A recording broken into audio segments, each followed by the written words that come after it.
Hello. Good morning. What up, everybody? Welcome to Trailer Day, the day where we watch video game trailers.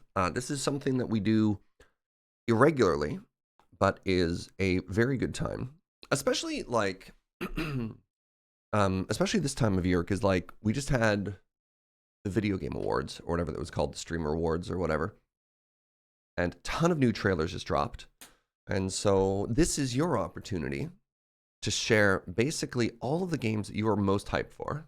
This is how you stock your wish list. Honestly, Metalik, me too.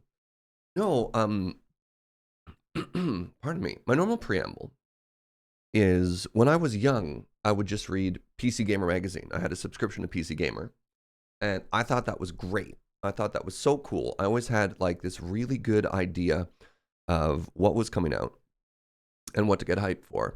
And I have found that I no longer have like one good source to tell me what's around, you know? And there are more video games being made than ever.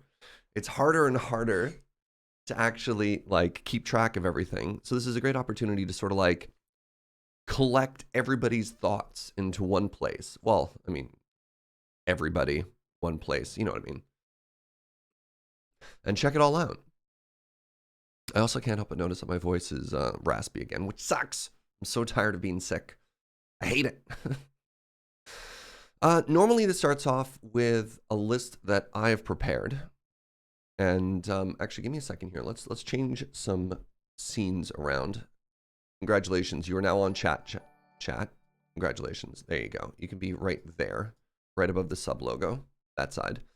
Derdrongo, yo, that's a diamond bean. Thank you for the 24 months. Appreciate the heck out of you. 1 second. Make sure my notes are all good.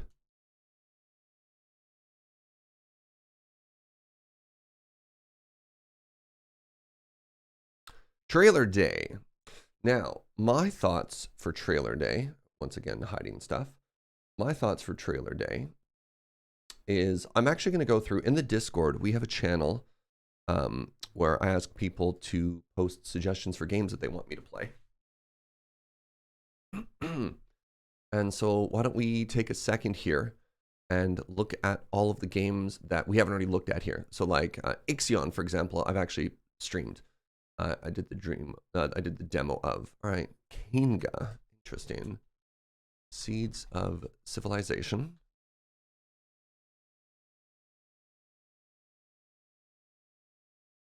Alina of the Arena. Okay.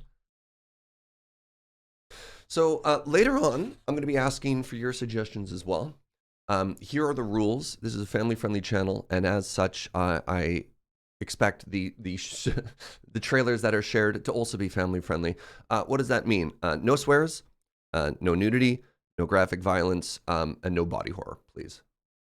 Other than that, maybe we'll go through and choose specific genres just to try and make it a little bit more specific. I have a bias towards city builders, roguelikes, and strategy games, but we can open it up to other stuff as well.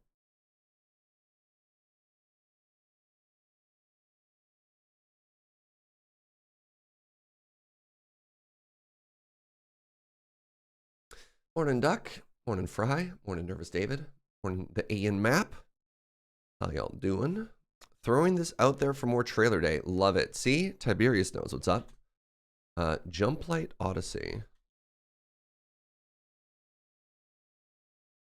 Space Rangers HD. All right. Wait, it's an older game, but still one of my favorite. Interesting. Fascinating. What year did this come out? Doesn't matter.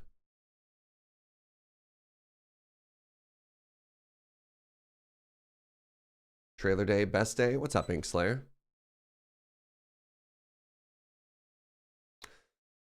What's up, Communist Bakery? How you doing? Have a nice death. I'm pretty sure we've checked out, but whatever.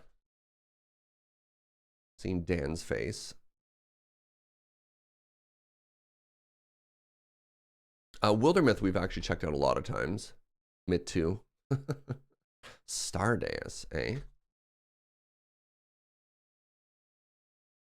Oh, Medieval Dynasty is one that's actually been on my radar. Let's remind myself what it is.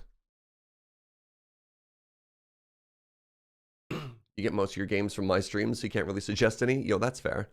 Visible Inks, we've checked out. Age of Mythology, we've checked out. Cosmeteer, this is funny. On October 25th, I was like, I think this game is cool.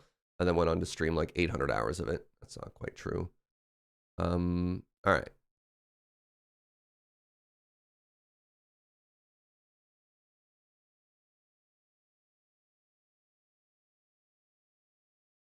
SteamWorld Heist. XCOM like, eh? All right, this is probably too many games. This'll keep us occupied for a while. All right, my default is I try and find it on Steam. If Steam doesn't work, then we go and we watch it on somewhere else. More Cosmeteer when there's a big content update. So most of the Cosmeteer updates so far have been like little patches and small fixes like UI scaling. Not to say it's not important or anything like that, but they've been talking about adding more game modes, and I'm very interested in that. You know? Anyways.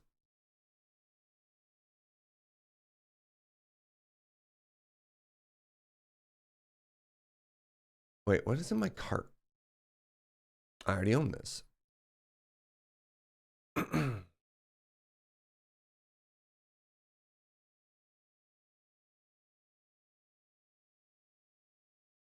All right. And chance we'll get some Dwarf Fortress? Possibly. Highly probably, honestly. Behold, the untamed world. Let me know how the volume is, by the way. Of Kainga.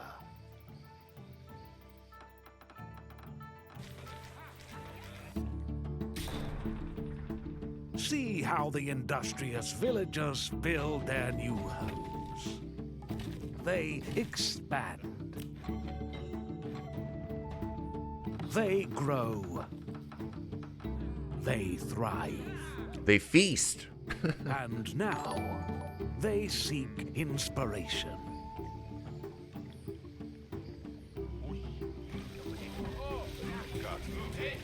Oh no. Whoa! Lands hide endless. Sorry, did anybody see the giant mecha robot for a second there? New opportunities. But that beauty also hides deadly threats. Lightning falls from the sky, flames consuming everything in their path. The seas rise, plunging the village beneath the waves.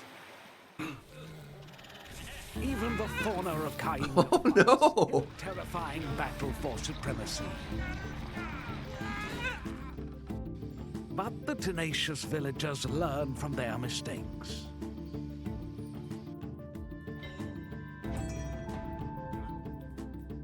They start again, and this time, they might get it right. Huh.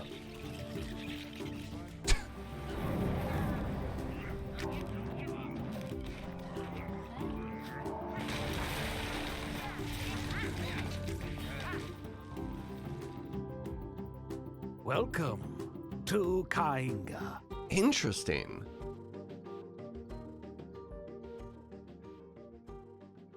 Huh. There's a lot of really cool things going on in there. Electric Claire, thank you for 46 months. Have I checked out Ixion? I played through the whole demo, and I've been watching a lot of the reviews of it, and apparently it is pretty buggy right now, which is why I've been kind of hesitant to stream it.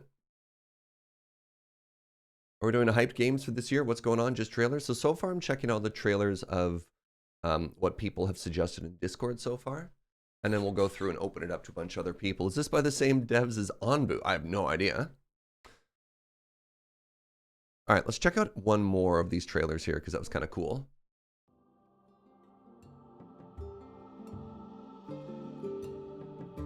Man, the giant creatures are really interesting.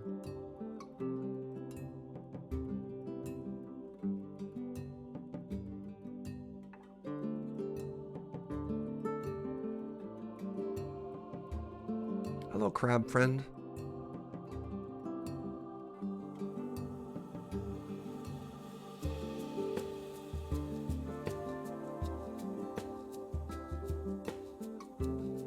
I love the sky bridges, by the way.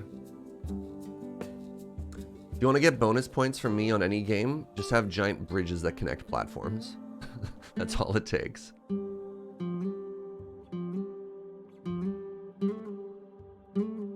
That's a biblically accurate ornithopter, by the way.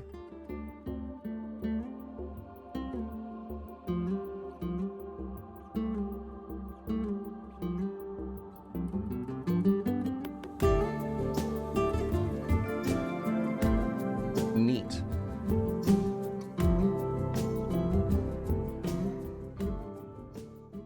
Huh.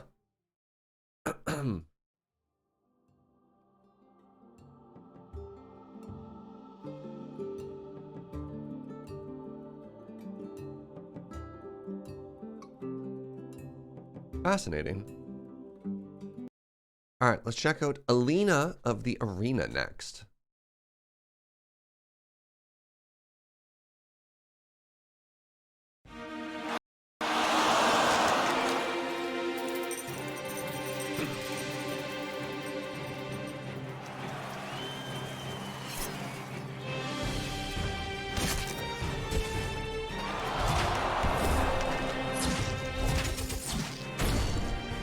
Significantly louder than the previous one. Oh, this is interesting. I actually watched Celerity stream this game.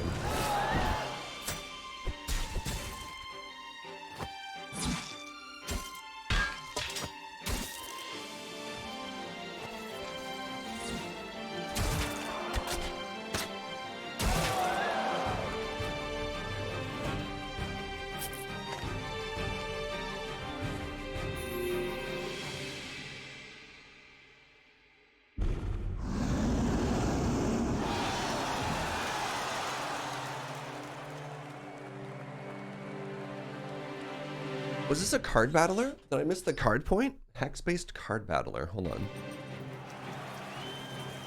I'm gonna restart the trailer again and look for more specific details. Oh yeah, look at that. Okay, so hold on. You have an energy? I was watching the graphics. I wasn't watching this down here. So you have energy. It looks like cards have an energy cost, so that should take you down to like 1. Yeah, okay. Huh, okay.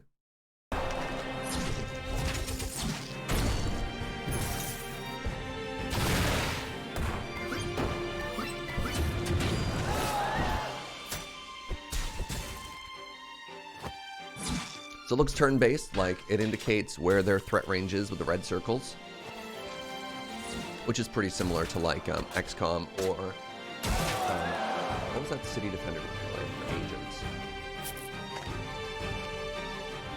The Last Spell. The Last Spell had a similar system, right? Yeah, enemies telegraph their moves. Yeah, a lot of games do that. Like Slay the Spire, stuff like that, right? Well, that's kind of cool. Alina of the Arena. I like how I really like how Inkslayer described it, which was hex-based card battler. That one lands on my wish list, yeah. All right, let's go down this way. Let's start organizing these. So we'll call this builders. We'll call this roguelikes.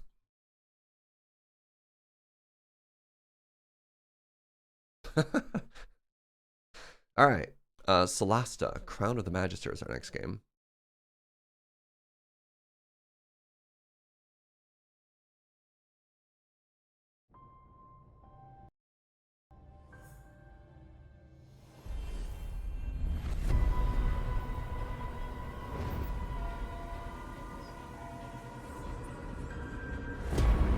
Assemble your heroes. We bring light in darkness. Oh, interesting. Justice will prevail. Blessed are the light bringers.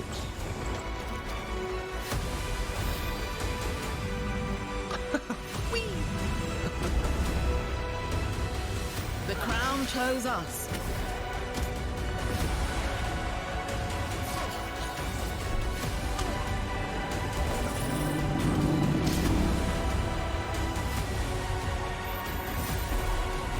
This is it, friends. This is when we make history.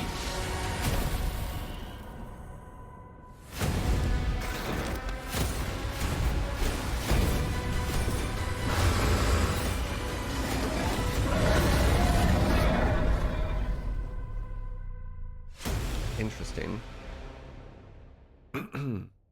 Let's watch more. The Dungeon Maker. Okay.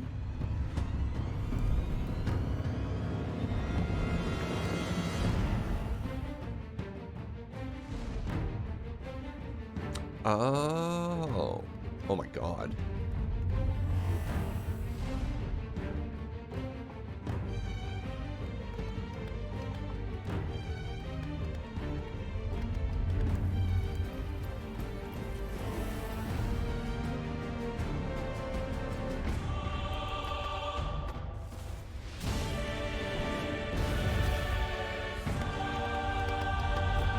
Yeah, you can see the D20 rolls and stuff there. So some dude's saying, is this the D&D game looks like? You know?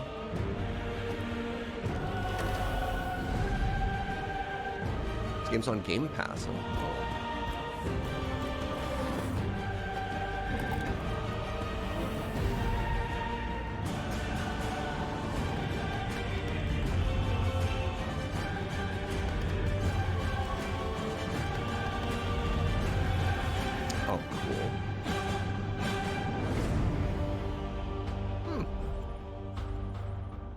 This?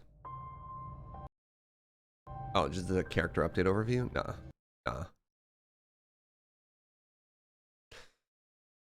So this is a turn-based RPG.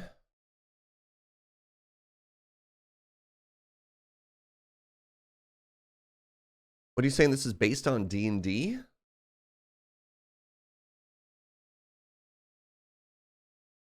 This is a Telltale kind of game. Fascinating. That's kind of cool. Oh, here we go. Turn-based tactical RPG based on the SRD 5.1 rule set. SRD. What does SRD stand for?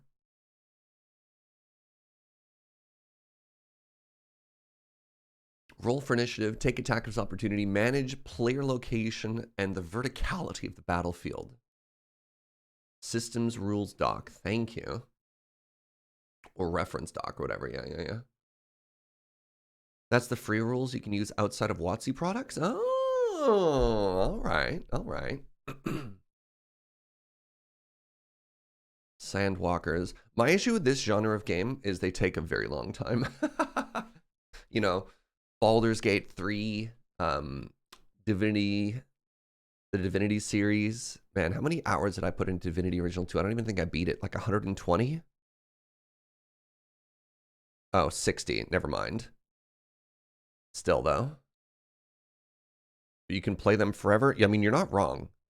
Sometimes playing them forever isn't a good thing.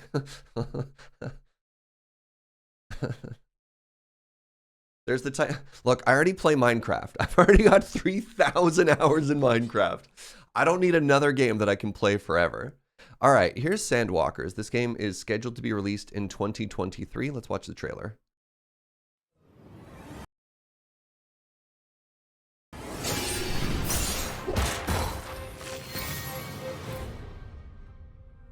The trees. From the sun, they gave shade. From the wind, they gave shelter. They filtered the water, kept the soil from washing away. They gave us life, but between two trees.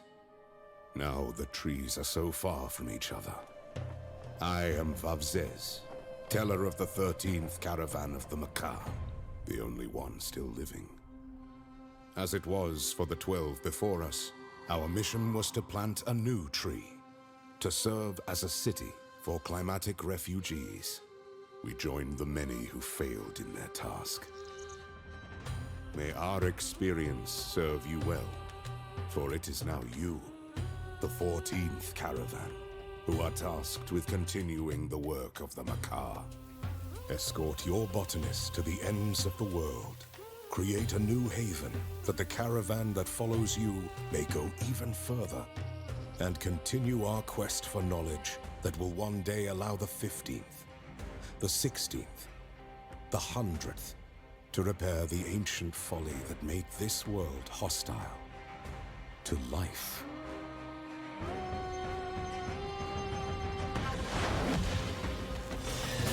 I did not expect the game to look like this after that intro. Huh.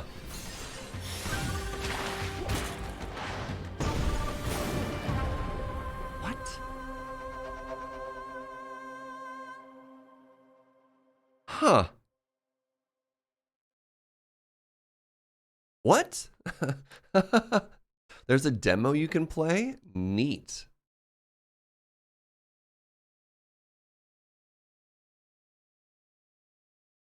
How do I make this bigger?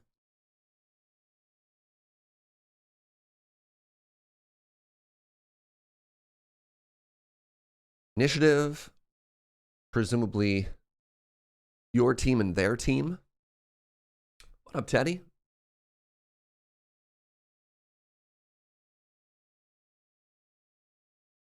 Same team as Legend of the Keepers. I don't know that game. So, oh, look at this. They've got character sheets, so you can recruit people to your caravan. Okay. Abilities, attacks, traits. Fascinating.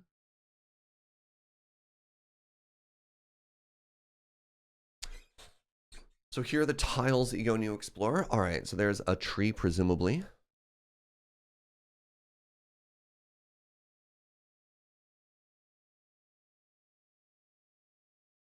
Huh. Roguelike tactics, is this on the description? Yeah, it could be. What's up, Lamina? Bandit camps, knowledge of stuff. Huh. Roguelike turn-based exploration game. Build your team, traverse varied hostile environments, face countless dangers, and gain knowledge that will help you find and resurrect the mother tree. Mama. Honestly, anytime you see, or anytime I see, rather, like Nausicaa, the Valley to Wind vibes, I'm like, oh yeah. Desert world, let's go. All right, so this is just use the description they have in there.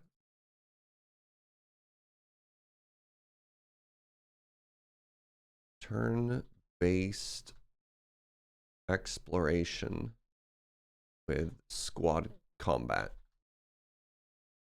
I'll put 2023 in the title. The show it's not out yet. Cool.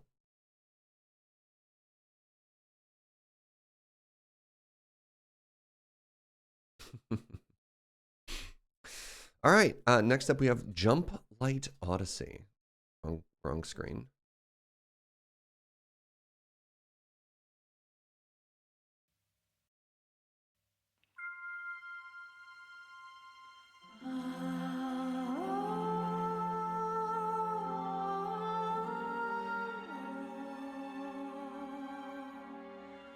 Since before time, whenever our explorers were lost, they would look to the forever star to find their way home. Now, a great darkness has found us.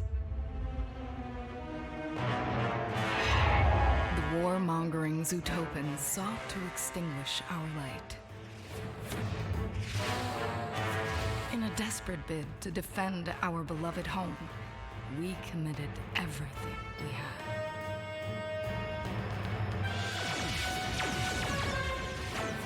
I love this video. Yeah, talk about like 80s animation, right? Yet, the This is cold stunning. malice of Admiral Voltan couldn't be stopped.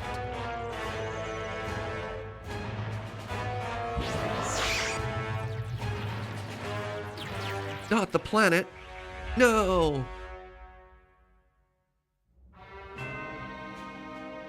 The battle was lost. I knew what I had to do. Where our only hope lies.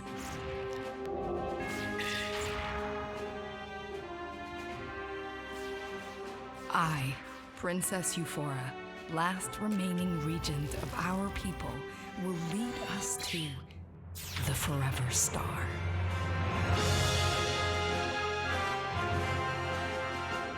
Those of us who survived that day lost everything. But this is not our end. We will survive. Because together, we will keep hope alive. This is like literally the plot of a space opera from like a 90s anime. Hunt them down. No survivors. Right? The sub logo, hold on. In the current scene, the subs and the fractal logo overlap. I do care about that, thank you. I should move that. Thank you.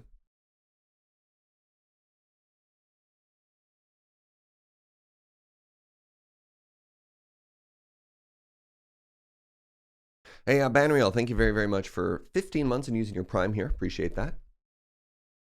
This is the plot to Gundam Seed? Yeah. All right, what do we got? What do we got? Oh, it's like, oh my God.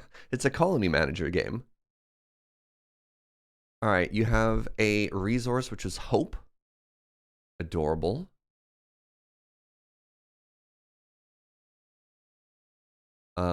Looks like somebody is petting some type of, I'm going to assume that's a dog, but it's a space game, so who knows? I wonder if it's almost got a, what's that silly hospital game that we played? I wonder if it's got like a 2-point hospital vibe in terms of how you manage stuff. You know what I mean? Like a little bit of lighthearted comedy. You know what I mean?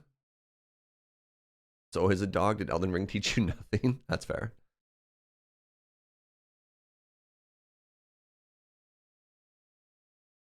Neat. Neat. Oh no. So it looks like you got your crew as well. So that's kind of fascinating. Oh, hope is getting low. The reactor is red. You never want your reactor to be red, chat.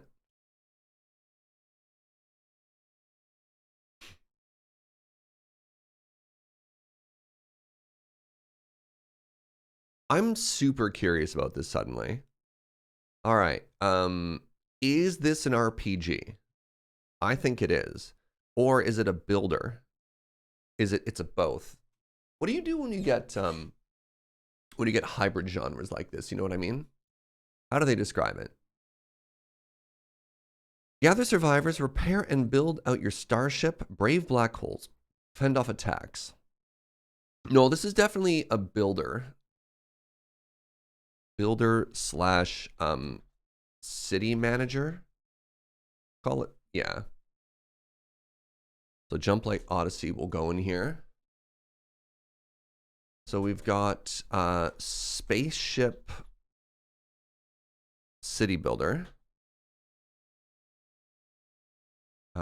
with 80s anime space opera inspiration.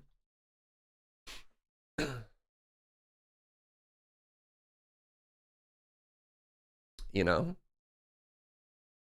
This is also a 2023 game. Color me intrigued. Very interesting. Very, very interesting. All right, let's check out Space Rangers HD. A War Apart.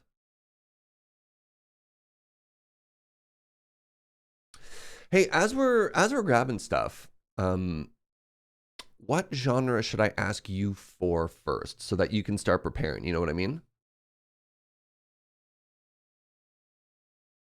When y'all are ready, what do we want to start? And we'll make our way through stuff. I'm sorry, what is Assembled with Love and why is it $600?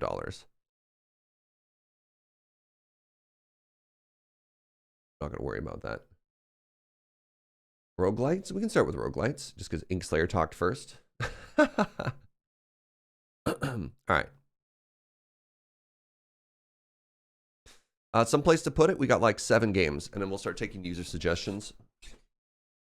I mean, technically, these are all user suggestions because all these suggestions came through the Discord so far. All right. Space adventure, open world RPG, strategy, arcade, quests, and more.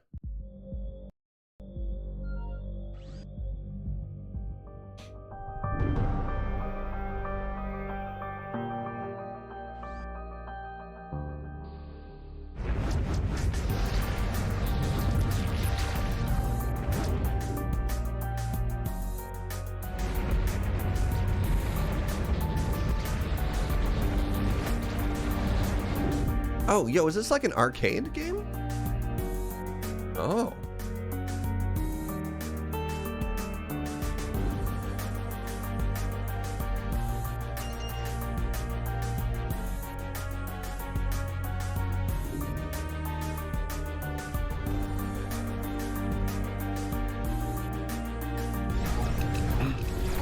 Dynamic arcade battles. Oh, that's a lot of visuals right there. Wait, what? Now we're on a planet? What in the world?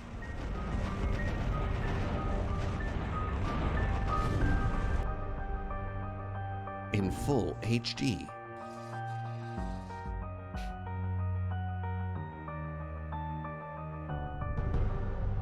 What in the world? Release date 2013. Oh, this is an OG. All right. Wow. Okay. Wow. Neat.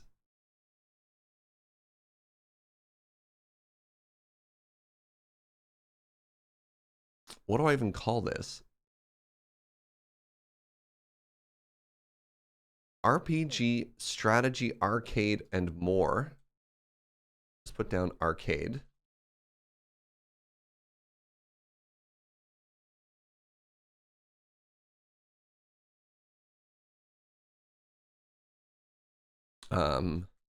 Spaceship combat, RPG dialogue, planet ground combat. Huh. It's a 2D turn-based RPG in space? What?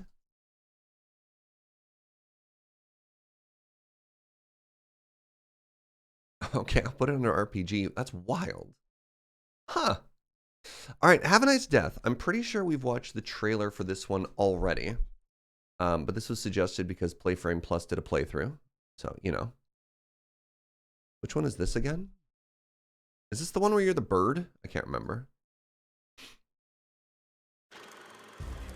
Well, hello again, beloved employees of Death Incorporated. It's that exciting time of the year again. No, this is way different than I thought. That's Death's Door. Okay. I could see you are filled with enthusiasm. This trailer's way quieter than the others. Apologies. Our gracious CEO is rolling out some new perks, so you can expect an increase in efficiency, organization, workload, and of course, overall employee Exemplary employee is a fictitious title and carries no legal significance. Brand new weapons and spells for you to try, as well as improvements to some company classics. A range of cheery decorations for the mandatory annual company holiday party.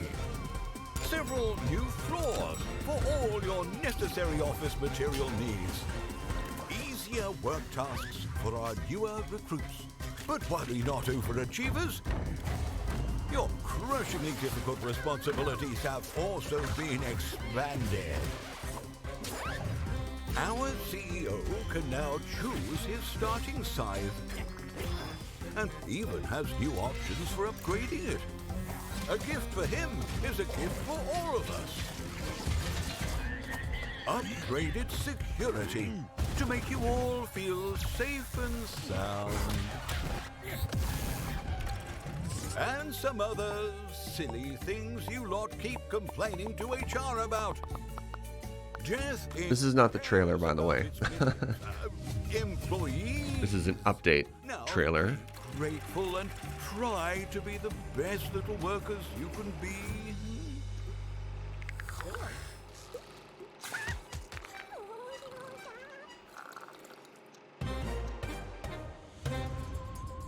that DLC? No. All right, let's check this out.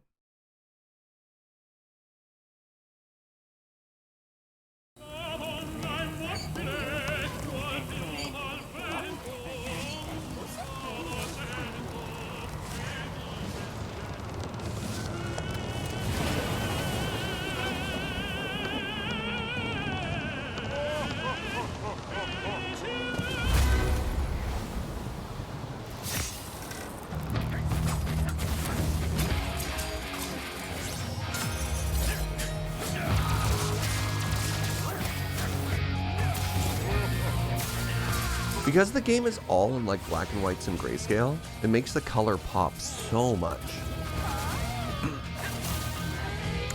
It's like very subtle use of color, but wow, is it bright.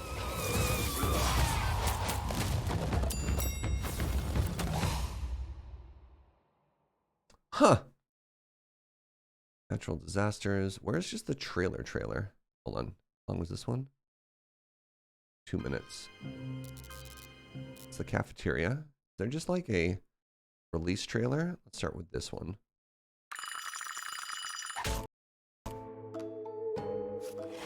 Ah, good morning, Death. What a lovely day to be alive, wouldn't you say? Ready for another busy week in the afterlife? Oh my, busy may have been an understatement. Evidently, your sorrows have been working overtime. Oh my, really? Wow, that is truly unprofessional. Now, Death, we talked about this. Try not to lose your temper again.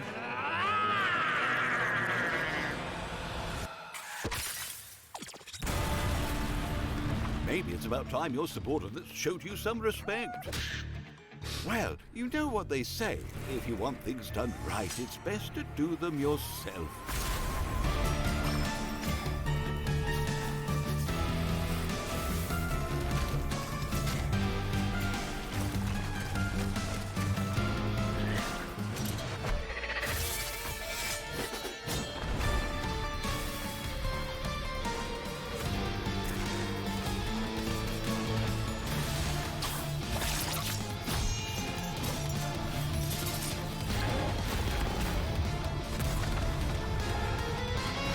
This is very pretty.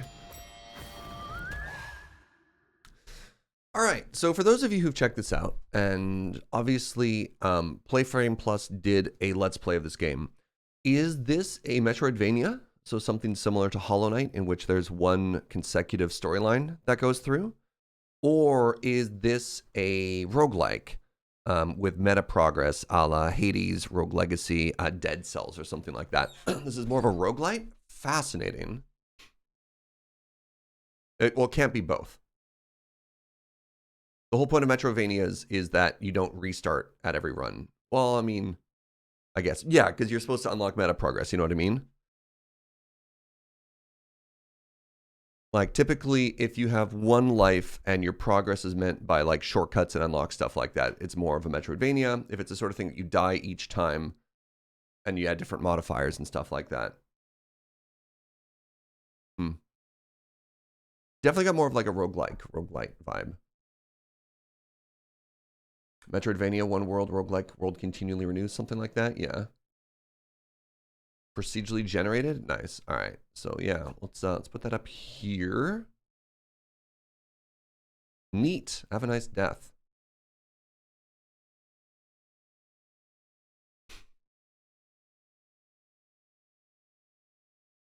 God, how do I even describe this? How do they describe it? 2D action roguelike, where you play as an overworked death. All right, yeah, 2D action roguelike.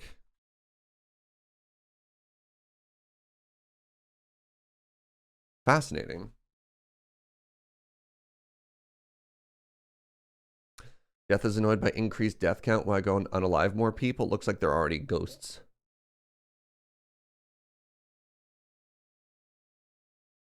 Very cool. All right, next up, King of the Castle. Wait, I should have put the year in on that last game. I haven't done it for all of them. Whatever, I'll put 2022 in there. I've been very consistent.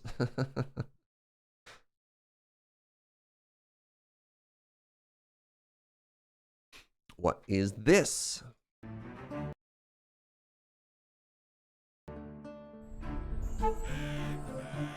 Yep, that's me, the king. You're probably wondering how I ended up here. When I was crowned, I thought I was going to sort this kingdom out. But it turns out that my council could cast a vote on every single decision I made.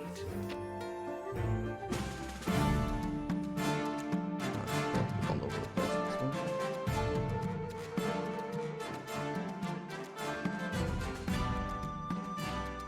I thought the nobles on the council were my friends. Well, they treated my reign like some kind of game, voting on things just because they thought they were funny. Social storytelling game. So this one has Twitch integration. Yep. Oh no. Oh no.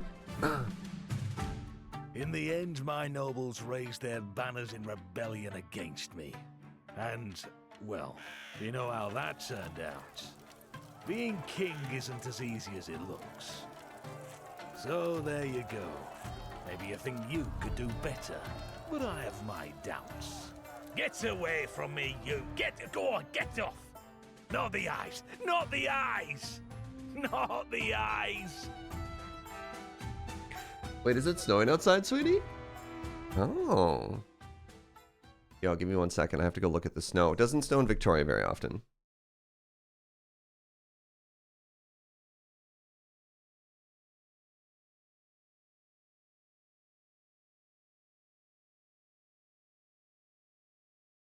It's not sticking on the ground, but it is definitely snowing right now. Hey, Sarah, thank you so much for 100 biddies, friend. I appreciate that.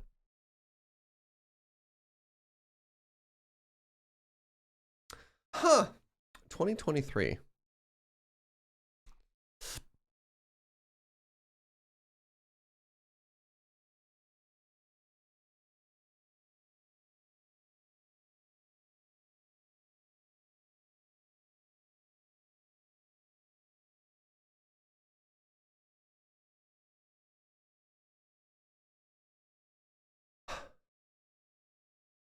Choose your own adventure, turn-based tactics. How do we... What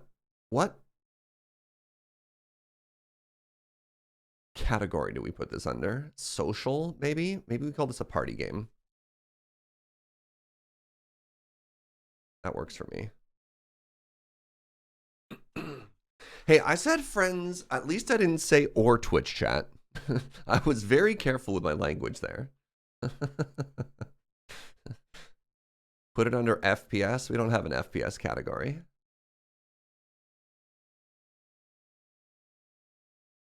I saw somebody ask me earlier if I'd played BioShock. I think I played like 2 hours of the original BioShock.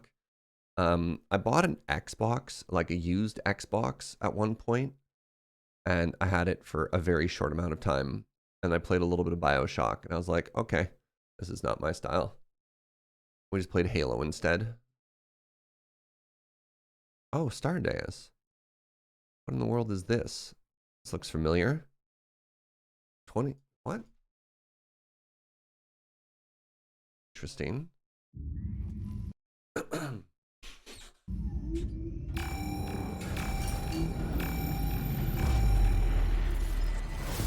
Earth has perished. Our crew is in cryostasis, and you are in command of the ship's wreckage. Good luck.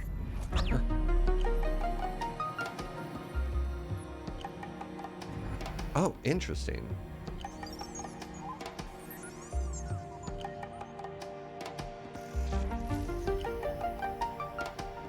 Ooh, I love me some good graphs.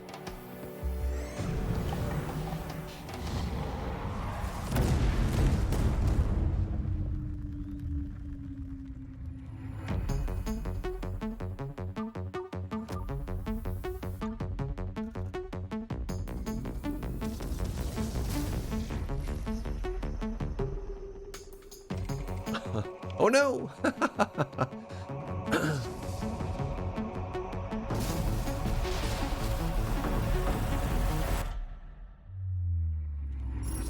future of the ship is in your hands.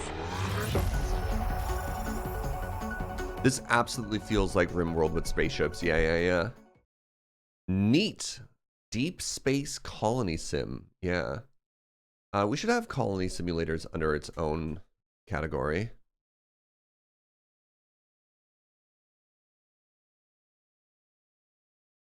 That seems kind of cool.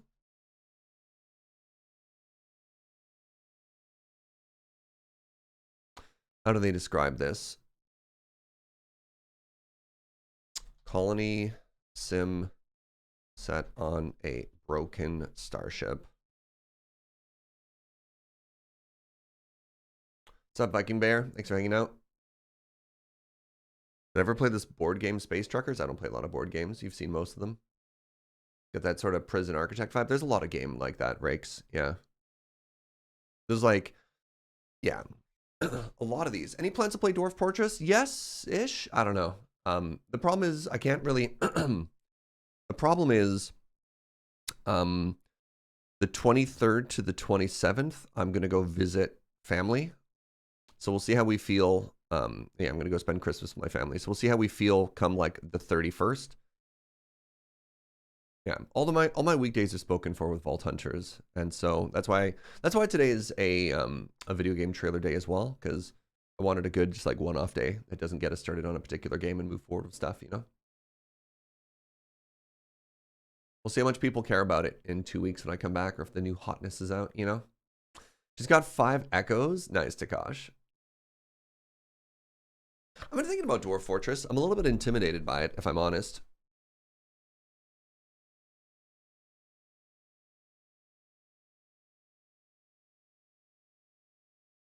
This game seems kind of cool too, though.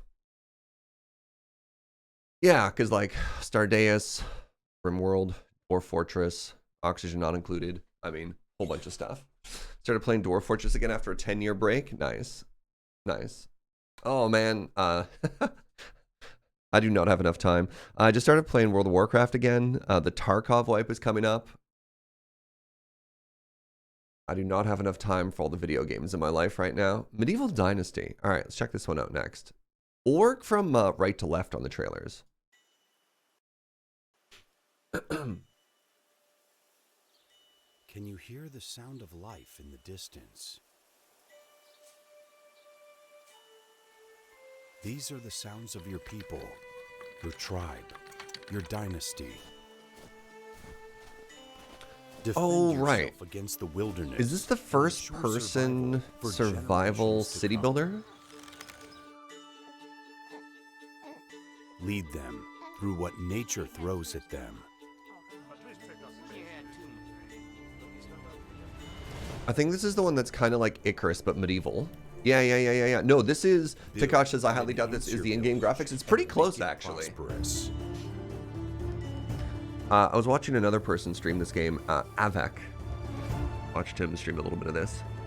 Get ready to forge your own medieval dynasty.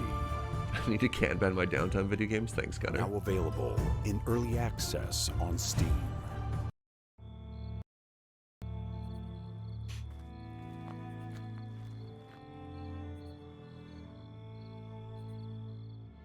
In the dark and dangerous medieval era. Distant volume on trailers, please. To survive, you must build homes. Take care of your people. And your family. It's peaceful here.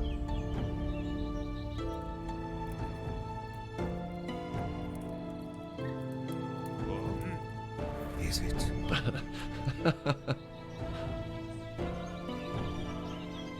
It is now time to take things into your own hands and build up your own medieval dynasty. Do I share the trailers? I typically post the list into Discord afterwards.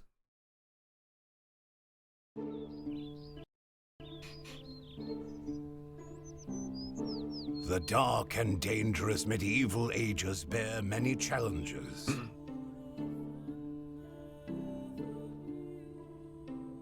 You need to hunt to survive.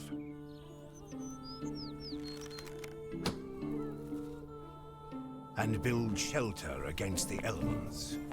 Bear, bear, bear.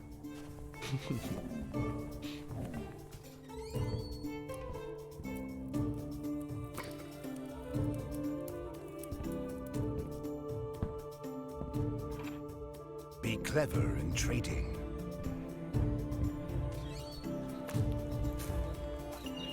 Expand your settlement. And keep your people happy.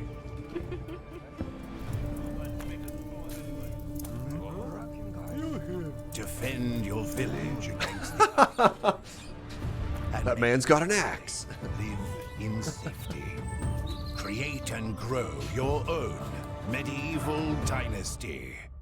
So my only issue with this game, a la Icarus, a la even Valheim or something like that, since it's all first person, I can see it being quite slow to get any particular progress done. But it's got to be so satisfying for what you do get done. You know what I mean? What was that space survival game? That was called Icarus, Brooke. Yeah. Very slow in the beginning. Oh, I imagine so. But man, this would be so satisfying. But look at that. 23,000 very positive reviews. Wow.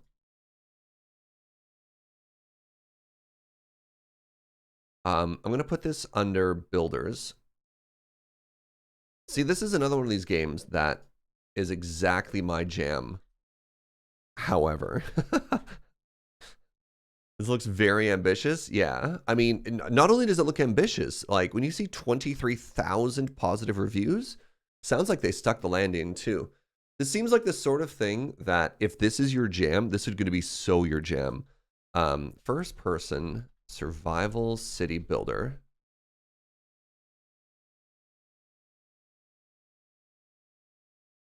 Is that 23,000 reviews with on average very positive? Sure. That is another way to interpret what I said. Possibly more correct. I'm not sure. You recommended this like half a year ago and you didn't like it?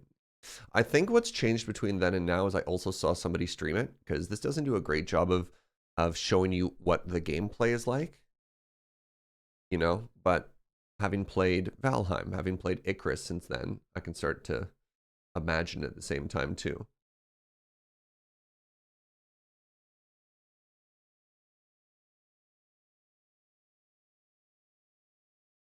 Evo.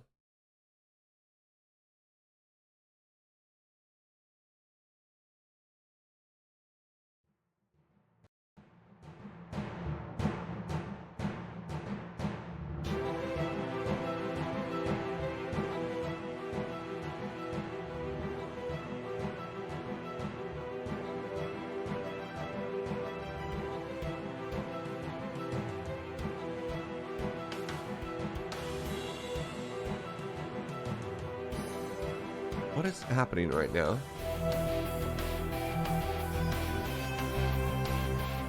Is it every old school RPG all at the same time? What in the world?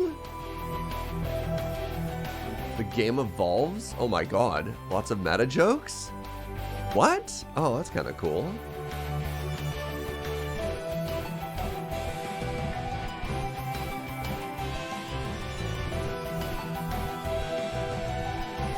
Here's every JRPG all at the same time. A short story of adventure video game evolution. Oh, that's kind of cool. So people are saying this is a very short, like, one-off. That's kind of cool. All right, let's put this under RPG.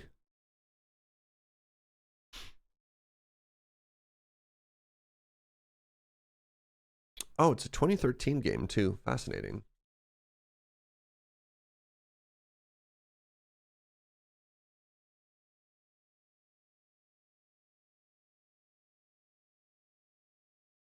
How do we call this? A documentary video game about JRPGs.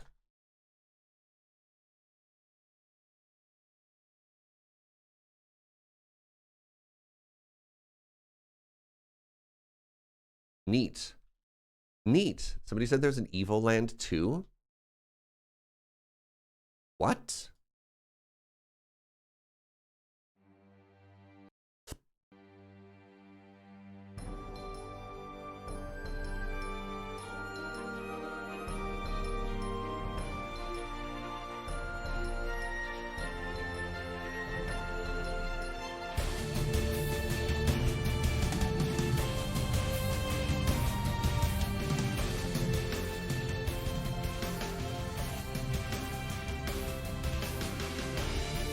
Evoland 2 is more Zelda than a JRPG? Neat.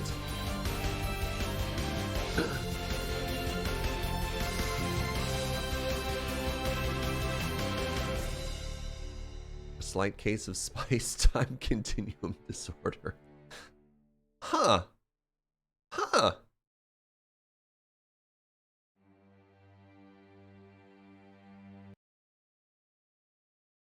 SteamWorld Heist. All right.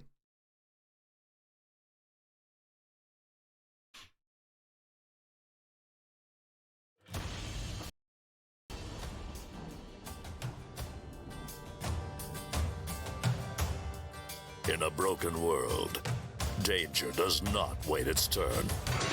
Except it does. It's turn-based. Join Rogue Captain Piper Faraday and face the challenges of the vast frontier. With free aiming instead of dice rolls, your skill makes all the difference. Huh. Use your surroundings to pull off fantastic trick shots. Treat yourself to a smorgasbord of missions. Face unparalleled monstrosities. Bullets will bounce. Took the hat right off him.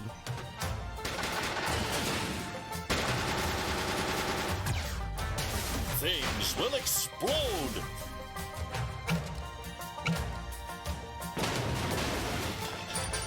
Turn up the steam for the heist of the century. Kind of feels like Worms combat. It really does, honestly. Like those bank shots. Because if you remember like old school Worms of, oh, I'm going to calculate the wind direction and the arch and do like, you know, 180 whatever. That's kind of fun. The only thing I know about this game is that Steam Power drafted the music for it. Neat. This is very cool. Let's put this under... What do we put this under? Turn-based strategy. Which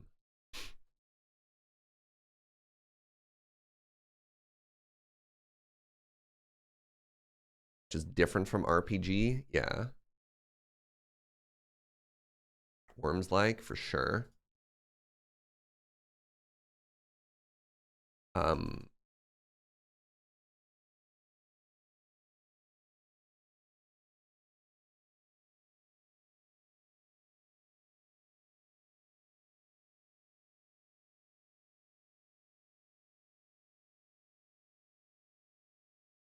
Worms-like? All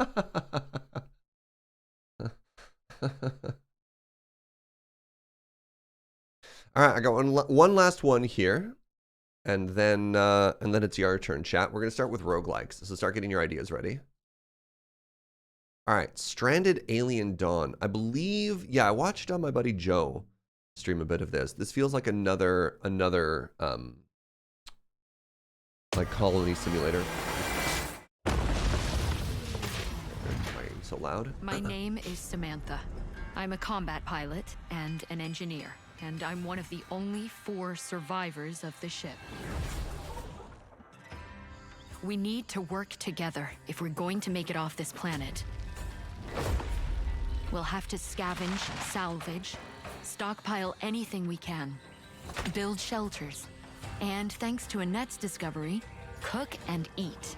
Hopefully some hot food will lift everyone's spirits. We celebrate building our first camp. But the joy is short-lived as we face our first attack by overgrown insects. Not the beetles. Thankfully, we pull through together. We have to learn fast. Skills in combat, hunting, farming, crafting, healing, and construction. It's now fall, and I don't think anyone is coming to save us. We're on our own here. Tasks are piling up, and things are getting tougher. We're all getting more frustrated with our situation. To combat the stress and anxiety, we are staying focused on survival. Jack is building fortifications to protect us from alien attacks. Annette is cooking. Vanessa is tending to our crops, despite the terrible weather. We need more supplies, warmth, and protection. And with more research, we have power. It's getting warmer once again. I think we've made it through the winter. With each passing year, we keep building. We venture further afield. We find new survivors. Oh, more friends. We keep discovering. And we keep surviving. Oh, Hydralisks. So long as we keep going, we'll find a way out of here. This is our hope. This is our story.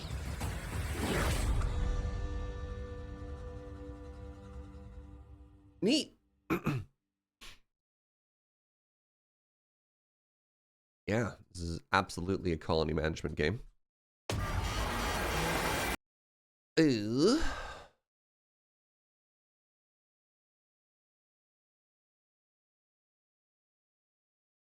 Wow, it just came out in early access now. This is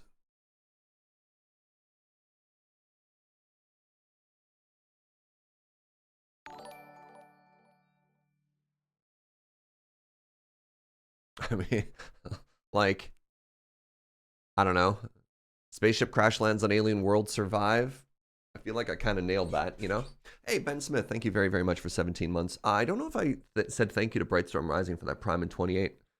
Thank you, friends. Appreciate the support. Looks like State of Decay, but with aliens instead of zombies. Does State of Decay have as much, like, colony survival stuff? I didn't think there's as much building in that game as there was, like, brains, like Zombie Smash or whatever.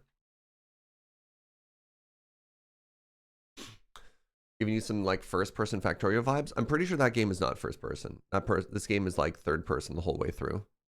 You've got sort of that fixed perspective from above, and it was narrated from the point of view of one of the characters, but you manage the colony, right?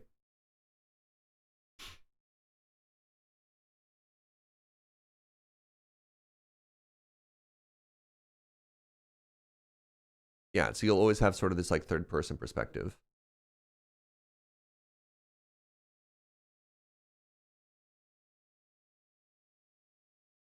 It's very pretty.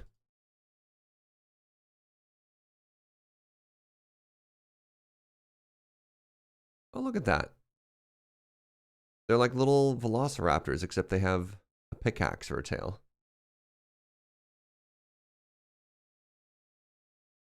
State of Decay has base management, but the building is more like I have a small facility slot. There are things that can go in there. Ah, sure, okay. Not as freeform? Sure, yeah. This is the other trailer for this game.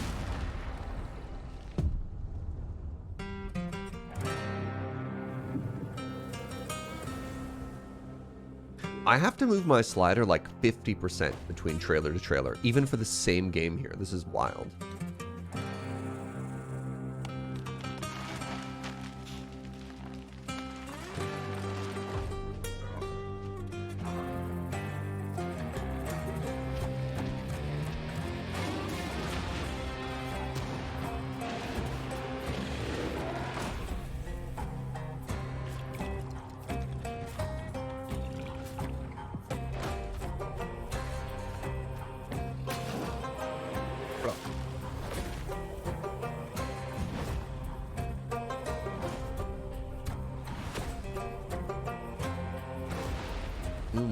What does this mean?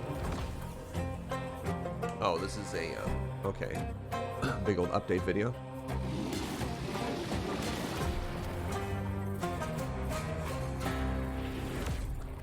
Cool. The Dunes and Moons update. Oh, that's a good name. That's a good name. For an update? Come on.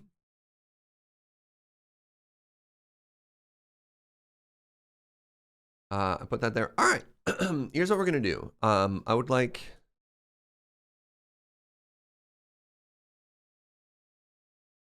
Let's start with roguelikes right now. I'm behind my camera.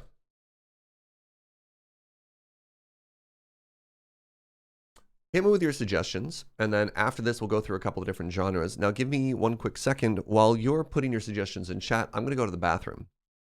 So hit me with your favorite suggestions, and I'll be right back.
Yo, what up, everybody?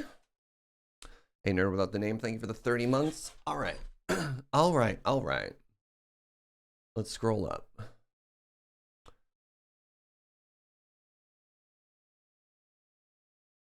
So we got Inkslayer with Hades 2. We're looking for new games and new to you. Whatever, Vino. I'm happy. We got Heroes of Hammerwatch. Across the Obelisk. Wasn't that a game that, like, didn't they stream Across the Obelisk on Loading Ready Run? Savage Vessels. Wild Frost. For the most part, I think I'm more excited about new games. Like, give us an opportunity to see games we might not have heard of. If you think it's a sleeper hit, if you think, like, yeah, seeing as how, like, people we already know have streamed this, let's cut this one. If you think this is a game that this community doesn't know, it's new, or it's an opportunity to, like, you know, show it off, let's make that the criteria. But if, like, folks have already streamed it, you know.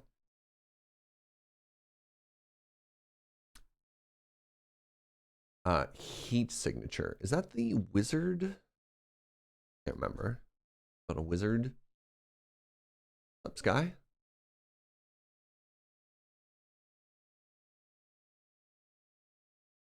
Night of the Full Moon. Neat. Never heard of that. Yeah, bonus points if I've never heard of it.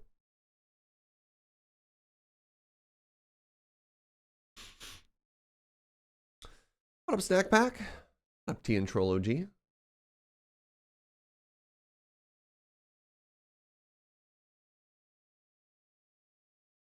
Yeah, remember, we're looking for, like, roguelikes right now. We'll try and hit some other genres later.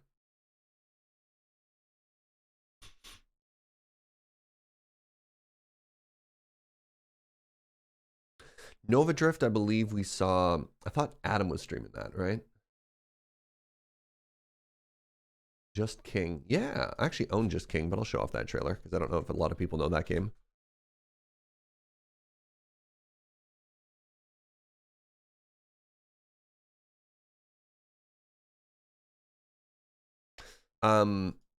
Just King actually makes me think of another game called something like Need Healer or something like that. This is a game that another one that I own, but I never showed off. We can watch a trailer for it. I just need to remember the name of it. I think it was something called Healer. Mini Healer. There we go. All right. All right, let's do this for now, and then let me know as we go through if you're inspired to share other games. Obviously, Hades 2, huge announcement if you weren't watching the Video Game Awards.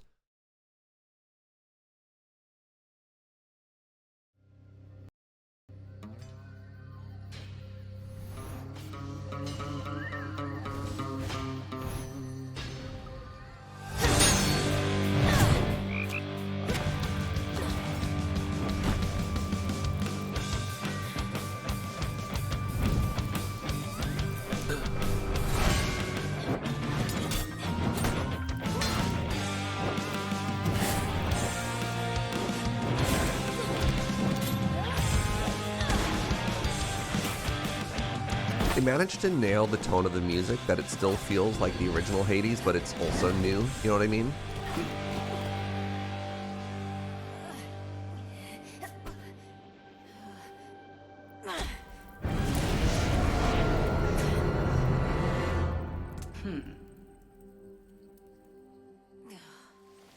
Good. Not good enough. We can but learn. And the greatest teacher is out there. So she's got the mismatched eyes, just like Zag. Who is this? Who is this character? And I've seen a bunch of fan art. This is Zag's sister. Okay. The fan art all implies that she's gonna be like breaking her way down into hell, right? I was born for this. You trifle with powers far beyond. This is Melino or Meli. No way, I don't know how to pronounce any of these names. Call you wench like that?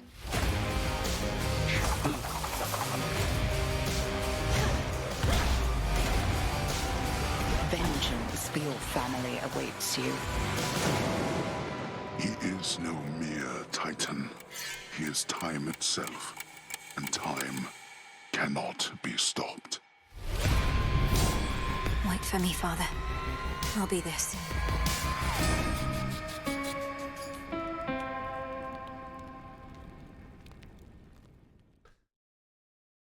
How do you pronounce it? So Melino is a chthonic nymph or goddess invoked in one of the Orphic hymns and represented as a bringer of nightmares and madness.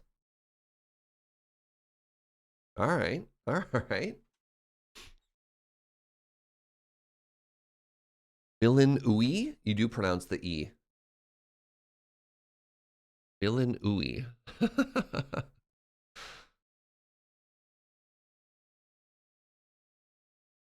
I mean, obviously, super hyped for this. Like, God, I love the original one. All right. Heroes, I mean, yeah, I think of every single trailer and announcement at Video Game Awards this year, this is, like, by far the most exciting, right? I'm not, well, I'll learn how to pronounce it when the game comes out. Heroes of Hammerwatch is a roguelike action-adventure. Explore and battle your way through procedurally generated levels on your own or with up to 3 friends. Where am I going to get 3 friends?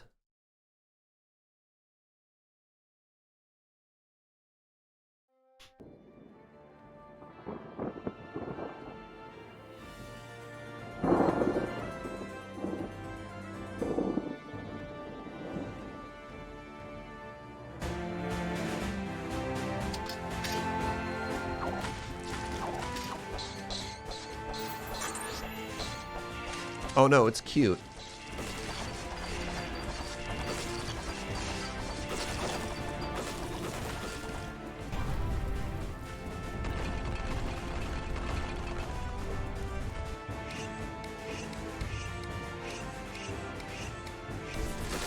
Good puzzle doing there.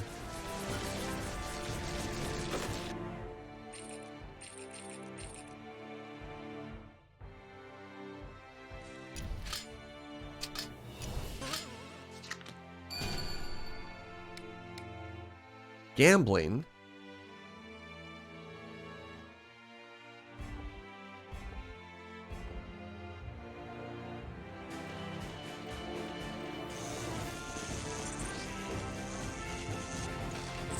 I actually kind of love this. Has anybody in chat played this game before?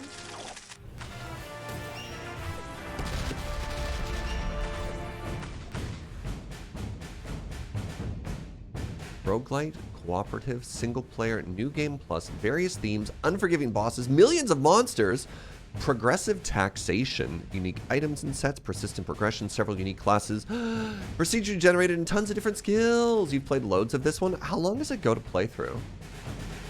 Like, just give me an idea of this one, you know? Check out Card Shark. Is that the game where you're just supposed to cheat, Mibu? Like, the whole point of that game is to cheat at card games instead of actually play the card games? I watched a Dolphin Chemistry, that game. We'll throw it in. Would you call that a roguelite or a roguelike? That seemed like more of a narrative game. Anyways, before we talk about that, sorry, let's go back. Let's go back a second here. Heroes of Hammerwatch. This game actually seems my jam. Like, actually seems like my jam. So one of my old school favorite games that I played a lot of just when Lure was getting to streaming. So God, what year was that? Like 2012 was Dungeons of Dreadmore. You know what I mean? And just like really simple but really deep roguelike games where you can just go on and on and on and on and on. Man, I love that game. It almost made me want to start streaming, but I just wasn't there at the time, you know? You still want me to stream Dungeons of Dreadmore? Maybe. Oh, the developers folded. No, not the Lootfish or whatever. Yeah, and this game kind of gives me that vibe with the weird combination of stuff.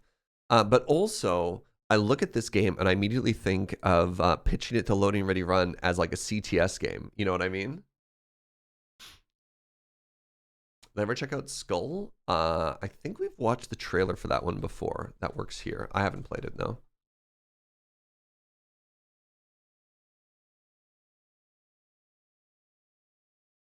Remember Dungeons & Dreadmore? Much closer to a roguelike than a modern roguelite. Oh, God. I always get those terms messed up, but yeah. We could do a flashback day? Oh, man. Maybe. We'll see. We'll see. If we CTS this and I can expense the game to learn. I mean, it's $13. I want to watch this trailer again. Sorry. Like, I'm actually really excited about this game. I'm going to watch it again. It's single player or multiplayer, Takash. You can do either. Hello?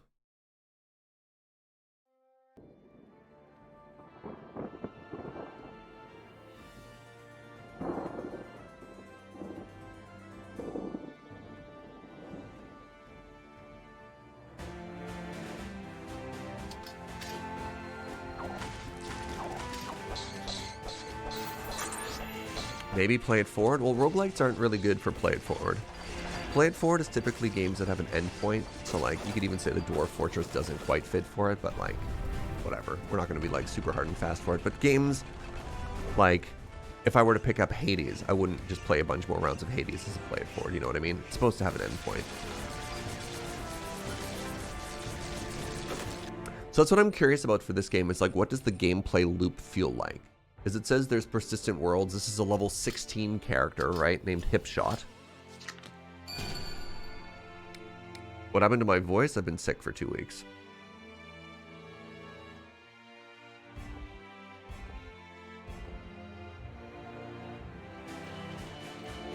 Yeah, I'm not yet healthy.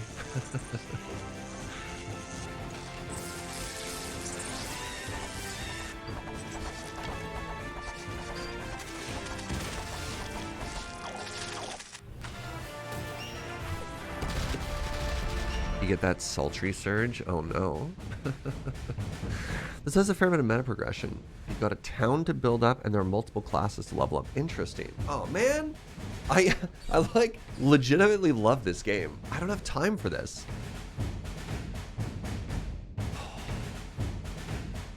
Maybe I don't have time not for this. How does that work? All right, so like obviously Hades needs no introduction. Heroes of Hammerwatch.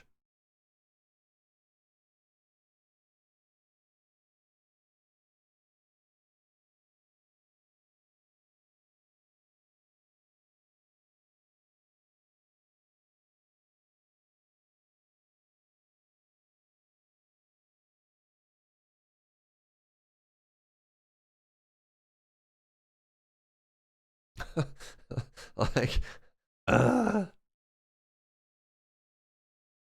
Sammy, is that a roguelike or roguelite? We'll do other genres later. Wait, if you're still taking suggestions in the genre, that's a yes. Vivid Night or... Sure, I'll throw these in.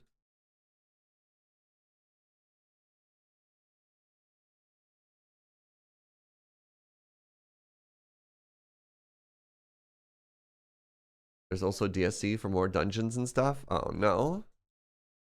Speaking of more dungeons and stuff, how am I doing here? Oh, I'm fishing currently. Give me a second here as I check out my Melvor Idle game in the background. So I'm fishing up more raw cod because I'm getting a little bit low. Look at that. I've only got 8,000 cod. I've been, speaking of dungeons, I've been farming the Elder Dragon. Look at that. 50% of the way done to that quest already. Willie, thank you for that quarter year, friend. The 25 months. Appreciate you. Just hit 98 firekeeping. Nice. Nice. All right, let me get to like tens of thousands of it. Yeah, I only have 8,000 fish right now. We'll get higher, then we'll cook it all. That should get our cooking up to 99 as well. Anyways, I digress. Savage Vessels. All right. You're grinding green dragons to get the green dragon fire shield right now. Oh no, hold on.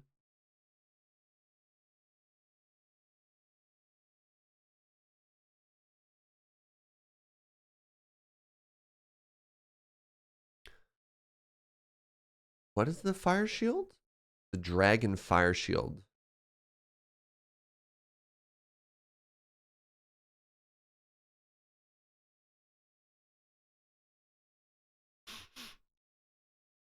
What's the name of the item?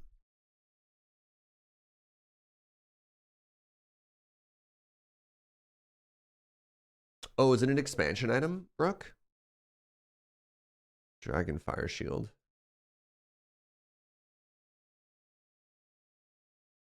There it is. Dragonfire Shield. 8% damage reduction. What do I have? 6% damage reduction. Okay. 79 defense. 63 range defense. Yeah, that seems to be better than my shield in every measurable way. Neat. And it gives a strength bonus? Oh my god. So how do you get this? Wait, plus 30 maximum hit points and minus 30% damage from Dragonfire? You need an ancient shield and 7,000 dragon bones? Oh my god. All right, yeah, I ain't there yet. I ain't there yet.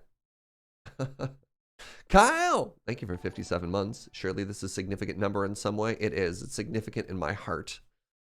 Thank you. That's such a long time of supporting me. And boy, thank you for that prime at 8 months. All right, I got really distracted there. My apologies. Savage Vessels.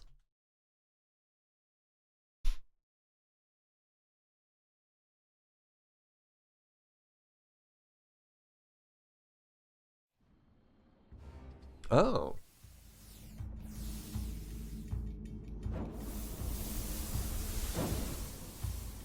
Oh, wow. That line of sight. How do you feel about that?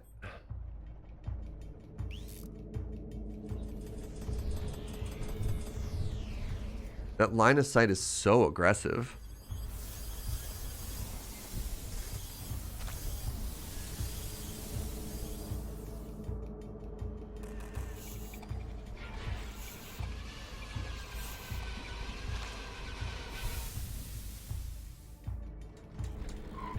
This kind of reminds me of Noida in an interesting way too, you know?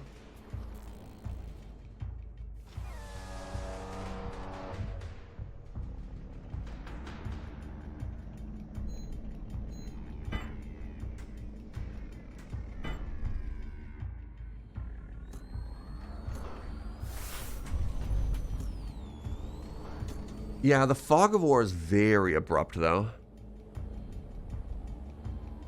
I think my biggest issue with this game looks totally sweet, but the Fog of War thing is very very disruptive to me.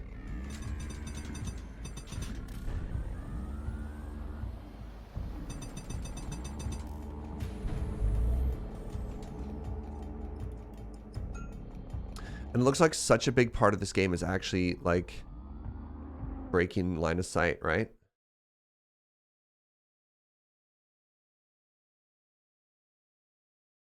Neat. Roguelike top-down shooter with pixel art physics and hard survival. Yeah. Top-down shooter with pixel art. I'm just going to copy what they have.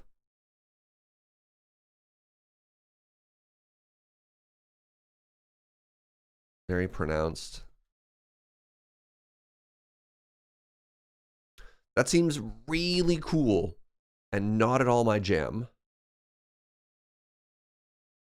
I can see people who would absolutely love that. And like that very grindy, very deliberate, very slow style. Like Noida, for example. Seems rad. If the discovered areas were grayed out, yeah, so it showed you the shape, right? If you knew what was there. But the fact that it's like completely blacked out is wild. Yeah, that's fine. All right, heat signatures. What we got now?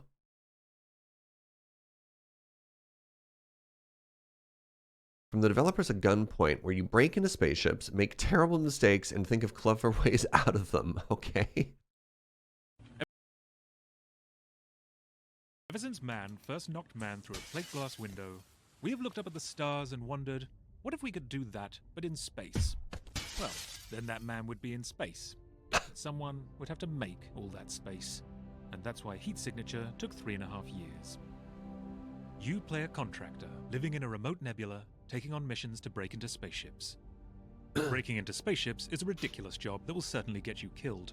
But luckily there are easy missions you can choose. Well, that one's labeled mistake, so you might not want to. Okay, fine, we're doing the one literally labeled mistake. Your ship has no weapons, and is so small the bigger ships hardly notice it. Which is good, because its main feature is this. It can break into them. Once you're in, you'll need to get past the crew. You're wildly outnumbered, but you can pause and take as long as you like to figure out how to get out of the terrible situation you've just put yourself in. So here, you can take that first guy's gun and use it to shoot his friend. And then throw your wrench at this guy, and dodge that bullet while your gun reloads. And everyone on the ship heard that. So you've got a gadget like the Subverter, which lets you hack enemy turrets to shoot people for you. And the Swapper, which lets you swap places with enemies to make them shoot themselves. What if the man you want to hit through a window isn't near the window? Well, you could shoot the window anyway, then swap places with him, so that when it breaks, he's the one who gets sucked into space. Now that your target is happily asphyxiating, you have time to worry about bigger problems, like the fact that the ship you're on is under attack, and exploding. So it's time to throw yourself through a window. And remote control your pod to come and scoop yourself up before you asphyxiate. Every mission gets you closer to liberating a new space station, and liberating stations unlocks new gadgets, weapons, and technologies to play with. And that is Heat Signature. It's a game from the developers of Gunpoint, where you go inside spaceships, make terrible mistakes, and think of clever ways out of them. It's out now on Steam. Huh. Neat. Alright. Ever since man first knocked man through... Alright, what do we got here? How do we describe this? Turn-based... Is this like a puzzle action game?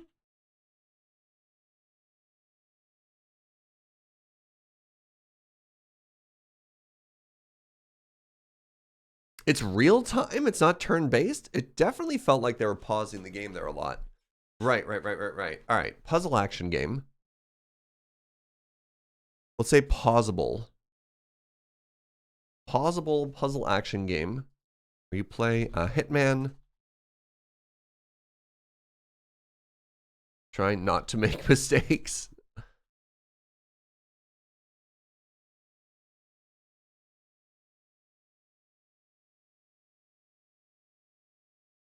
Yeah, there we go. There we go. This game also seems tremendously fun. 2017. Huh. Neat.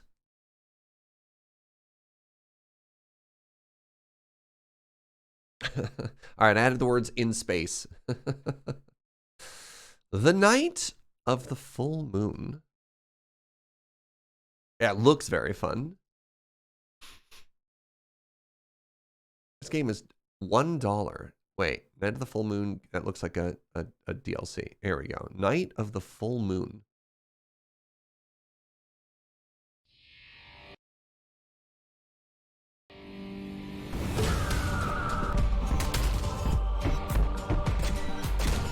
You play as a bird. This is not it?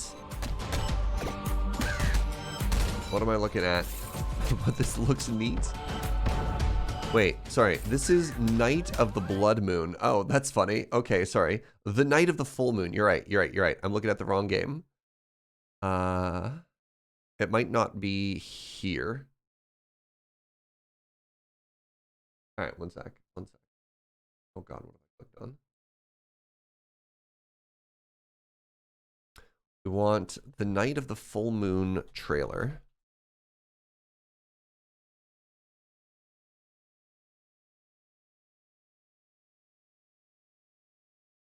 The first one is the DLC for it. Where do I find the full game?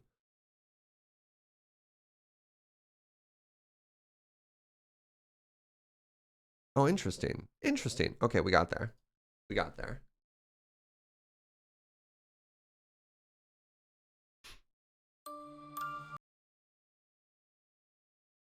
Hello? Man, Steam kind of freaks out when a game's full screened. Grandma said it's forbidden to enter the dark woods during the night. This especially when it's the night of a full moon.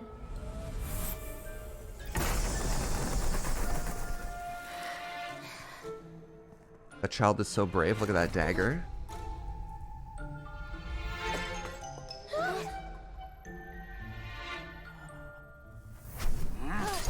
Don't even think about freeing a prisoner on my watch. Huh? Children, you realize this is not a playground.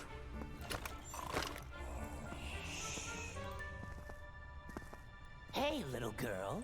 You look a bit like my baby sister. Who caught you, the vampire or my brothers? What? Who's there?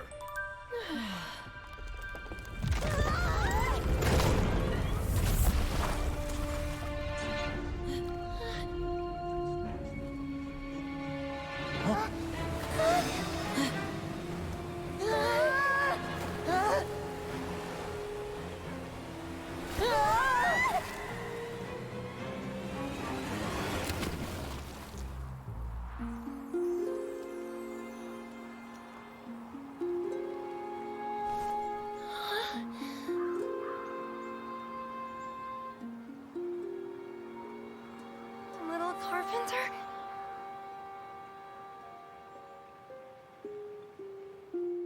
This trailer tells us nothing about the game. You're not wrong. All right. The Diary of Little Red Riding Hood.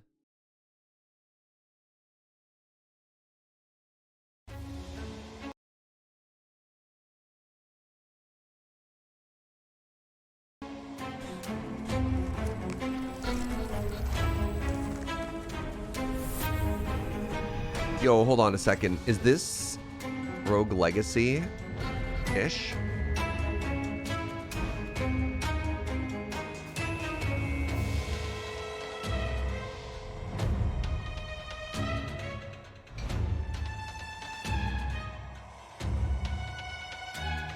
Wait, it's a card battler? Hold on. What? Patrols, endless patrols. Freedom! Give me freedom! What would you like to see today, little Wait, is it a mobile game? I don't expect to be forgiven. The orientation looks like it's meant to play it on a phone. Black Swan?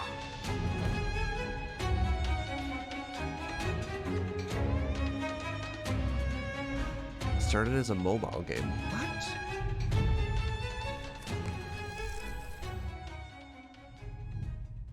What? What?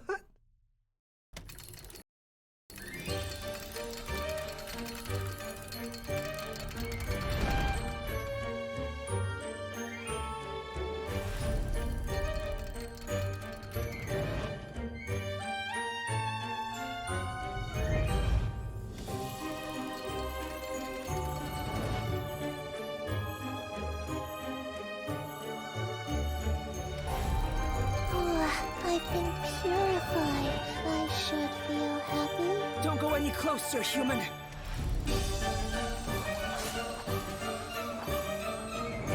Destruction is inevitable.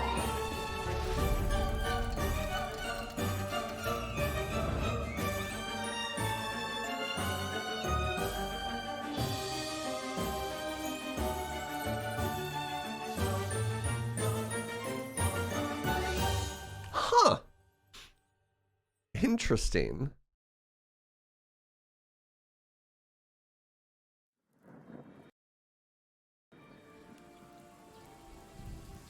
Oh, I know, Into the Breach. Classic. The goal here is games people might not be familiar with. Sleepers. Either new games or games that people haven't seen before. Not just games that are really fun. I mean, don't get me wrong. You can also suggest games that are really fun.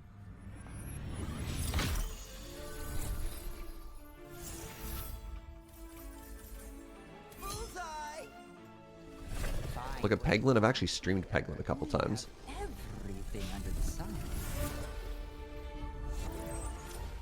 I've only told one lie. Go and see. Great fun. Human! Then your punishment shall be swift and terrible. So that was all flavor stuff. It didn't actually like show us any more of the gameplay. So that's kind of cool. All right, Night of the Full Moon. So this is a card battler.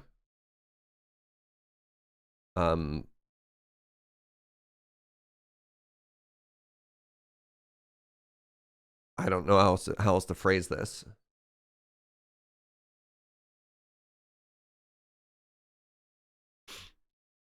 Card Battler. Fairy tale themed. Yeah, I like that. I like that actually. Fairy tale.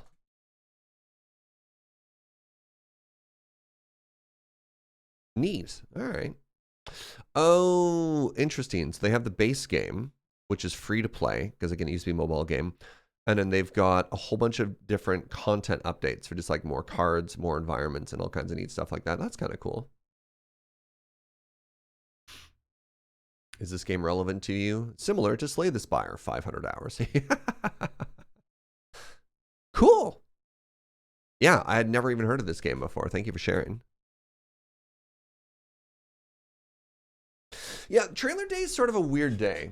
Trailer day is sort of a weird day because a lot of it's just like weird. It's up to my whims.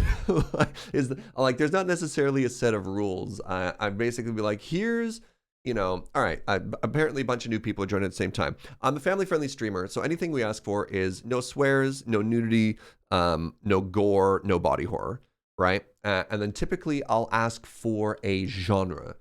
So right now we're going through roguelikes, right? And typically what we're trying to do is share games that you think people don't know.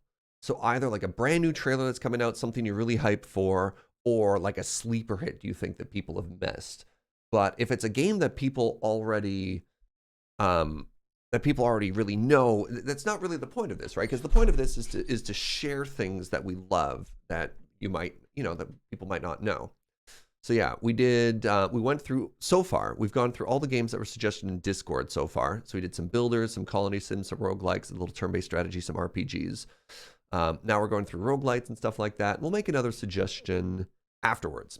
I don't know what genre we'll go for. I mean, I'll poll the room and see what people are most stoked about, you know?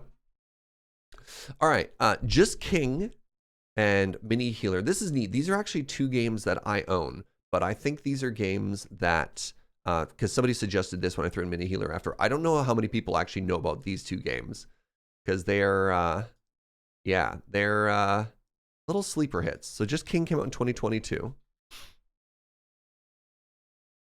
I already streamed Backpack Hero.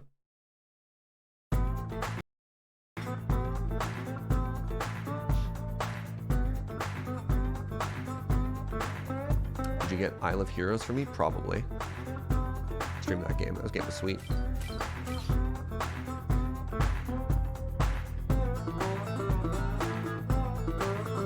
This is another trailer that's not doing a great job of showing how the game actually works. Okay. All right. So the way this game works is you are the king and you move the king around, and the king can recruit a couple of different soldiers of different classes, and there's like a whole buy phase where stuff like this, and you level them up. And then you rotate the orientation of your party to face the thing. So if you have like a melee character, you can rotate the melee to face it. But if they start taking a bunch of damage, you can rotate them away. And as long as you protect the king, you're totally fine there.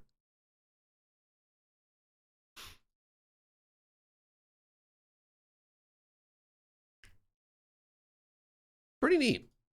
I don't know. Let's see if we watch this again with that information, if that helps.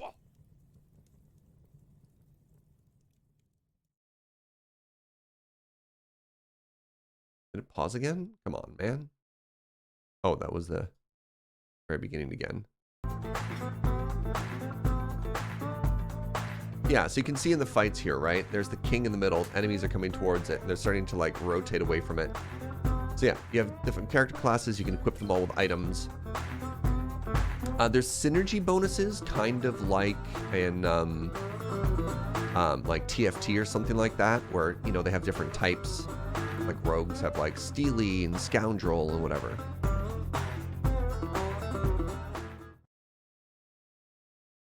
I don't know. How do we describe this? Action Auto Battler. Action Auto Battler. Yep, That's a good way to do it. We just said the TNT comparison, right? Action auto battler with rogue-like elements. Ooh.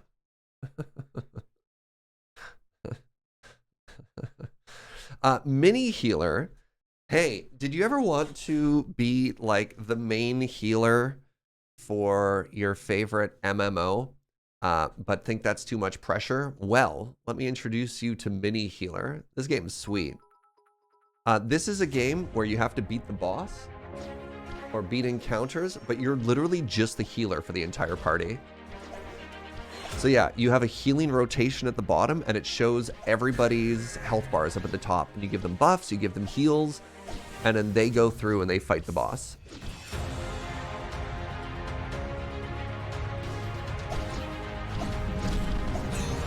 There's also some mechanics sometimes too, where, you know, as the healer, you have to do all the mechanics because the rest of your party only knows violence. This game is actually super fun.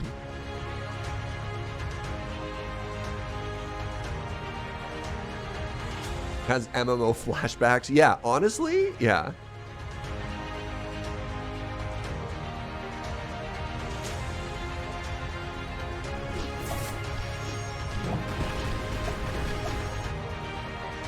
This might be a fun game to do as like a one-off. It's got a little bit more content than a one-off. I mean, how much time did I put in this? I probably put like 6 to 8 hours in. I wasn't even that far through. Hold on. Mini healer. Oh, I played. Never mind. I played for 2 hours. Lol. Yeah.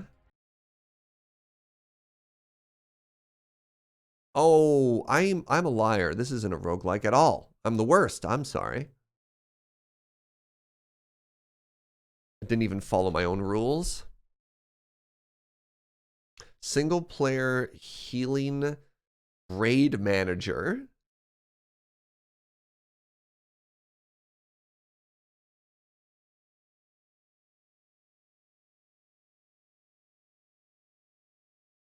That's just streamer privilege?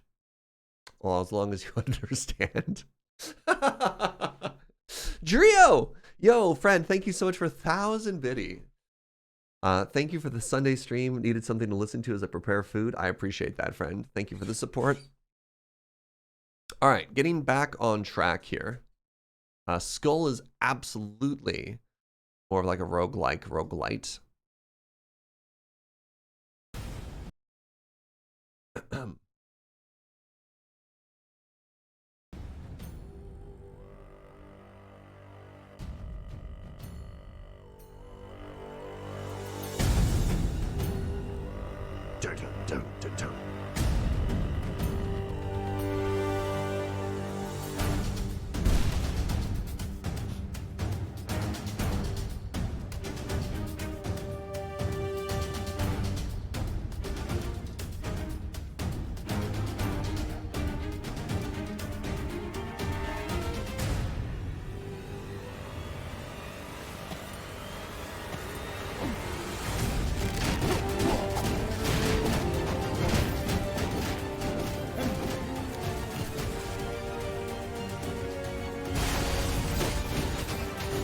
So this is like a side-scrolling adventure game where, depending on the skull you wear, you get like a different class loadout.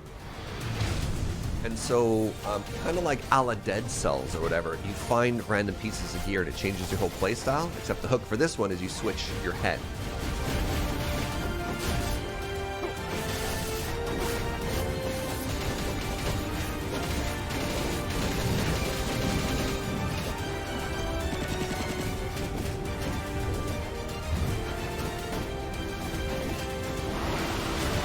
That's using your head.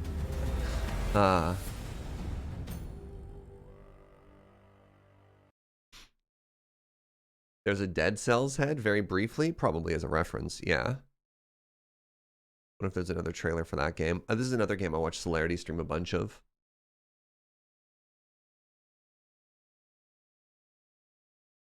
Uh, 2D action...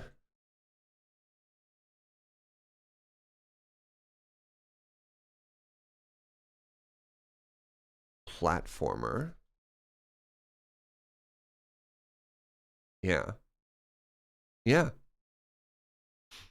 Similar to Hades and Noita. Fascinating. I guess Dead Cells is on the Epic Store, so that's why I don't have it. Probably very similar to Dead Cells. Yeah. All right, next up, Vivid Night. I've never heard of Vivid Night, so thank you for the suggestion here. What is this? Oh, good lord.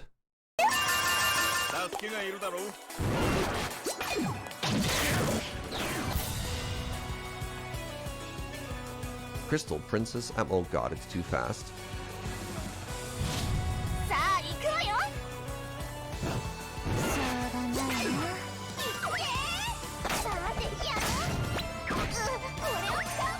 Sorry, chat, you're now all weebs.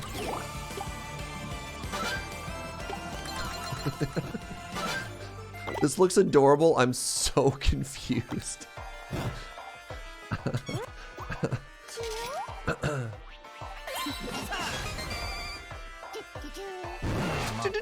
Go like what she said, do to the do.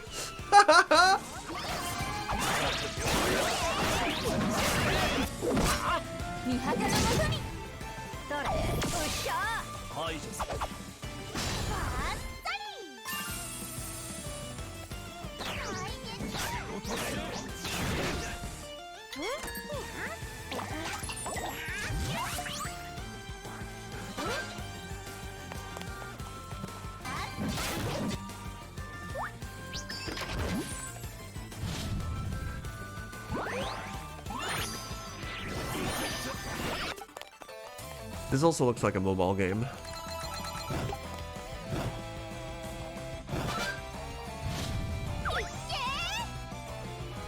Save your kingdom from the Black Witch. Huh. Yeah, I also want to point out that mobile game does not inherently mean it's bad. Roguelike adventure game in which you save your friends from being turned into jewels and combine their abilities to form the ultimate party. Interesting. All right, rogue. I'm going to put anime. Anime roguelike adventure game.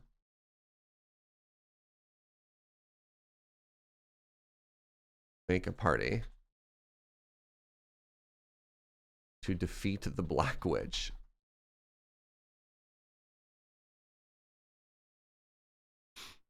Wait, there's another trailer.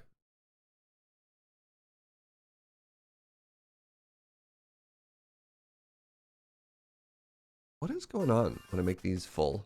I don't understand. I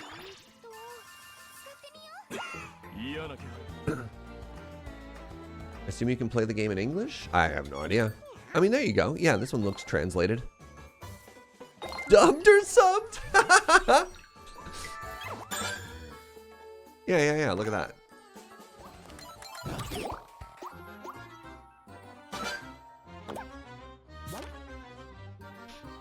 Oh, this one like actually shows gameplay. Neat.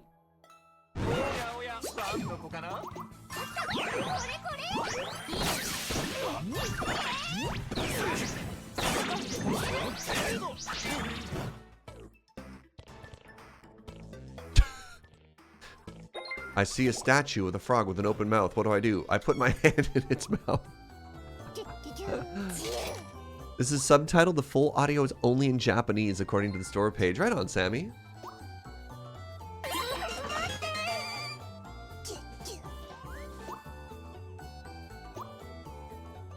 Oh my god.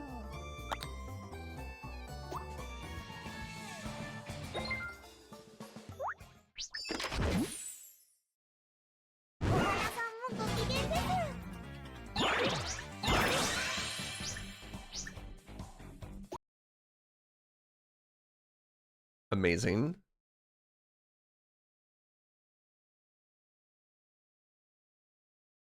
Who knows if they brush their teeth?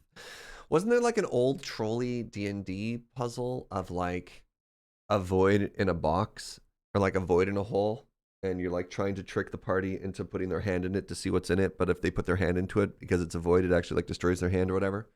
That's what I'm picturing for the weird, like, mouth statue thing there. All right, the last game we have in this genre, the suggestion is Little Noah, Scion of Paradise. All right. The Tomb of Horrors. Yeah.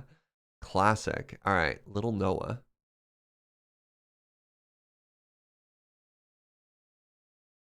Oh.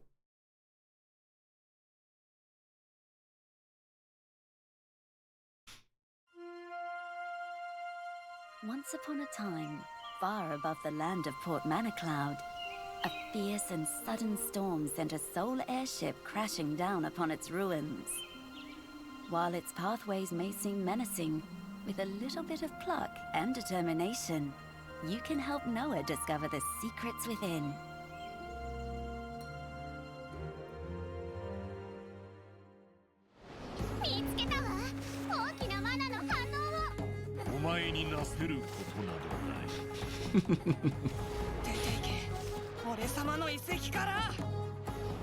Within its serpentine dungeons, troves of treasures are waiting to be discovered. 17 dungeons. Are Okay. waiting to be met. Gather mana to repair Noah's airship, power up skills, and strengthen your newfound friends. Perseverance. Did I miss something? Have we moved on to a new genre? Look, somebody suggested them, so here we are. Yeah, I don't quite know if this is still a roguelike or not. To aid Noah in battle. With more than 40 different types to find, there's a combination for any situation. Each Lilliput has a unique set of skills. Combine their moves. Sammy takes the blame for both Weeb games. Look.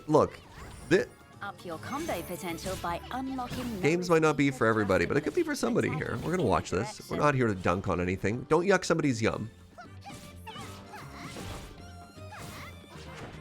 No, we're getting back. We're not taking chaos suggestions. We'll bring it back on track after this. scattered across the ruins.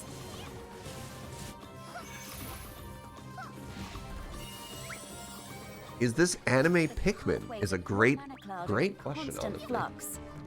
Wasn't Pikmin also anime though? I don't know. Expedition.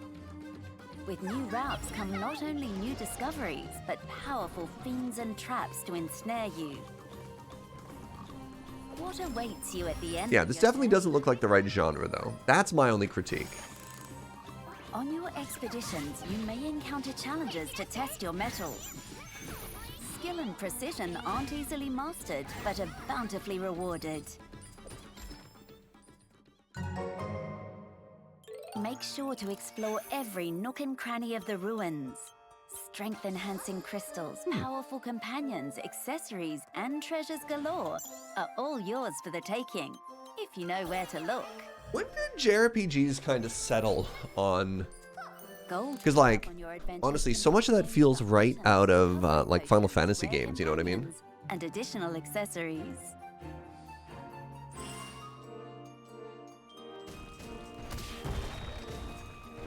The top 2 tags on Steam are Action Roguelike and Roguelite on Steam. Okay, no, that's fair, that's fair. Any Lilliputs or accessories obtained will be converted into mana, which can be used to power up Noah, repair your airship, and strengthen your bond with Lilliputs. Oh, this is a Squeenix game. What? I mean, that would explain why the UI is so similar. No way! Power up your airship and face the ruins once again with newfound resilience. I like how we've all shortened Square Enix to Squeenix. Noah's avatar burst gauge. An ace up your sleeve to wipe out foes with a relentless assault. This is also probably the only trailer we've watched today that actually explains how the game works. You know what I mean? Challenging and formidable boss battles may be lurking around the next corner. But no trial is insurmountable as long as you stay determined. Practice makes perfect. And who is Gray? And what are his intentions with you? Where does the key to this mystery lie?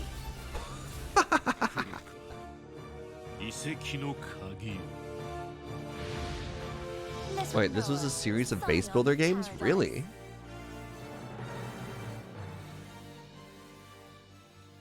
Neat. Thank you for sharing that. Huh.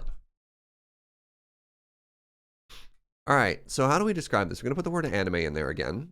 This was a 2022 game. Huh. 2022. Let's get the right numbers here. Oh my god. Hello? Anime action roguelike.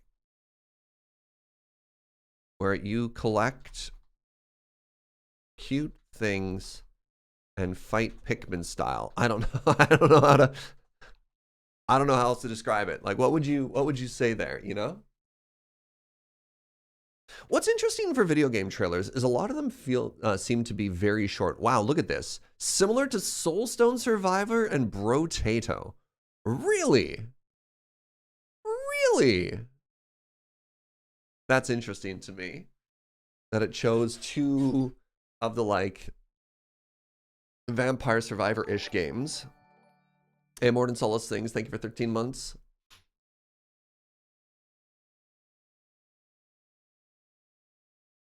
My water's empty. All right, hey, what genre do we want next? The similar section on Steam can be confusing sometimes, yeah. What genre do we want to do next? So that was roguelikes. We could do builders. Yeah, I like builders. Hit me with your suggestions, chat. What are you most excited to talk about? What's your favorite genre? We'll check out some trailers in there. Builders is near and dear to my heart. So we could do builders. We could also do colony sims. And we could also do like factory games. So we can make that all one mega genre, you know?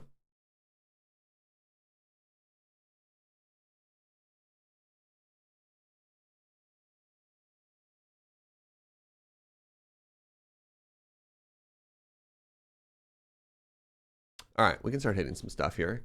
Kingdom 2 Crowns is kind of like a builder, also kind of like a roguelike. Yeah, sometimes they get kind of tricky. Turn-based strategy? Sure, throw 4X in there.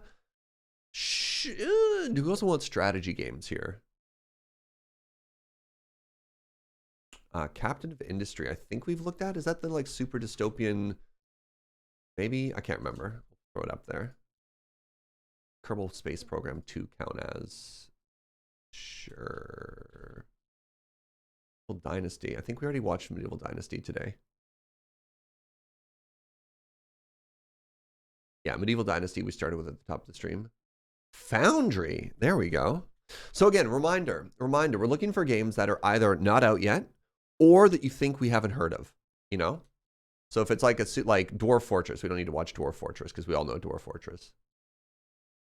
Merchant of the Skies. Does that fit in this genre?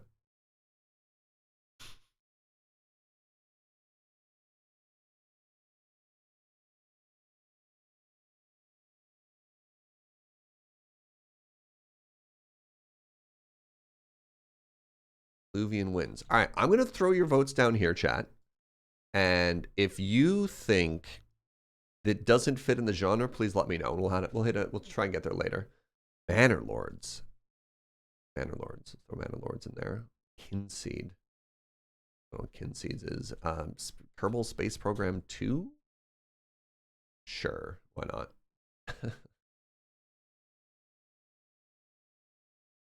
Rise of Industry. I think we've seen. I can't remember either.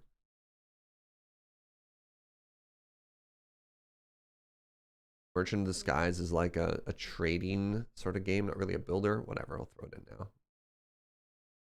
As the base building tag, love it. All right.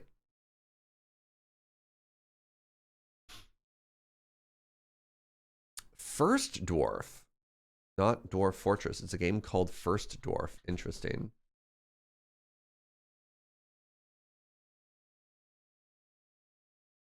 Do you want to check out My Time at Sandrock? I think we've looked at that one, but like that's a game that I already know of. I don't think that fits in the like new information sort of thing. I don't know. My Time at Porsche kind of burnt me pretty bad. Hey, let me get my water and we'll jump into this genre. So throw a couple more suggestions in chat. I'll be right back. I'm sorry, I hit the wrong button. That was not the mute button.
What's up?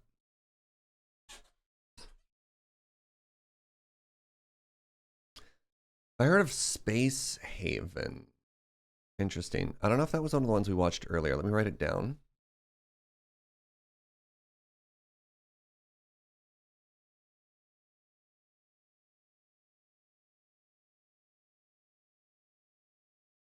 No, we didn't check that one out. All right, Space Haven. Anvil Saga. All right. Let's start checking some of these out. Kingdom, 2 crowns.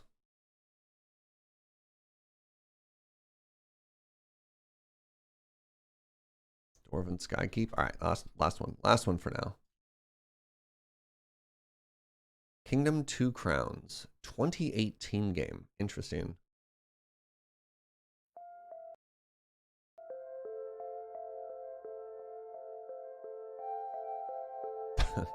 Ah, hubris. What about that island with the volcano?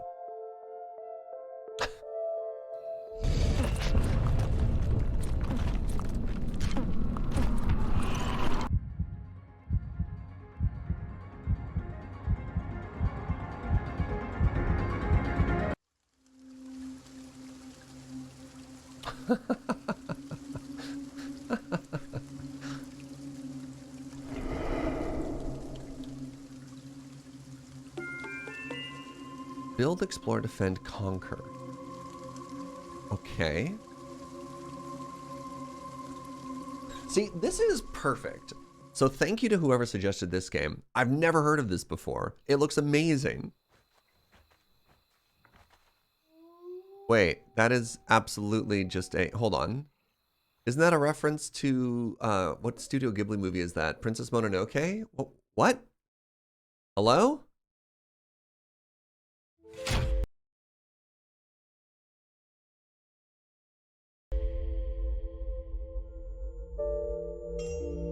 Many of them to their crown.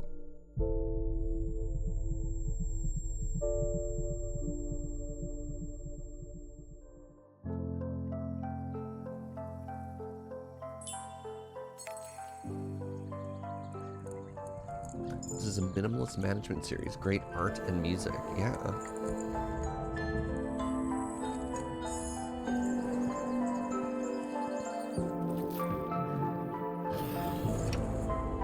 Oh, turned your horse into a lizard. Fire lizard.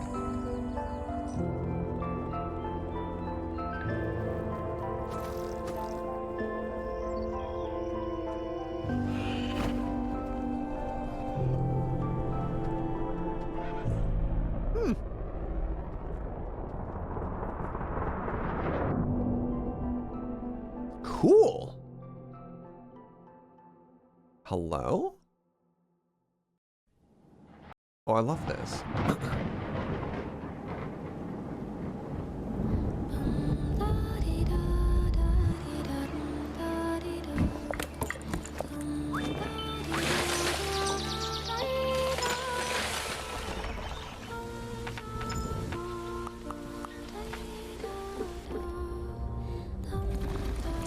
So it looks like do action, get coin. Use the coin to either build a new building or upgrade an existing building.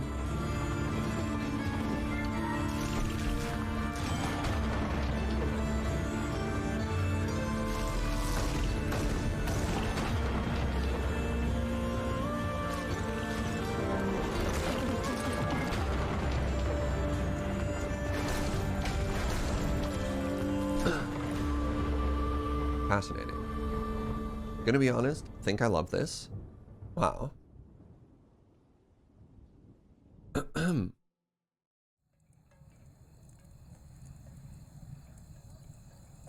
Stop that.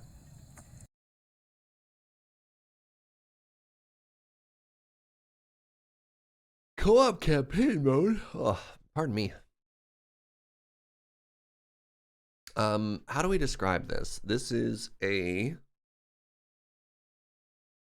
I don't want to say 2D builder because I might think it as a like 2D top-down builder. This is a... How do they describe it? Award-winning micro-strategy franchise. You'd watch me stream this? Well, thank you, Damos. Side-scrolling builder? Yeah, love it. Side-scrolling builder, pixel art, graphics, lovely music. Yeah, I could see myself playing this game. Very cool game. Love the aesthetic. All right, let's check out Captain of Industry next.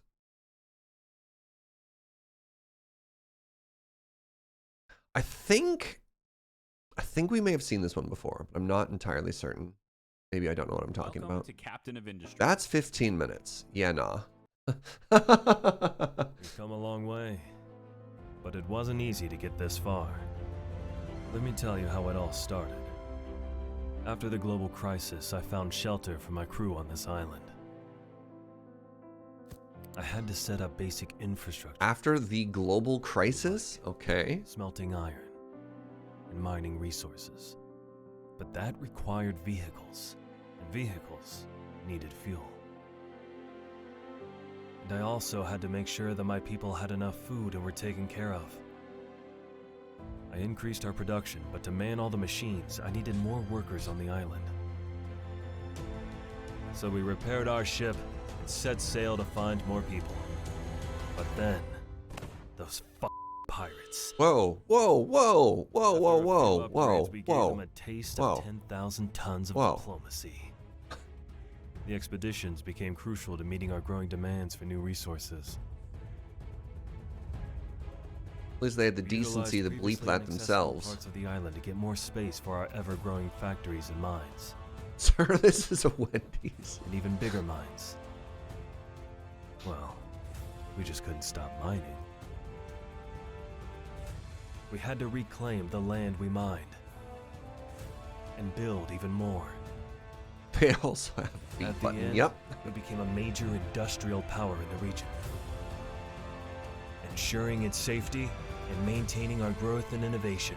This is so interesting. So This restore is so interesting because it's a factory game that's actually just set in this even more technology level, if that makes sense. Like, a lot of factory games are in like a fantasy setting, or sci-fi setting rather. You know, it is the future. So what about you, Captain? And you are a robot, and you up can for use the like challenge? drones or whatever. But it's fascinating to see an industry game where they're like, you got pickup trucks.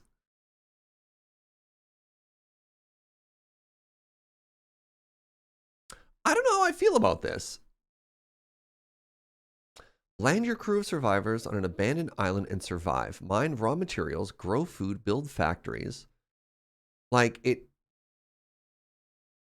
What an odd mishmash of genres they're putting together there. Because it also looks like, sorry, I just bonked my microphone. It also looks like they're doing some like it's not a colony simulator, because it's definitely more of like a builder and a survival city builder, because you have to feed people and house them in like weird sea can shanty towns. I'm so confused. Why are we launching rockets? Why do we have solar panels? Where do the pickup trucks come from? And we've got like sky raised conveyor belts, right? Like, what? Like, what? What?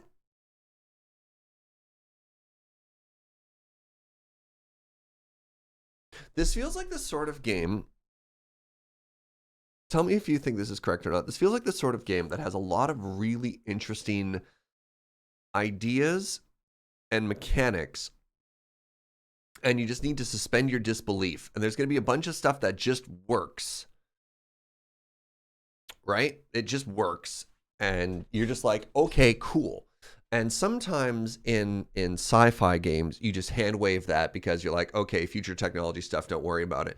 But seeing as how this is firmly planted in like the now, this is very bizarre.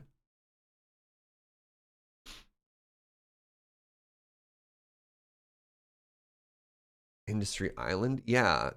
Weird. Modern day factory.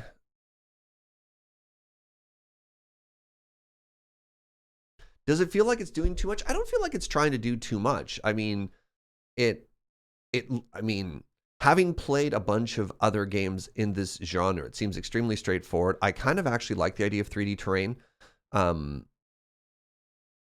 Factorio has like kind of a faux elevation where they put a cliff in the way of stuff, but you never, you know, you can TNT blow it up and it's gone. So like the fact that you have mining quarries, you either have to level hills and then refill them and reclaim them afterwards is really interesting.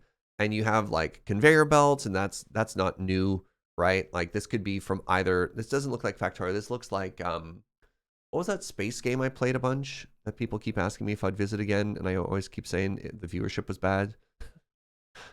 Where'd that game go? Dyson Sphere program, or whatever that was called, right? Like that looks like the same sort of 3D elevated conveyor belts as Dyson Sphere, right?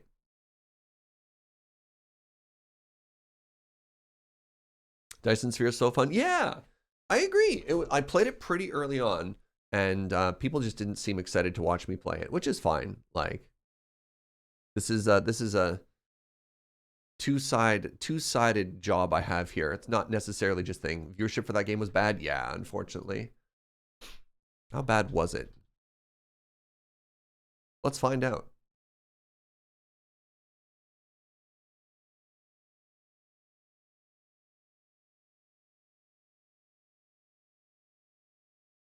Oh, that seems like a lie. If average viewership was 185 with a max viewership of 313, I would have kept going. But I feel like it declined faster than that. Yeah, there we go. Let's talk about this. So there you go. The first stream of it I did 260, then 200, then 150, right? Like that's a pretty clear sign. That's a pretty clear sign to me when I play a game that like, oh no. Right? Which is unfortunate.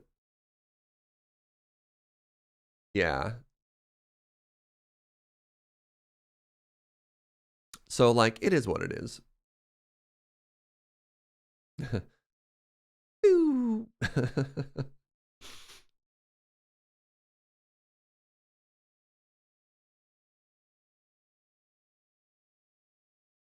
One of those streams had a max below the average.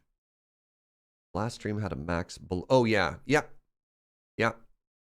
For sure.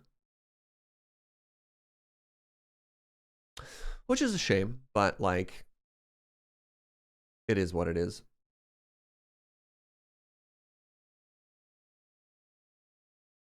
Yeah, so this game seems cool. I should probably spell the word survival properly.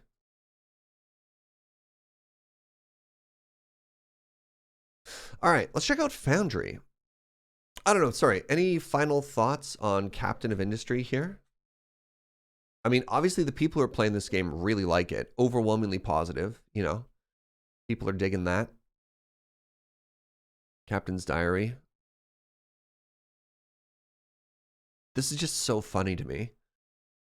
Like, conveyor belts and pickup trucks is just so very interesting.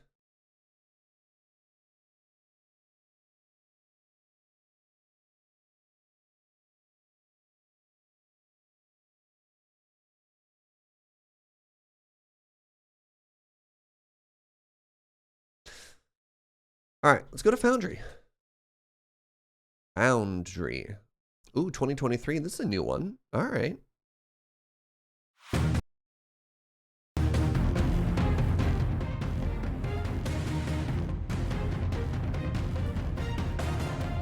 See, now we're back in like the sci-fi factory game, right?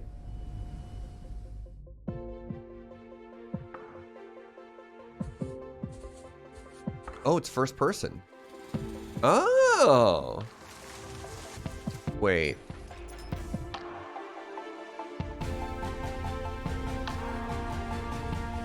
Did I help with Foundry? I can't remember. I was tweeting about stuff, and I have a friend who was helping make a factory automation game, and I played like an early beta version of one. I can't remember if it was this. Oh, it's multiplayer. Play with Buddy. Play with so many buddies. Oh, interesting. It looks like you actually mine blocks in this game, too.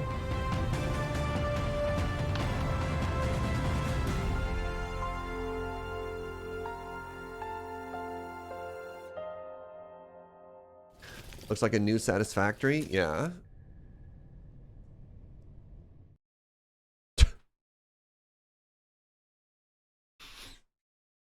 Build a factory in an infinite simulated voxel world, mine resources, craft machinery, and automate your research to progress. Face logistical challenges by planning and building a conveyor belt and pipe network. Manage a complex power system and expand your constantly growing production lines. This is 2023. This is actually like a ways out.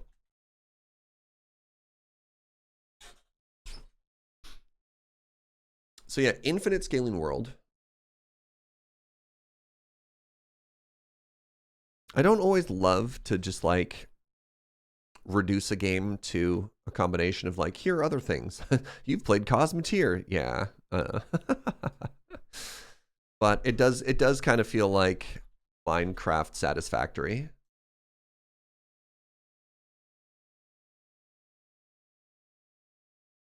We can give it better than stuff like that. So Infinite World. All right, hold on. Factory automation game.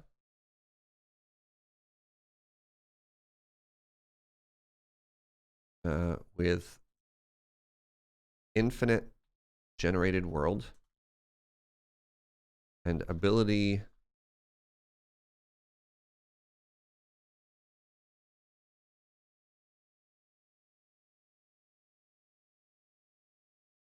there. It's very reductive, not a good habit to be in, but it does make some fun, quippy comparison jokes. I mean, it works in that it's a very quick way for people who don't understand what's going on to get caught up to speed. But like, man, what was I playing? I can't remember if it was Brotato or Soulstone Survivor or something like that. People are like, is this just X? And you're like, no. This isn't just X. This isn't just like a Vampire Survivor clone.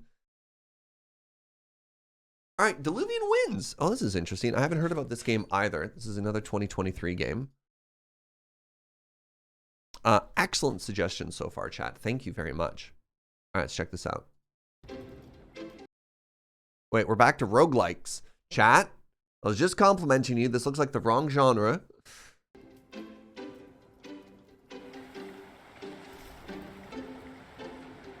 Oh, wait. No, hold on. Does seem to have a colony game. I take it back. I apologize.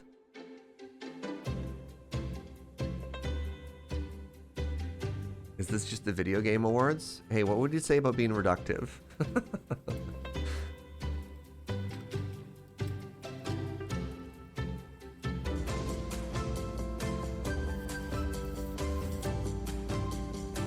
Okay, no, this is totally a builder. Is this a roguelike builder?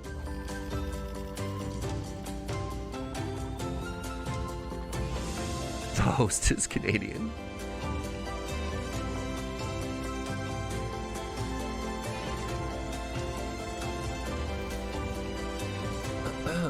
Huh. Diluvian Winds prologue. This is a roguelike city builder. Is a management game set in a small hamlet at the foot of a lighthouse. Welcome weary travelers and help each other to try and survive the unpredictable weather. I know that says grow your hamlet, but I absolutely read that as grow your hair for a second. I was like, that's weird.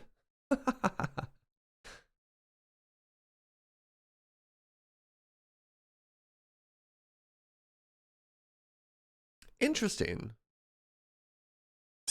Pardon me. Perfectly ordinary human noises there. Kind of similar to Spiritfarer. Interesting. So what is this? This is another side-scrolling colony sim city builder. I don't know what the roguelike elements are, though. I have no idea what that part means. I'd be curious to see.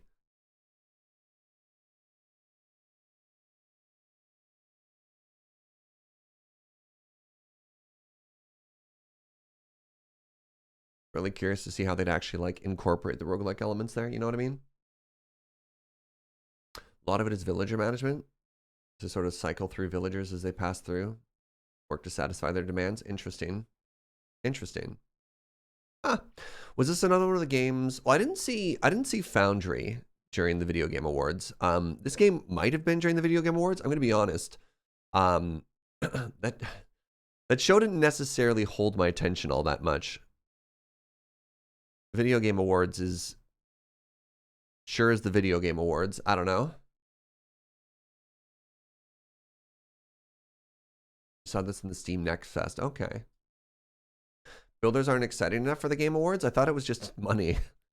I thought the only criteria to get featured on the Game Awards was to pay to be featured on the Game Awards. Yo, what's up, Amy? How's it going? Hey, what's up, everybody? I'm Serge. We're watching video game trailers. So, I don't know, to quickly get you up to speed, we've watched this many trailers so far.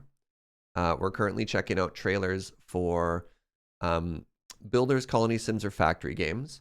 I'm a family-friendly streamer, so if you want to make suggestions, no swears, no nudity, no gore, no body horror. I can't get my no body horror. There we go. What's the cutest trailer so far? God. Cutest? I mean, Hades 2. I mean, that's not necessarily cute. Evoland was pretty cute. Evoland was very cute. What else was cute?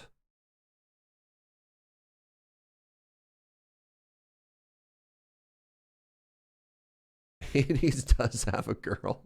There's a Hammerwatch sequel? Yeah. The weird anime one? Yeah, I mean, I guess that's kind of cute too. Hey, if you don't know Amy's an absolute delight. She streams a bunch of Magic, but also other stuff. Like on Friday, we played Overcooked together, and that was absolutely delightful. I like Amy a lot, and you should too. That's how I tell people to go follow channels. Like, you know? The cutest, man. Little Noah was kind of cute. It's like very anime, where you collect little cute anime figurines and make them fight Pikmin style. What magic set is behind me? That's Shadows? Do we have a command for that sheet? I can't remember.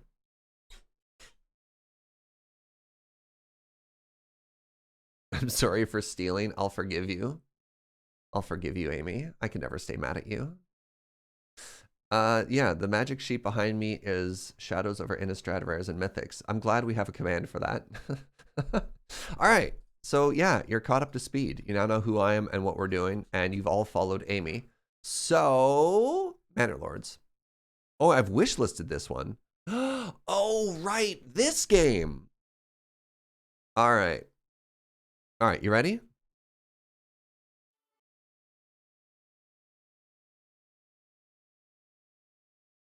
Hello?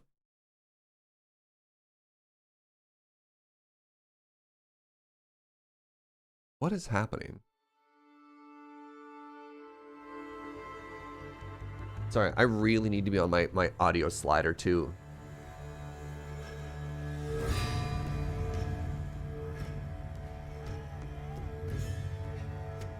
It's shocking to me how different the audio volume is for everything. Oh, look at this. Look at this mismatch group. They don't even have matching uniforms. Oh, they dead.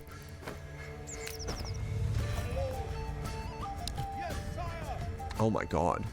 I didn't realize this city builder had this level of combat. What game am I thinking of here? Is this like Total War level stuff? Hey, what up, Chris?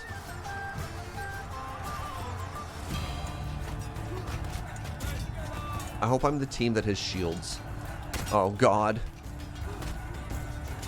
It's a bad day to be a peasant, eh?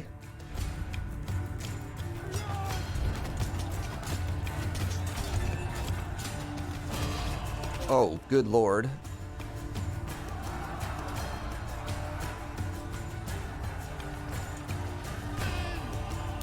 I hadn't seen the combat update. I'll show you why I was thinking about this game before. Just wait, Takash. Isn't every day a bad day to be a peasant? I don't know. Like, sometimes I want to just go live in the woods.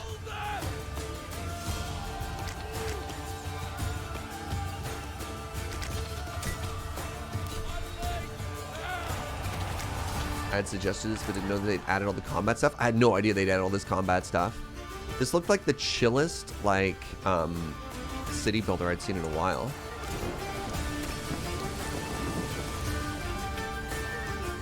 Fatigue. Yeah, I mean, I'd be tired too. All right, I had no idea they'd added combat. This is the stuff I was hype about. Check this out. 4 minutes. Wow. Wants to combine organic medieval city buildings and real-time battles. Oh no. Welcome to Manor Lords. Let's get to work. In this video, I'd like to introduce you to some of the core mechanics of the game, including regional development, trade, and military recruitment. We need more workers here. I'm glad they've hired an old Englishman to narrate this. Manor Lords is divided into regions. Each region has its own resources, as well as a development tree. Oh my god. I love development trees. When you upgrade the residential buildings in the region, you get development points, which you can spend to unlock new development branches. See? Now can you see why this game was my jam? Because look at this. Isn't this stunning? This means that different regions may specialize in different things. Some may be more optimized for farming. Some for mining.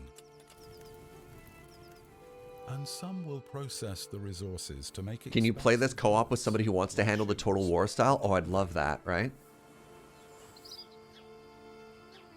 The other problem when I look at games like this is I see a building like that in, I'm like, oh, I want to build that in Minecraft now. Affecting the market attractiveness. Free merchants will travel more frequently to towns that have rare and more affordable goods. This is so chill. Yeah, but then when we get to that Total War slashy part, Diabor. Lord's treasury, however, is split from the regional wealth. As the Lord or Lady, you must tax your towns and villages in order to get money for your personal endeavors. There are different taxes giving various benefits. For example, the tithe goes straight to the church, but in return, the church gives you... War only happens after the harvest and before the snow. I don't know why that makes me laugh so hard, Drew Champion, but that's very funny to me. Influential lords on the map. All right, everybody, gather around. Time for war. Or insult other lords via the diplomacy system to affect their influence.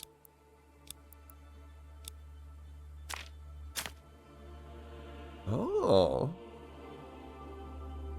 I hope your fiefdom rots. The recruitment system in Manor Lords has been redesigned after some community feedback. Oof. It is now divided into 3 unit categories. First type of recruits are the peasant militia. You can call to arms the peasants from your villages. They grab whatever improvised weapons they have and join the fight. This will hit your economy, and you'll need at least a couple of villages to form an army. If you want better militia, you must train them at the training camp or the archery range. The second type of recruits are mercenaries. They cost silver and a lot of it. The flock of crazy goose. Oh my god, that is the greatest mercenary band I've ever heard of. Oh, I love that. Oh, I also love that building. Wow, I love that building. That you can customize to Hold on, somebody remind me for half a second what that building looks like, because I legitimately want to build that in Minecraft. Because look at that. I love the staircase inexplicably is up to here, right? Solid stone. They have a staircase up and they have another little access thing right there. That's beautiful. I love that. Heavily armored unit that you can customize to your liking.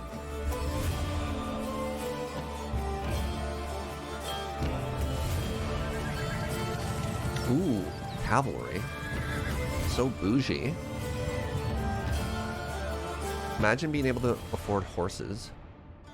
Thank you for joining in for this short preview of Manor Lords gameplay systems. If in Vault Hunter is giving you the building edge, right? Be sure to visit Manor Lords Discord and subreddit. See you all in the next video. All right, one more. So much louder. Why? Oh, thank you, Brooke.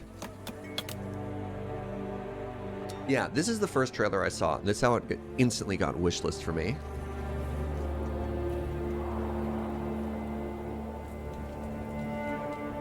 Ooh. Chilly suddenly.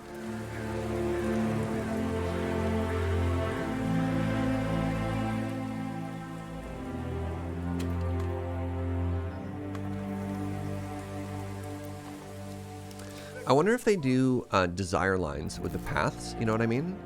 There's very few games where you just put down the buildings randomly and they'll think of the most natural way they walk to places.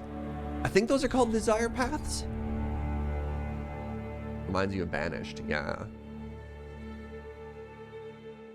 So, I had only seen that trailer, and that trailer was enough to hook me. And then they've added so much more to it. So this game looks absolutely amazing. This is so my jam. So when this game comes out, expect, like, straight up, expect some streams of this game. Wait. I have 300 hours in Fallout 4. Why?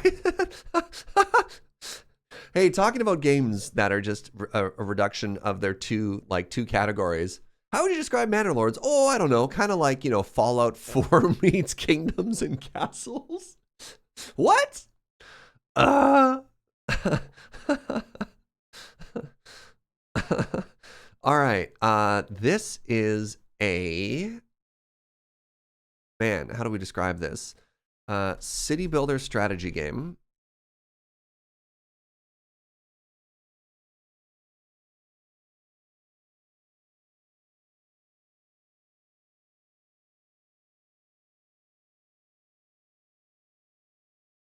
Militia recruitment and total war style combat.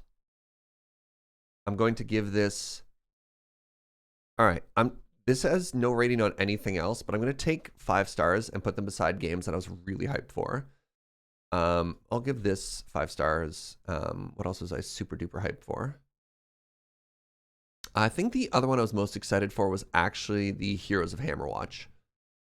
Which is not to say that any of these other games aren't bad, but like, or aren't also good. But like the ones that I looked at so far have been like, oh my god. Stardeus is pretty close too.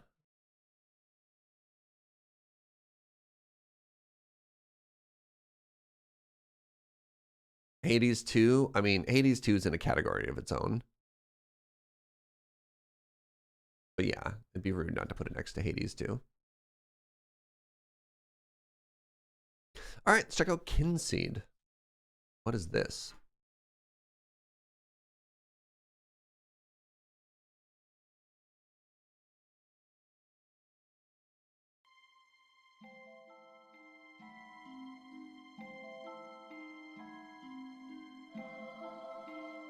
Don't you dare get very loud suddenly, game.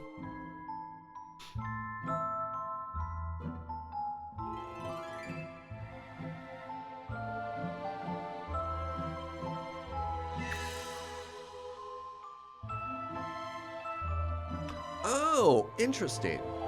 Own stores. Is this kind of similar to Moonlighter or whatever?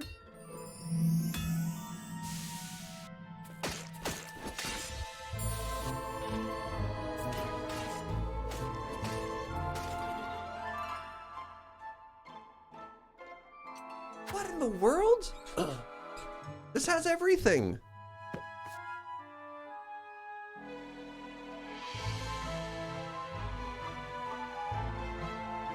So this is like, again, super reductive, but sort of like Stardew,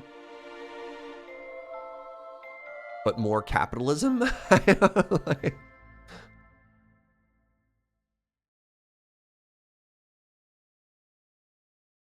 a beautiful life simulator sandbox RPG. Raise a family, farm the land, run a business, cook, craft, and build an everlasting legacy. in a vast world filled with adventure, creativity, and meaningful choices. A Beautiful Life Sim sandbox RPG from veterans of the Fable series. Oh, I do like Fable a lot, actually. Also got some Crusader Kings. You take control of your children once you die. Really? You've been given the Kynseed, a mystical acorn that grows into a family tree where your choices manifest in its branches. Raise a family, farm the land, run shops, and explore the world as its inhabitants age around you. When you die, step into the shoes of your children and continue your legacy. In this beautifully handcrafted world, an epic tale of adventure and ambition will unravel around you as you discover the secrets of the land of Quill and its cast of memorable characters. Look at this. Run a business, go adventuring, farm the land, develop relationships, find proverbs. I don't know what that means. Gather materials, build strange artifacts, and a world and story. Huh.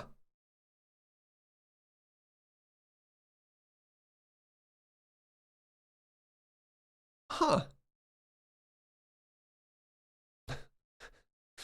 Take control of your children has extremely menacing implications out of context. Yeah, a lot of video games, you're basically just like a sociopath. So we just kind of hand wave that away. How do I TLDR that? You know what?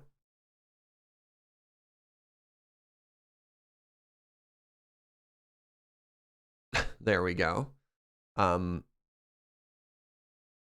hold on. This came out 2 weeks ago. No way. Similar to Stardew and my time in Portia. Fascinating.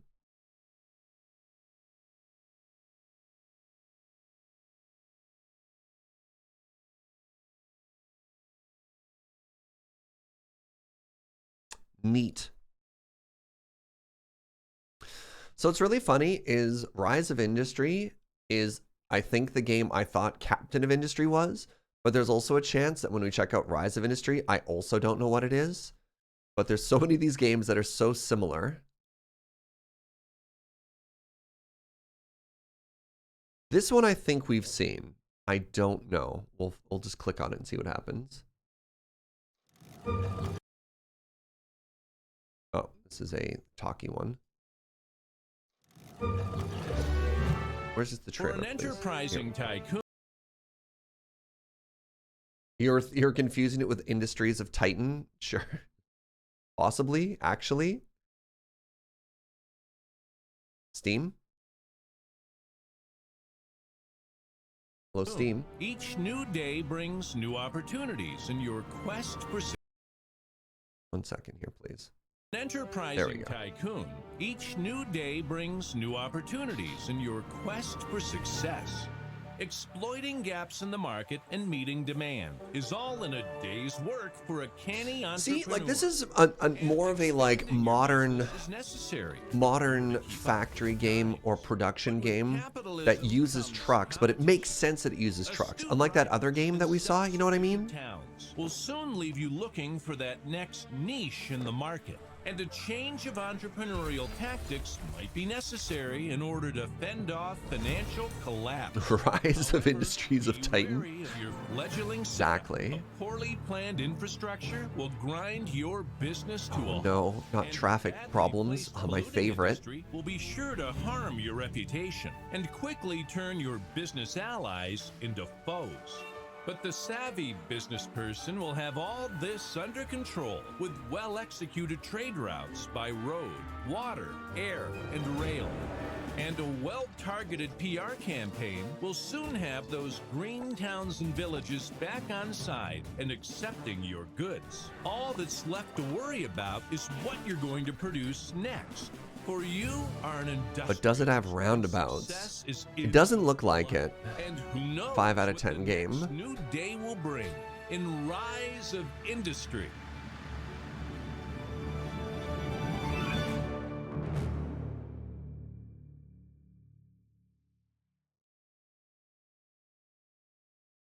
Why is it mixed? Mostly positive now. Wow. People have been very critical of it lately. Wait, buy the Casado bundle. Also comes with Ixion? Wow. Wait, Warhammer, hold on. Timeout. Project High Rise? Oh my god. Neat. All right, so this is a modern day. This is a modern day. How do I do this?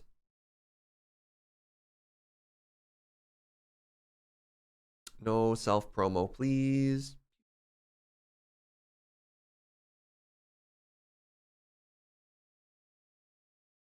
Production game?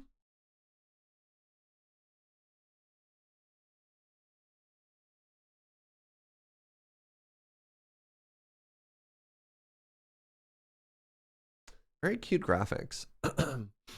Wonder what the modern mixed is. What's going wrong? Why are people upsetty about this?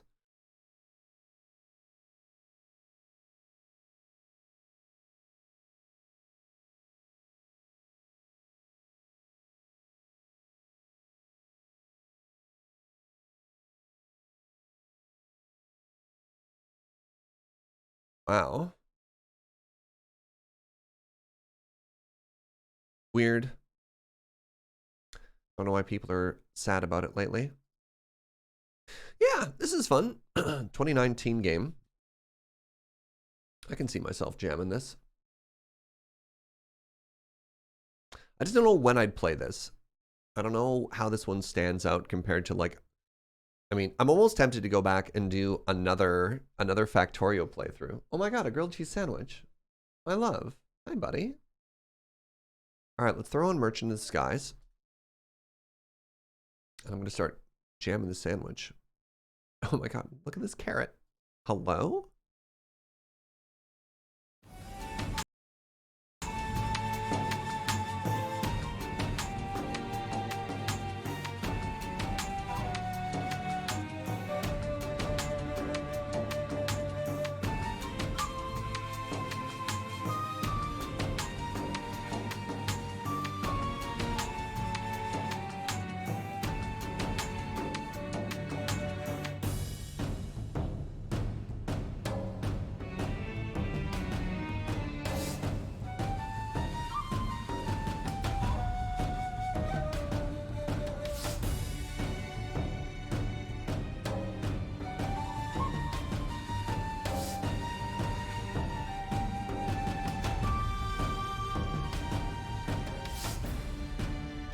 Restore the Fieri Archipelago.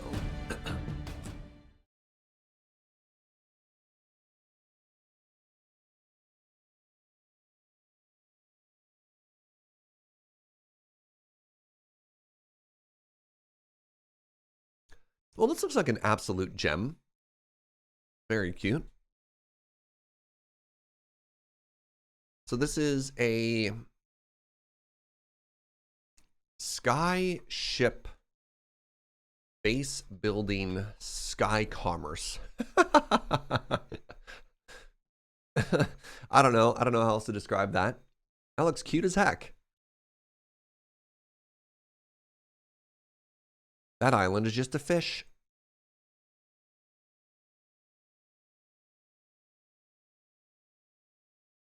Yeah, that's definitely just a carrot in a top hat. Oh, upgrade your ship. What an absolute gem. Hey, I've got this lunch in front of me, and I kind of want to just eat it before it gets cold because Joe made me a beautiful looking grilled cheese sandwich. So let's go to the booth and let's hang out for like 5 or 10 minutes and talk about life, the universe, or literally whatever. And then we can come up with a plan after this. And by plan, I mean we're probably just going to keep watching trailers.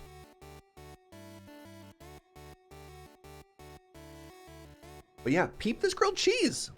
Look at that. Sourdough, Balderson cheddar. And you can actually, oh my god, look at this. Look at the side reference here. You can see the spots where the cheese made it through and got like a little bit crispy on there. Oh yeah. Oh yeah. So how do you do, my friends? What's our lunch topic? talk about life, the universe. We can talk about anything. And then we'll watch more trailers in just a minute or two.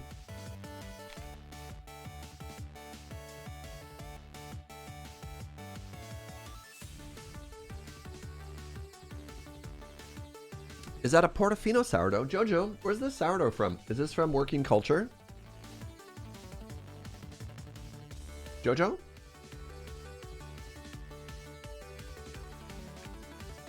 Jojo is otherwise occupied. I don't know.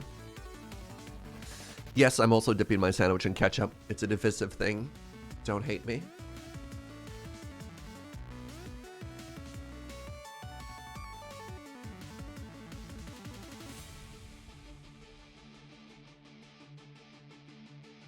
Oh no, Takash! Just died and lost all your stuff.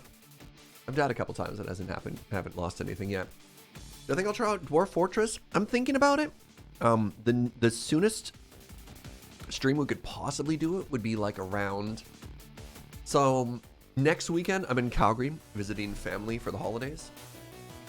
So it would be like around the 30th or 31st. And I don't know. We'll see if people still care then.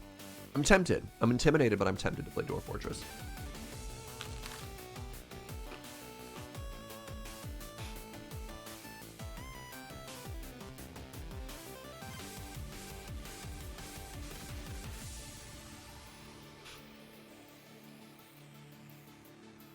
Am I familiar with the Settler series? Not at all. I know nothing about that. I don't even know if the name... I don't know if it's like a video game or TV series or what. You only have 24 days left of your vacation? Yeah, I don't get days off like that as a streamer. I got sick for a week and it gave me a panic attack.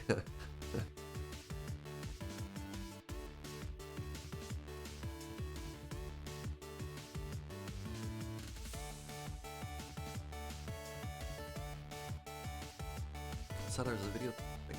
Am I thinking of leaving Twitter? Yeah, honestly, kind of. Yeah, it's tough though, because you don't grow on Twitch by being on Twitch, which is really tough. Like you really need another place. And our YouTube hasn't quite picked up enough. Like we just post the VODs. We don't make a ton of YouTube content exclusive for it. To really get external outer growth. It's not like I tweet about my going live or anything like that. I'm still kind of hopeful that things will get better with Twitter, but like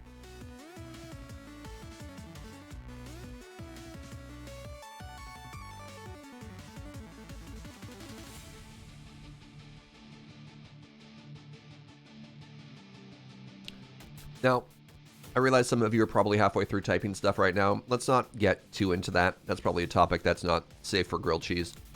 You know what I'm saying?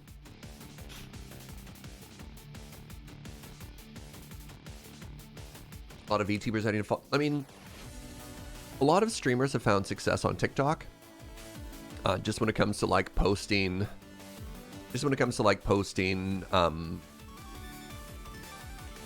clips. Like, I've already hired Matt to be my editor, and he's putting together like really good clips into YouTube Shorts, and they're doing pretty well. Like every now and then, one of them gets picked up by the algorithm, and we get like thousands of views, and people are like, "Hey, what's up?" And ideally, that drives organic growth to both the YouTube channel and to Twitch channel and stuff like that. And I've heard that you can get a lot of views pretty easily on TikTok, but the ability to actually convert that into like somebody to watch you on Twitch, like I don't know what the actual conversion rate of TikTok to Twitch is. You know what I mean? What's up, Exonymous? How's it going, friend? Did you ante up for another year Judge Academy? Yep. Look, if I want to be an official judge for the PPRs, I write it off as a business expense. I pay to be a judge. I want that extra level of credibility. If I'm going to be a judge in front of thousands of people for the PPRs, I may as well be an actual sanctioned judge, you know? Did I say Matt Wiggins instead of Matt Griffith? That's embarrassing if I did.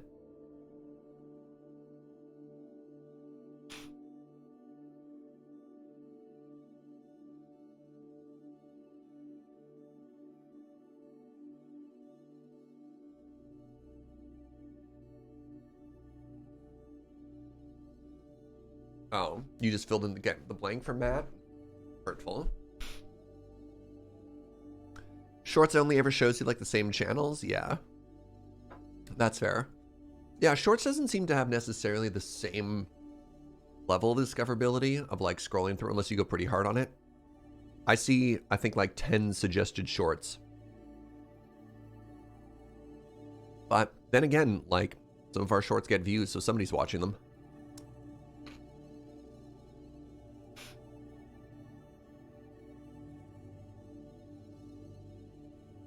Yeah, that's a tough thing. With TikTok in particular, is it so fast? You just like scroll. Is it worth getting on a new platform for something like that? You know, I don't know. Ultimately, I have decided it hasn't been so far, as I haven't jumped onto that. Like, I could have jumped on TikTok, like, what, 18 months ago or something like that? However long I've been making shorts.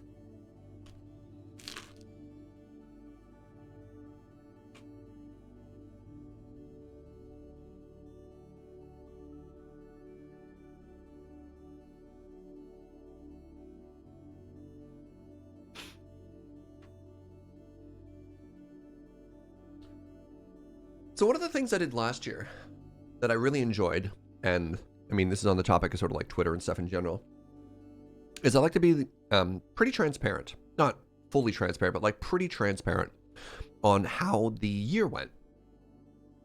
So like, and I want to go through and actually like find the Twitter thread I did last year of like, here is my viewership over time. Here's X, here's Y, here's Z, here's growth, here's losses and whatever. And if I don't put that on Twitter, where do I put that? Like, I shared it in Discord. And it's cool to be internally transparent with the community. But one of the things that I liked was sharing that with other creators. Like, here's how I did for the whole year. And I remember Voxy in particular last year was like, hey, this is really cool. Since Surge shared, I'll share too. I've never used Tumblr. Maybe? I don't know.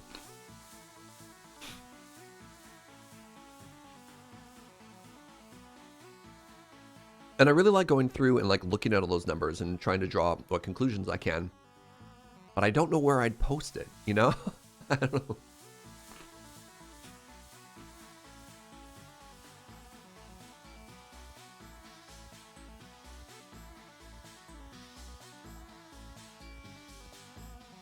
Maybe to do like a live stream. It feels, I don't know. It feels like it doesn't necessarily serve the audience I wanted to serve if I just do it on stream, which is no offense, chat. I love you. But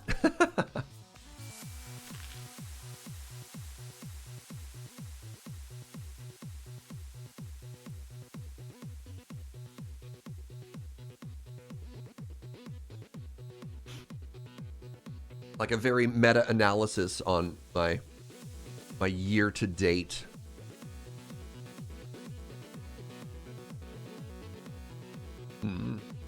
No, I mean, I'm still happy to share it. And I know there's a bunch of people in this community who also stream as well, so it's helpful there too.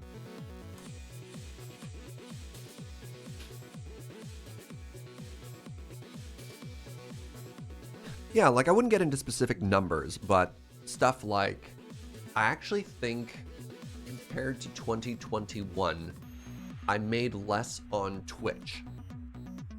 But I think if I looked at all of my revenue sources overall, I think I technically made like maybe 10% more than I did last year. I'd have to wait for the final numbers to come out. Like I'd have to wait for all December to be done, which is kind of cool. So on the one hand, it honks that like Twitch is down compared to what I made the year before. But if it's overall up, isn't that good? And this sort of thing is like, I don't understand what the cause of those changes would be.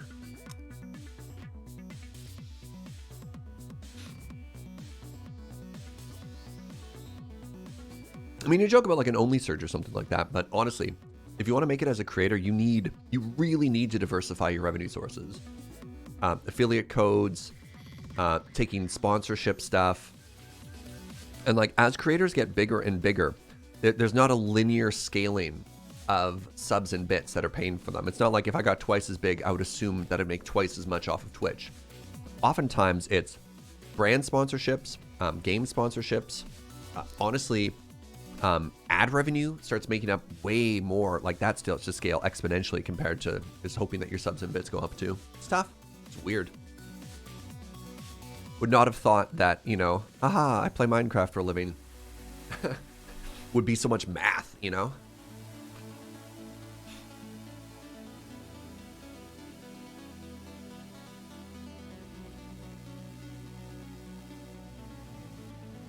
I'd rather support in ways where the least amount of my money goes to the other thing. Yeah, for sure. Like people doing direct support, Patreon and stuff like that. Absolutely. It's amazing.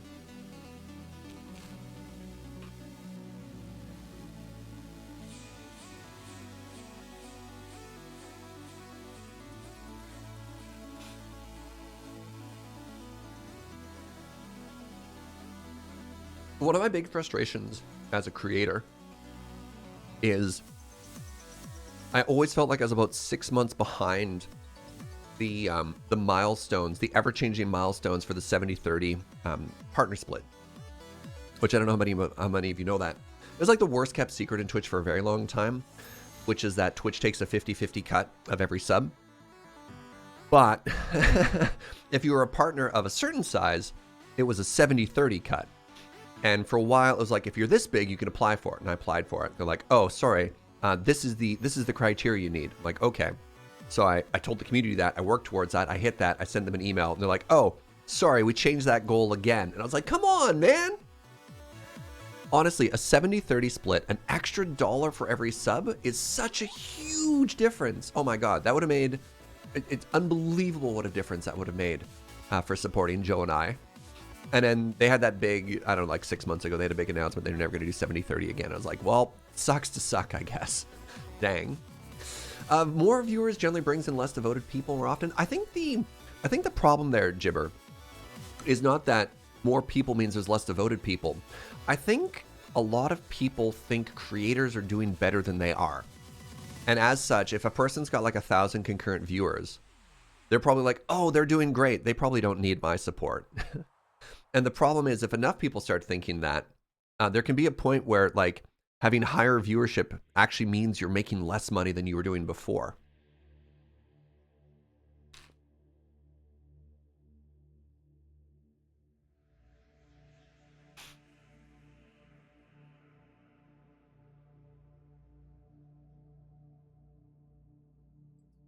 I was watching a streamer for a while who was like a 10,000 concurrent viewer Hearthstone streamer who then got into PUBG, got really into PUBG, and concurrent viewership dropped down to like 3,000. But he's very open about it. He's like, I went from having 1,000 to 2,000 subs at 10,000 concurrent viewers to 5,000 subs with 3,000 concurrent viewers. He's just like, I found a different community. I found an older community, presumably that had more money. And they're just way more into, like, he's like, this is the best decision I've ever had. And some people from outside would say I'm doing worse because my viewership is a third of what it was. He's like, this is the best decision I've made.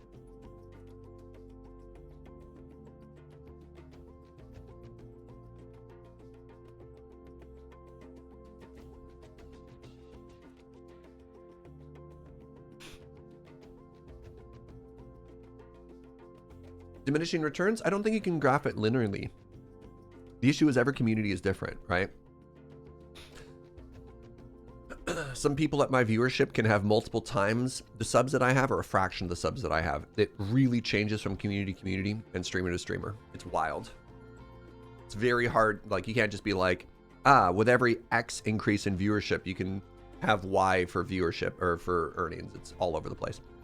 All right, this is my final bite of my grilled cheese. I'm going to wash my hands, and then thank you for joining me in what turned into a weird rant on, like, Twitch earnings.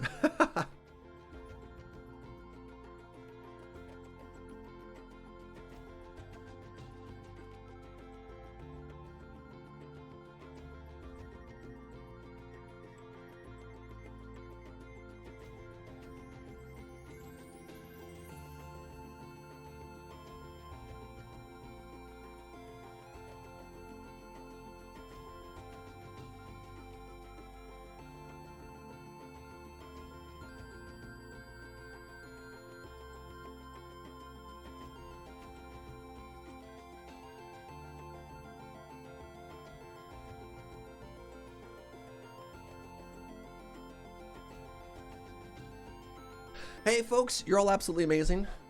I'm back from my lunch break. Thank you very much. You want to watch some more video game trailers? Yeah. Good.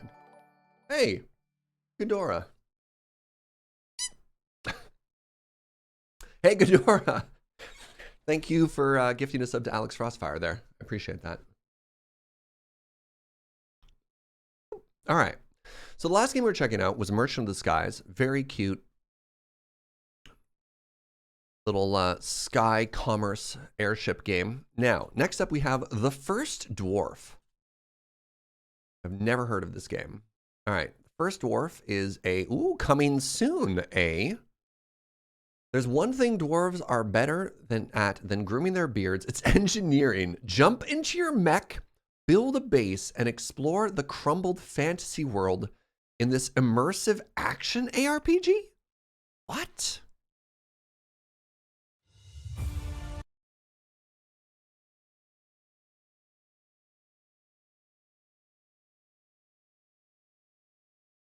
And Steam.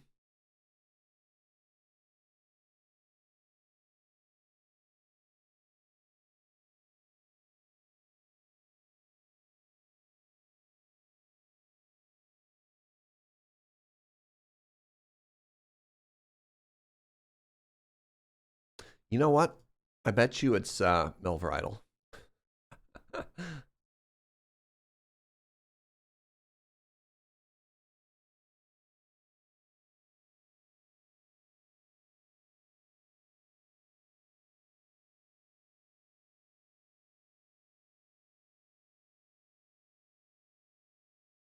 Go ahead and close Curse Forge as well while we're at it.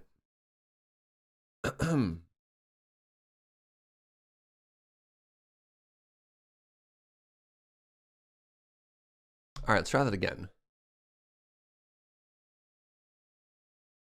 The First Dwarf.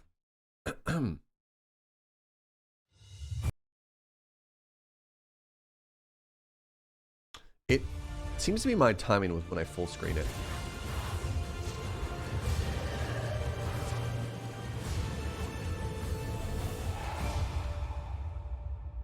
Well, we are far from home, Ragnar.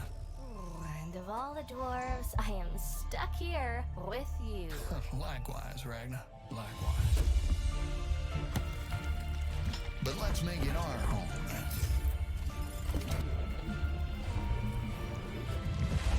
Kind of reminds me of Astroneer. Just immediately looking at like the world and the way that you interact with it. Because it looks as though you have a resource of magic that you need to keep your mech powered, much like the oxygen in Astroneer.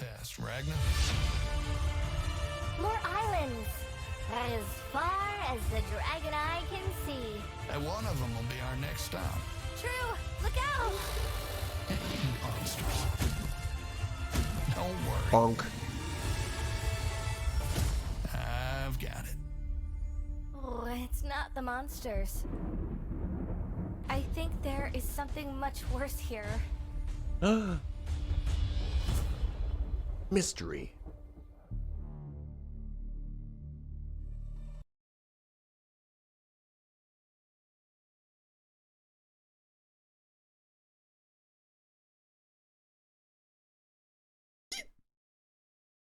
Bad weather. I also like the answer of just humans.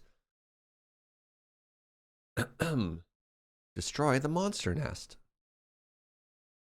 Ooh, little crashed airship there. Yeah, this, you know what? This definitely makes me think this is how you keep your mecha powered, right?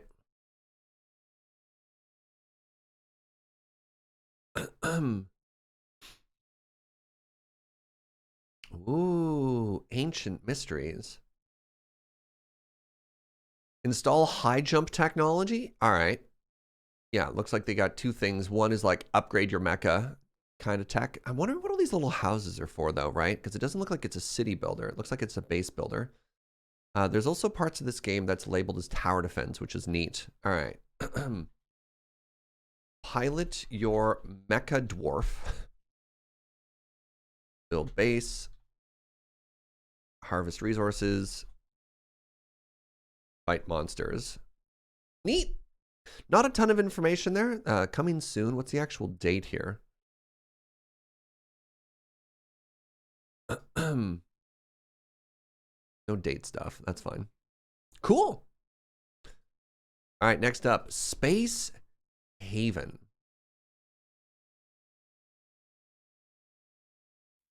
That's the Earth, burning down and taking humanity with her. So we asked for a spaceship. They gave us tools and said, build your own. We are a colorful group. Cops, doctors, farmers, engineers, people with the skills and grit to take a basic platform and turn her into something that can fly. Yeah, I think we've seen this one She before, doesn't yeah. have to look pretty. But She still. just has to keep us alive. Keep the air where it should be. Keep us fed. Give us a place to All right, that was until the aliens attacked. all those are luxuries. There they are. Yeah. Friends, though, they are a necessity. None of us can do this alone. It's dark out there. We will make it work. We'll shine a light on it all. And maybe, just maybe, we'll find a new home for humanity. Interesting. Yo, Alex Frostfire, thank you so much for gifting a sub to Nathade. Appreciate that, friend. Surge sinks your buttiness. Snurge? Bad Snurge. So this is very cool. This is definitely more of a colony sim. Honestly, it's really interesting how many games there are in this like build your own spaceship block by block style, right? There's this, there's Cosmeteer. Cosmeteer feels a lot more like build the block by block, but don't worry about the colony sim portion. Just worry about like the combat, like here's the lasers, here's the fuel logistics and all that sort of stuff. And then earlier we were also looking at, or was it? I think it was Stardeus is another one. So what did Stardeus focus more on?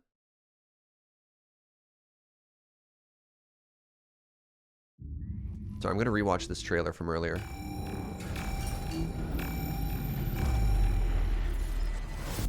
Earth has perished. Our crew is in cryostasis. And you are in Man, these games are so similar. good luck.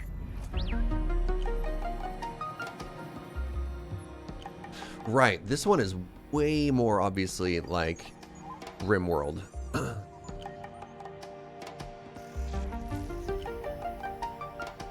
Oh, right, it had more graphs.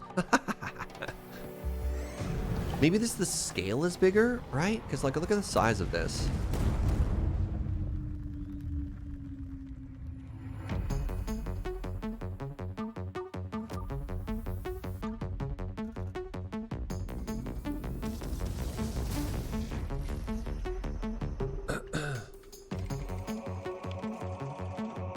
Like, it almost feels beat for beat that the trailers are similar, you know? There's also Last Starship, which is literally the people who made Prison Architect. Amazing. The future of the ship is in your hands. Hmm.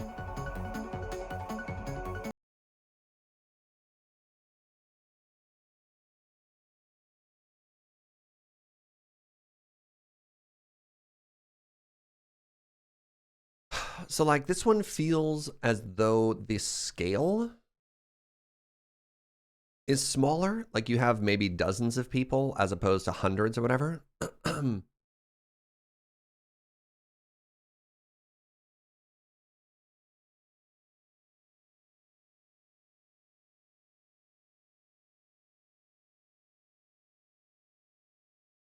Your wish list is getting so much longer this stream. Yeah. I mean, that's kind of the point, right? Get an opportunity to find things that excite us.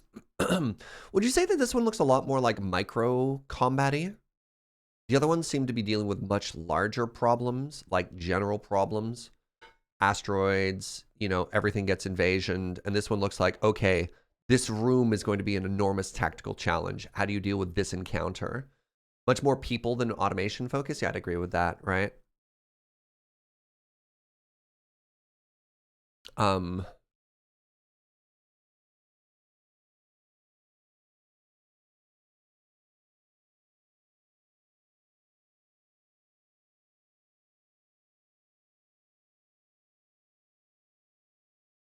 that's cool, right? This had in-ship combat where the other one is ship v ship. Yeah, or like your entire ship has an encounter, right? Like a massive asteroid has hit a section. How do you cope? How do you recover? All right, next up, Anvil Saga. I've never heard of this game.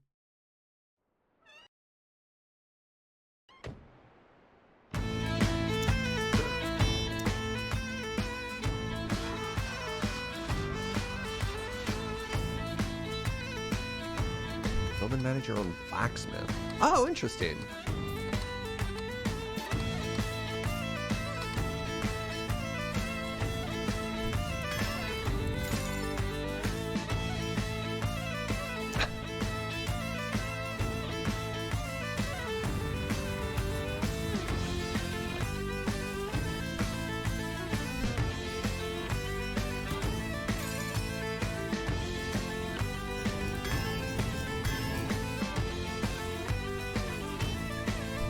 Ironically, I wish this game was on mobile, because I would put this on like my tablet or my Switch, and I would play this when I was traveling, you know?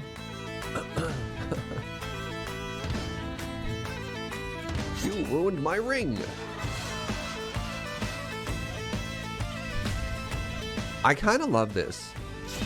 That this game has... You know what I think this game has? This game has a really good understanding of scope. You know what I mean? It's just like, hey, you are a blacksmith, and here are the issues that you have to deal with as a blacksmith, and we're not going to worry about anything outside of that. We're just going to absolutely nail this concept. Management simulator with RPG elements where you take control of a blacksmith shop in the midst of a giant war. I love that.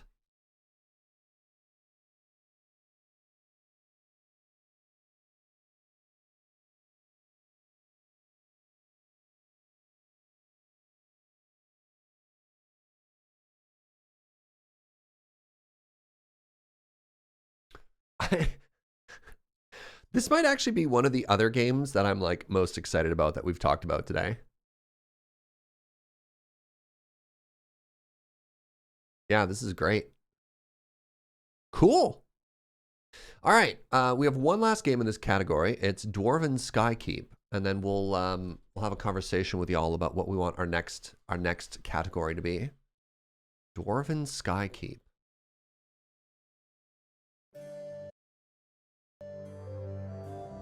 Does it deserve 5 stars? I wasn't sure.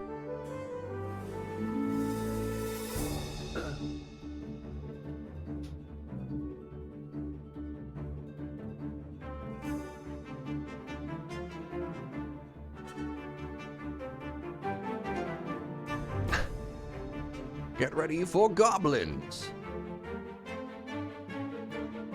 Those aren't goblins.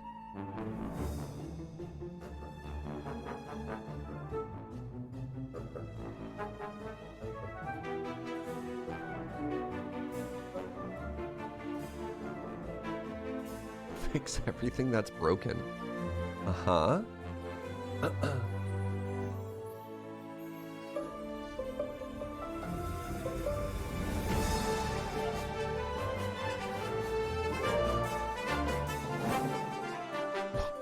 What is that face?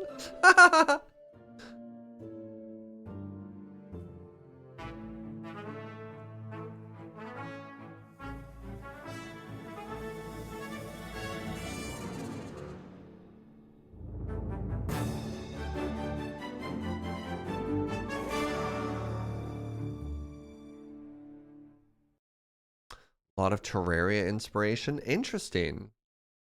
Honestly, wow, this game came out like 3 weeks ago. More so the inspiration I see from this game is there's a game called like Wizard School or something like that. I can't remember what it was called. where you had like a bunch of different towers and different classes and stuff like that. Wait, that's a wizard. That's just on the back of a train. That's so bizarre.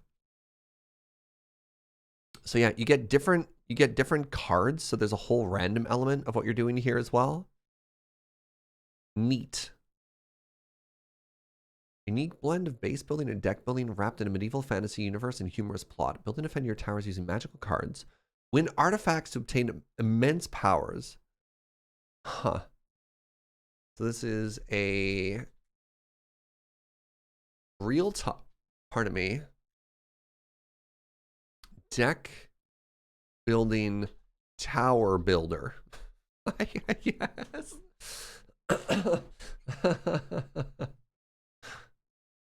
Huh. All right. There's actually 2 more games that every time I do this trailer day, I want to check back in on, and I can never remember the names of them. So maybe you can help me out here, chat. There's a Atlantis-based. Hold on. All right. Let me write these notes out. There's an Atlantis city builder. Can't remember the name of. There's an underwater city builder, which is kind of like Rapture. And then there's a city builder, but you're on the side of a mountain. Yeah, I think Aquatico is actually the underwater one. Oh, wait, are there 2? Oh, no. Aquatico and Surviving the Abyss. All right, I don't remember either of those. There's an Atlantis city builder. It's almost like, it's almost Frostpunk. It's a circular city builder. I'm the Future could be the Atlantis.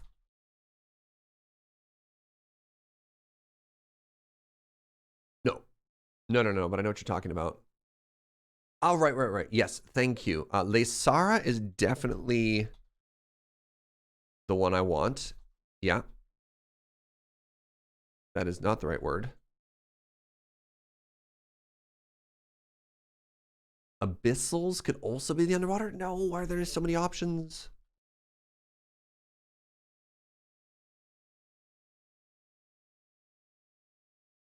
All right, let's check out these really quickly, because I just want to see if they're out yet or not. So, Aquatico. January 2023? Oh my god, chat. All right, let's see if this is the one I wanted. If it ends in like a big spooky thing of like eyes in an abyss, this is the one I wanted.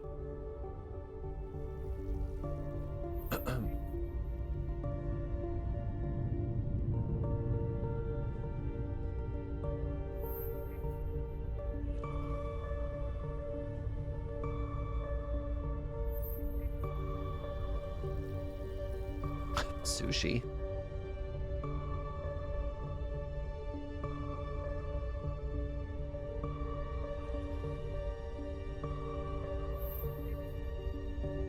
Are those current turbines for power and stuff? I love that.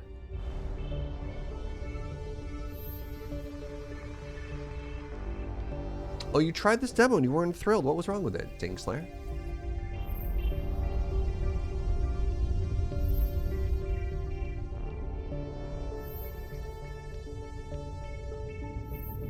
Is the Atlantis game possibly just City of Atlantis? It might be.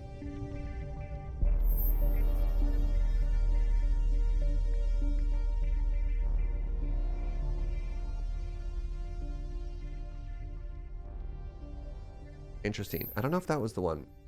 That didn't have the same ending note. Maybe it was Surviving the Abyss? I remember it gave me horror vibes. Oh, it might have been this one. All right, hold on. I might have to put the safety hoodie up.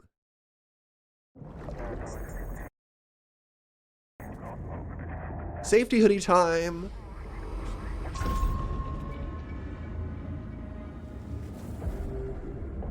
This may have been it.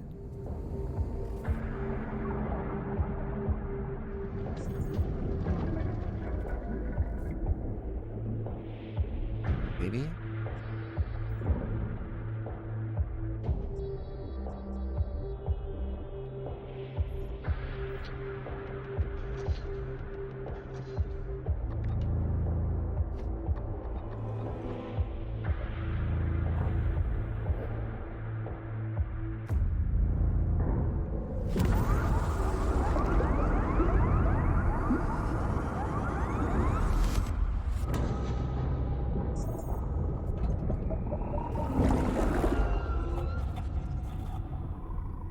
Yeah! Yeah! This is the one.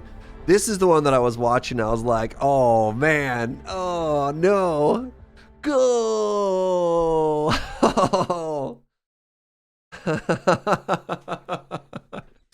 They managed to make a horror city builder. Right? Oh, I hate that. All right, hold on. All right, so let's add a couple of these. Apparently we weren't done. So we called this just City of Atlantis, maybe. 1 second.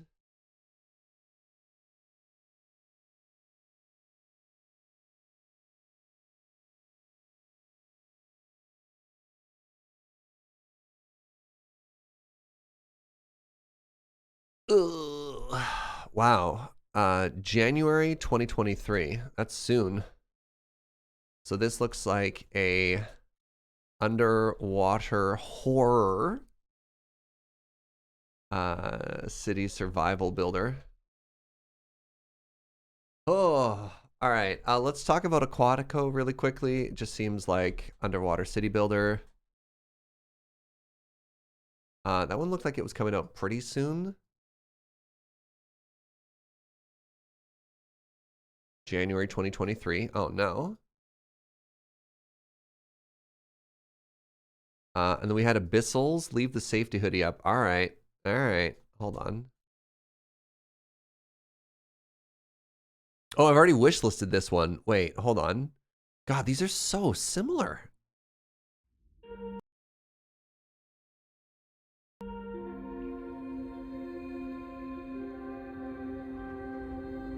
Turns out building underwater is a bad idea. Yeah. Chance to start again, to escape Earth's devastation. Oh, interesting. This is definitely the first one I saw. This is on an alien world. Resources to lay the foundations of a new life deep below the waves of this strange new planet.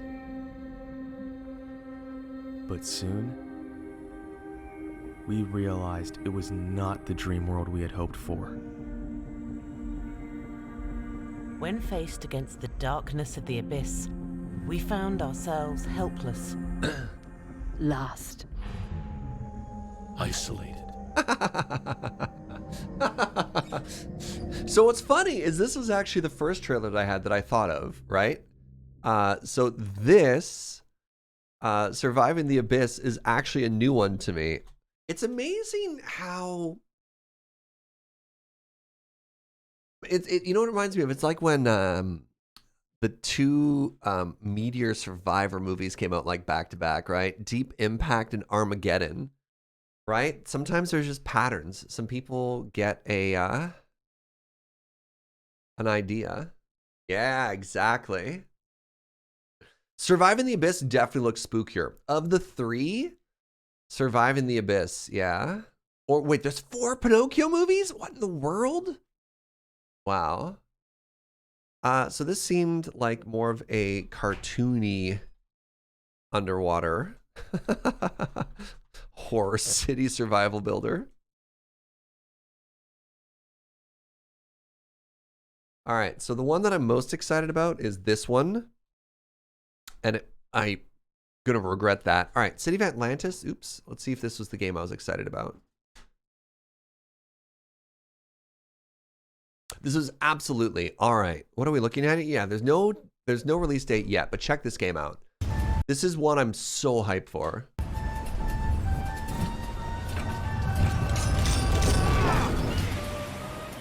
City of Atlantis.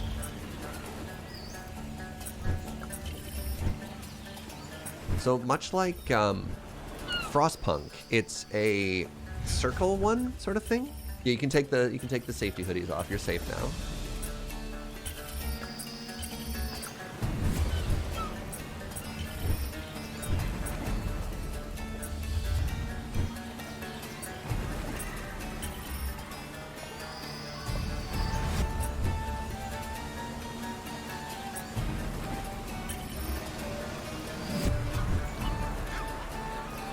The port.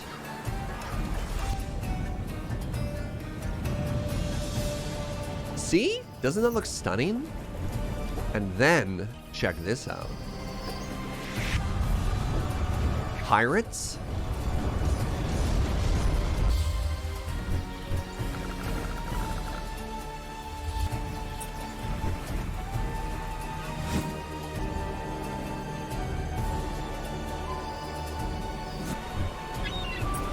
The tsunami is coming. Quick, prepare the walls. I don't know. I saw this trailer like a year ago and I'm still hyped for it. So no date there. Oh man. Oh, there's a Pharaoh remake. Hold on. Pharaoh, A New Era. Let's drop that down right there.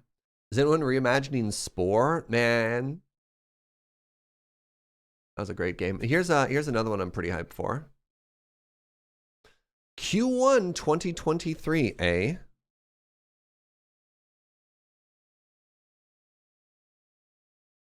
So I love this because so many city builders are set in either like, it's like Europe or America. That's like all you really get for city builders.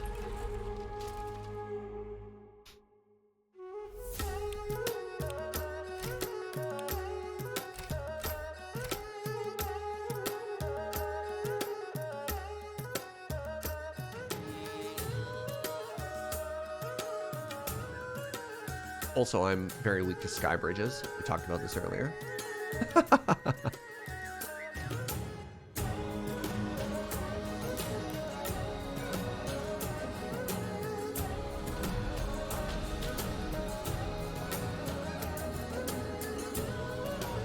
Where are their canals?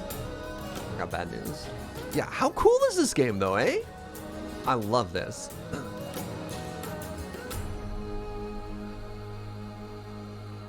Imagine the legs on those people. Oh, yeah. Good calves.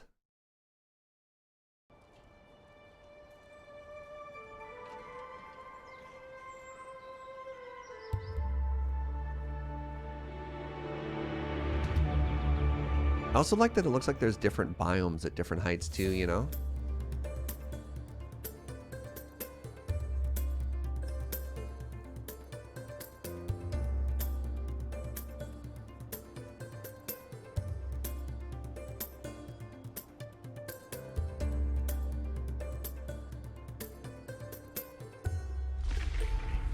Oh no!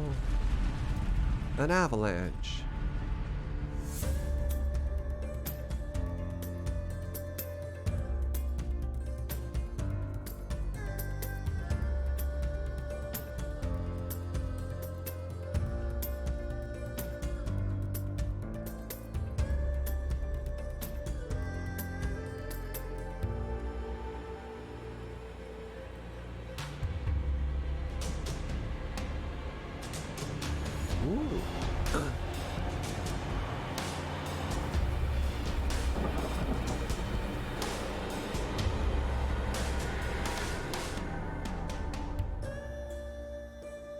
Is that a bad idea? Attack on Titan City Builder resource management game? Hmm.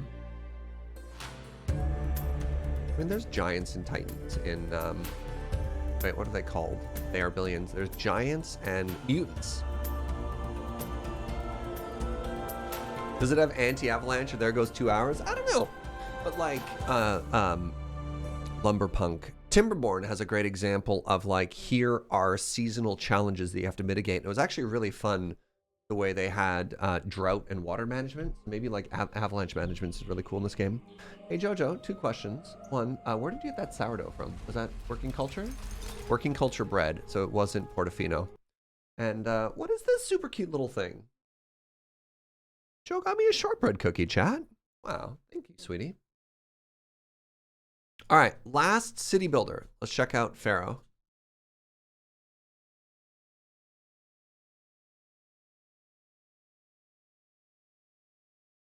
Now, I never played the original Pharaoh game, so I don't necessarily have the nostalgia. Hello?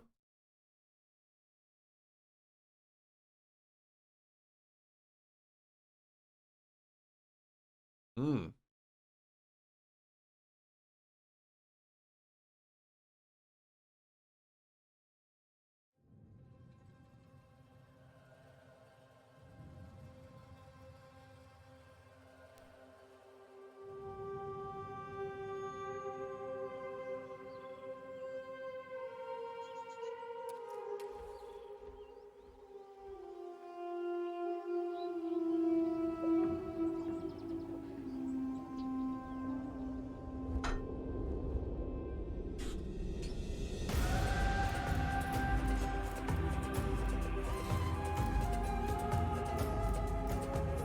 Wait, you played the original in school as an educational thing? No way.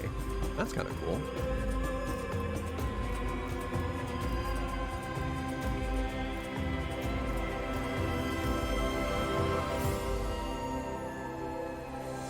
This seems more like a,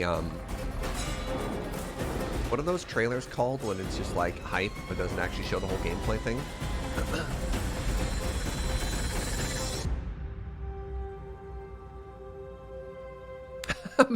Maps are really expensive at that time and you ruined it by stabbing a dagger into it, please. Cinematic trailer. Yeah, this is a cinematic trailer, a teaser trailer. Yeah, I can't believe you just stabbed that map. Somebody made that by hand. It took 12 years. Their father started making that map.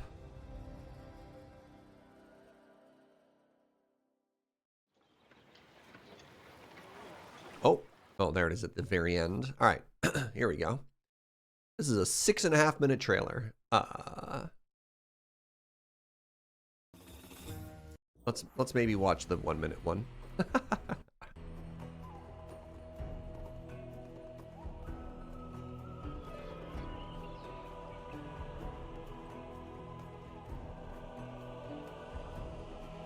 Yo, what's up, Happy Kid?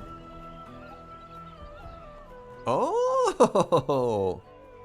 Oh, yeah.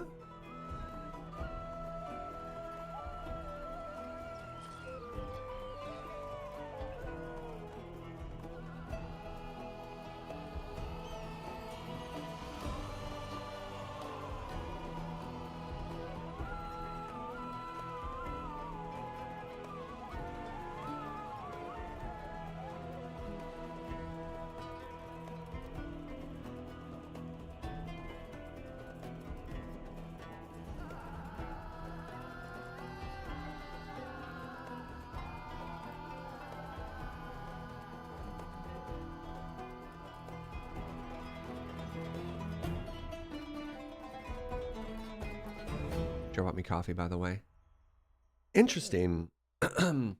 So one of the issues on this is having not played the first game, like just a facelift on old graphics doesn't really sell it to me as a new player, if that makes sense. So one of the issues I see is like a lot of the buildings that they seem to be making are decorative. Right, like the survivability builder in my head is like, what do these gardens do? You know, I must get reeds from the marsh. Yeah, okay.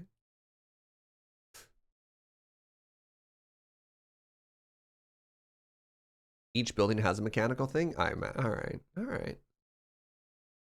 Right, but like, yeah, I don't know. Neat. This is way more SimCity than survival. That's kind of cool. Man, yeah, if we're talking about games that got me into the genre, old school SimCity for me. SimCity 2000 or whatever. Is that what that one was called? SimCity and old... SimCity, Age of Empires.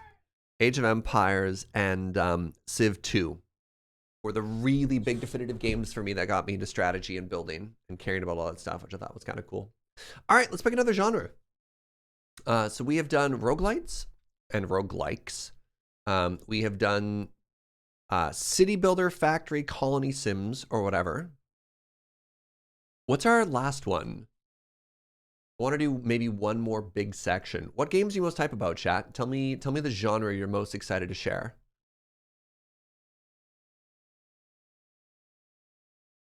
Monster battle. We could just do generic. We could just say, you know what, literally whatever you're excited about. Yeah, I don't hate that.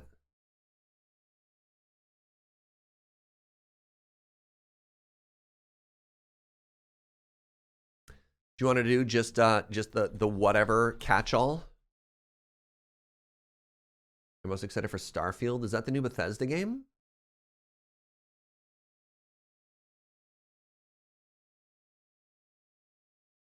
Is there a new trailer for that? Or is that still just the same info? All right. All right, chat. Let's do literally whatever you're excited about. Hit me with the game you're most... Eastward. All right. And then, again, the goal is The goal for this is either games you think people haven't seen or brand new. If it's games that we've already trailered before, I might just skip. Yeah, like Tactical Breach Wizards we've talked about. Galactic Chef, I have no idea what that is. Galactic Chef, amazing. Interesting. Inkulinati. Unbound Worlds Apart? Yeah, I don't know what that is. Old World we've covered before. Iron Will? I have no idea what Iron Will is. Again, so my reminder, friends, are make sure it's family friendly. So no swears, no nudity, no gore, and no body horror, please.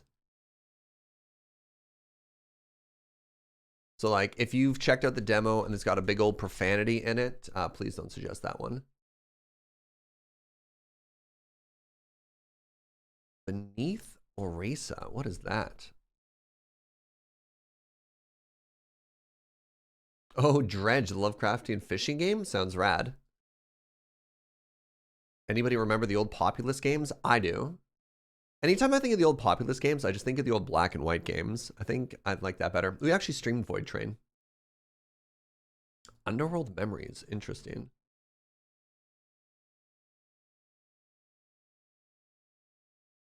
Ozymandias.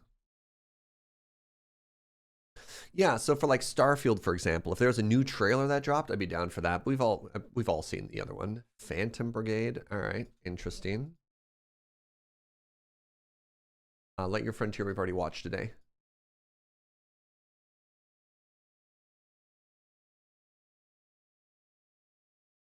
Astro Colony, interesting.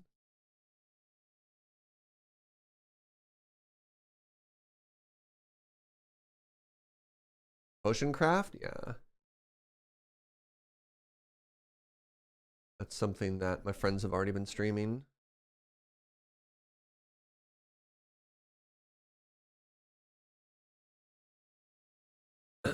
Space Marine 2 might be a little out of bound. Yeah, the 40K games are often a little on the either profanity or, you know.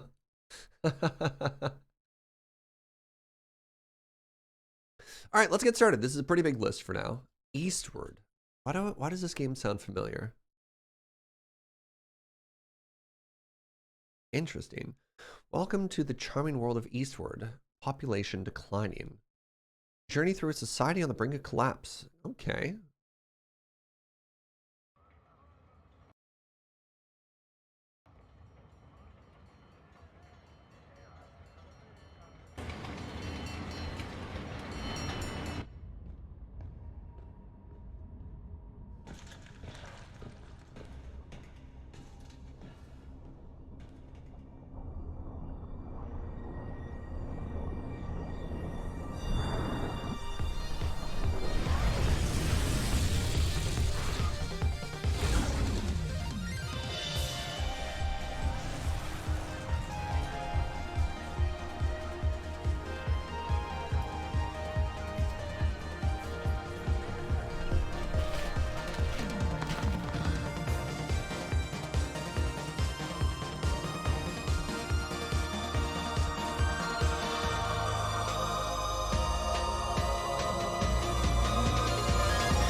That's not a trailer, that's a boat train.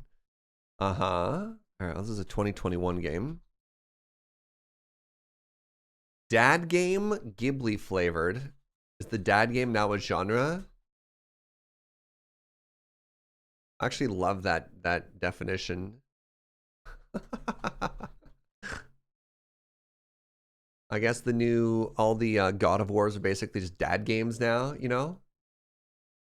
What is this trailer?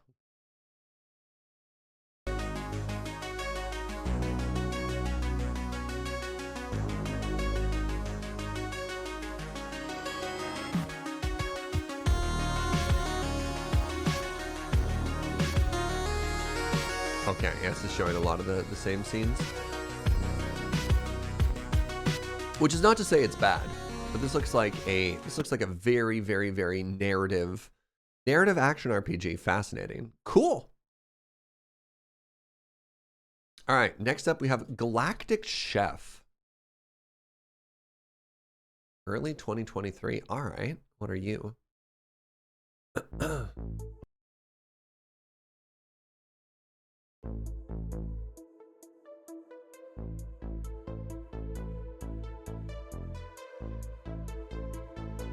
What?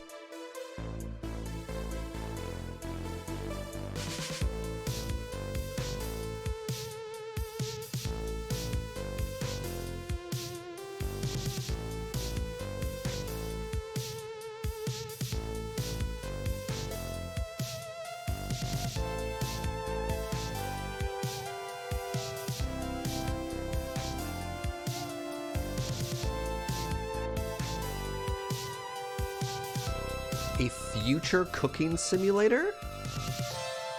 Where you can actually cut it down to the pixel? That's so funny. Sci-fi Iron Chef, yeah, for sure. A sci-fi cooking competition show with procedurally generated ingredients and voxel-based cooking simulation. Beat the clock and your opponents through a full season of culinary challenges to win the Galactic Chef title. I love that this exists. Oh, wow. Oops. Oops. 2023. Yeah. Futuristic cooking simulator.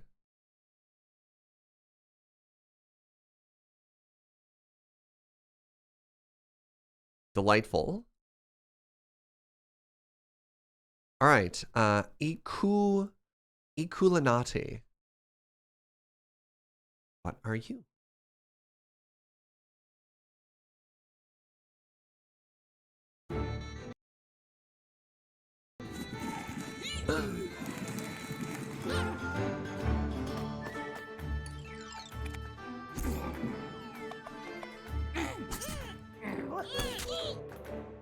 The screen shake is a lot.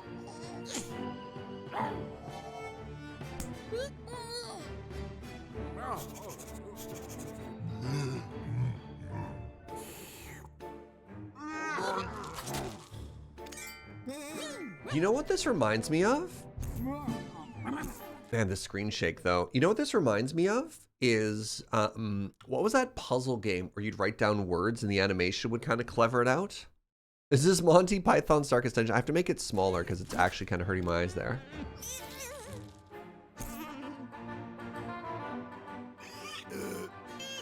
Yeah, Scribblenauts. This feels like sort of a Scribblenauts-ish sort of thing, right? Like it's a tactics game, but it has a tremendous amount of... To how we misunderstood. Here, let's check this trailer out. A tremendous amount of like creativity and stuff. Heard about the living ink? It makes drawn beasts come to life. It's used by Inkulinati, a super secret group who battle one another on the pages of medieval books. Some of the Inkulinati are legends, like Dante, who came back from hell and became a little bit grumpy. Or Godfrey, all-powerful but childish. And there is me, the holy healer, but most of all, Inkulinati Master, Saint Hildegard. Do you want to be as renowned as me? The Master will show you in the Academy how to be an Inkulinati and how to party hard. But it's not all drawing beasts. You need the mind of a tactician. Be prepared for a life of adventure. Gold, fame, new friends, and most importantly, quills. They're mightier than the swords, you know. A lot of farting. Defeat other masters of ink and Not a huge fan of the farting. Toilet humor is not quite my style. This looks very cool. This looks absolutely fascinating. And I have no idea how to describe it. ink-based strategy straight from medieval manuscript. What is this?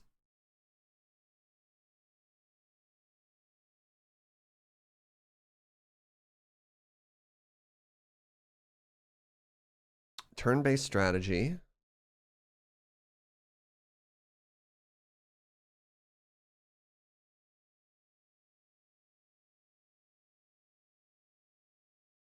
I don't know. I have turn-based strategy where you draw troops on a page and they battle.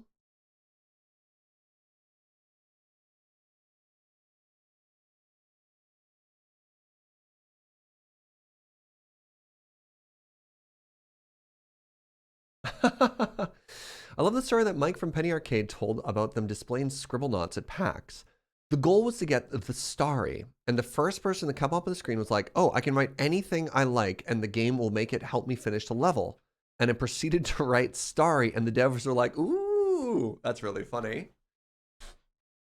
That's like the opposite of that that video of the QA girl with the people in the wrong shapes. You know that? You know which one I'm talking about? Is that one family friendly? Can we show that clip? You know what I'm talking about?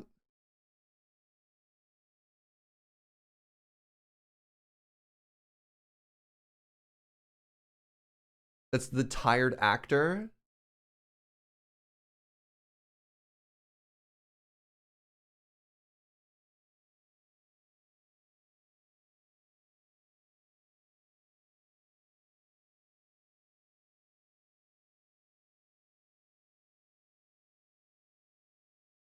Square. Yeah, this is the opposite of that one.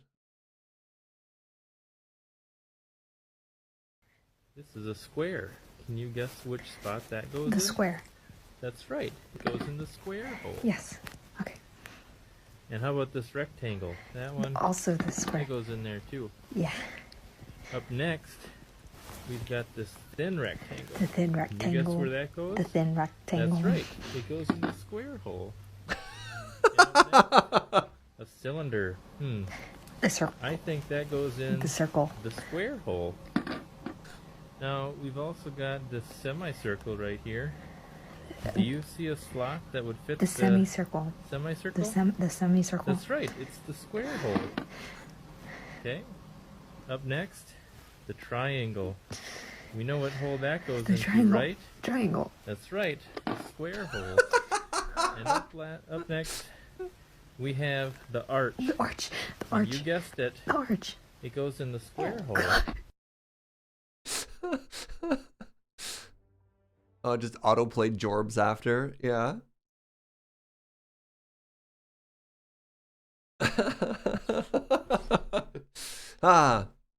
Yeah, that's the antithesis of what Hosk said. Part 2 is great. Part 2 is where it works, right? This is a square. Can you guess which spot that goes in? The square. That's right. This is much better quality than that one. Yes. Okay. And how about this rectangle? That one? Also the square. That goes in there too. Yeah. Up next, we've got this thin rectangle. The thin rectangle. Can you guess where that goes? The thin rectangle. That's right. It goes in the square hole. And up next, wait, this cylinder. is the same one. This is the same one. I think that goes in the circle. The square hole. Hold on. Do we get halfway through and then it's done? Okay, hold on. Arch. You guessed it. Arch. They're back to back. They're back to back. This is a rectangle. Can you guess where that goes? The square. That's right. The square hole. She looks so tired. Oh my god, her face in this. See a hole that'll fit the triangle? The triangle. That's right. The triangle hole. Up next, the circle or cylinder. The Can circle. you guess where that goes? The circle. That's right. The circle hole. We also have an arch. That goes in the arch hole. Oh my god.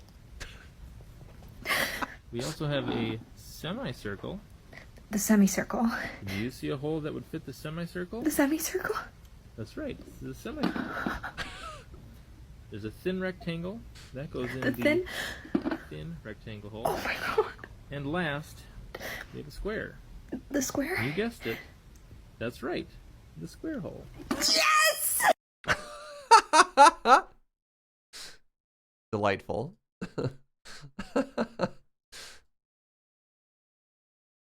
All right. Next trailer. Unbound Worlds Apart.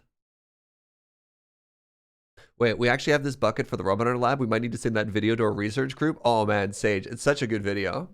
All right, summon portals to overcome vicious beasts, devious puzzles, and fiendish platforming challenges.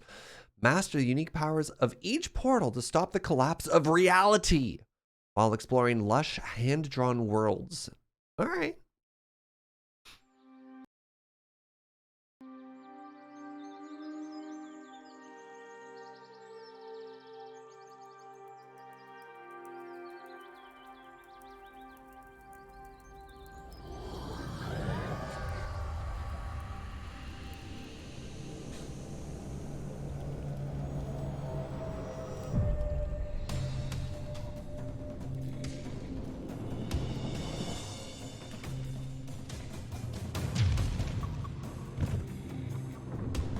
Oh.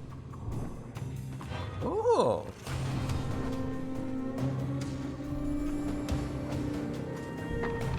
Huh.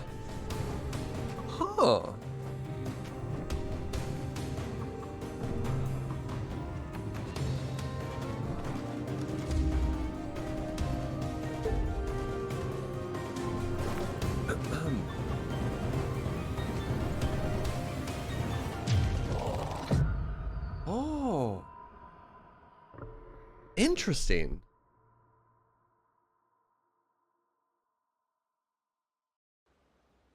You have my attention.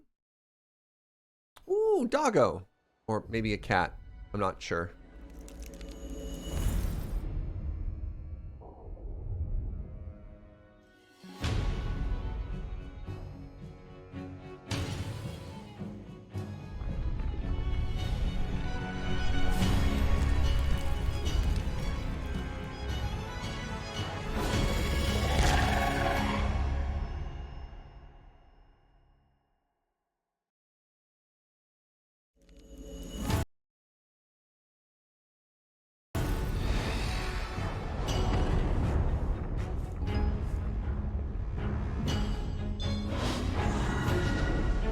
Oh, neat.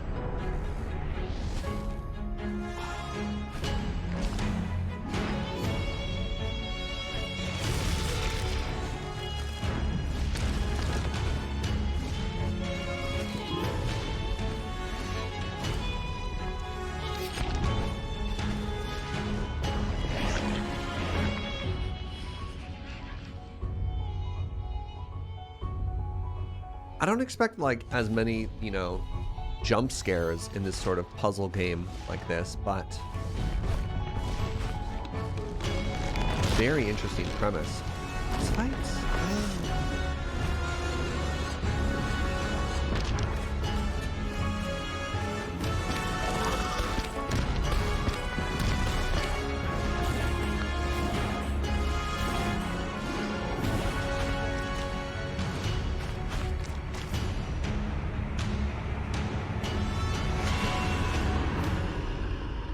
Fascinating. Huh. I love games like this, right? Like there's been a bunch that have, you know, what's your hook to get through the puzzles on the side scroller puzzle platformers, right? And I think this reminds me of, what was it? Was it called Trine? The one that was like this, but you could use time travel to change it. I'd say this is less Hollow Knight, because Hollow Knight, a lot of the things that you solve through combat. This doesn't seem like a combat. This seems like a puzzle game, right? Puzzle platformer.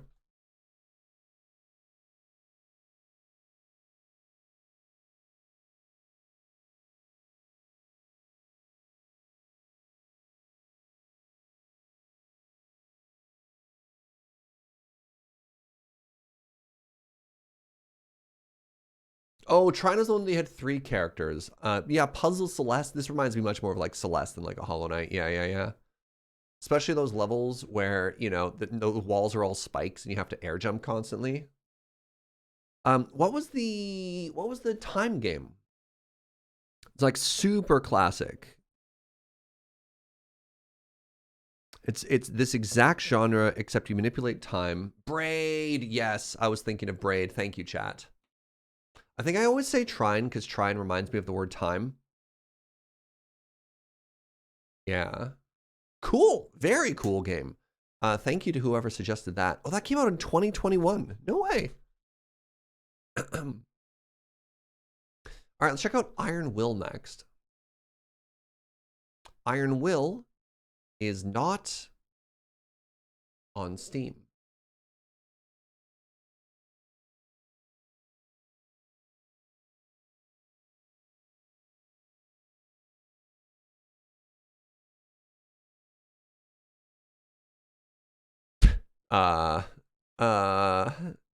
Hello? Oh, Iron Oath? Oh, I own Iron Oath. I've streamed Iron Oath. The Iron Oath. Yeah, this game was cool. This is a turn-based. The game was fine.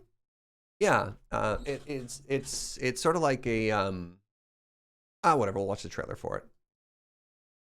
One of the issues though, this game is definitely not family friendly. They have a lot of swears in it, which I don't know if it's going to show up in the trailer or not. Game definitely has profanity, which made it kind of awkward to stream because I didn't know that at the time.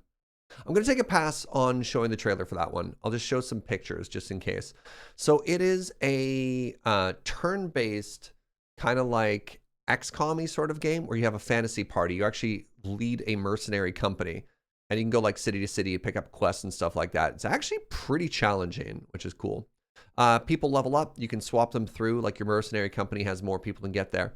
An interesting mechanic from it, and potentially a frustrating mechanic from it, is there's no loyalty. They're all mercenaries. So you hire them based on a contract, and the stronger they are, the more expensive they are to keep. So there's a chance that you like over level people and they just leave you.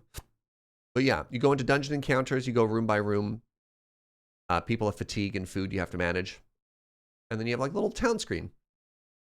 Go from town to town, buy stuff, sell stuff, keep your mercenary company. It's a cool game.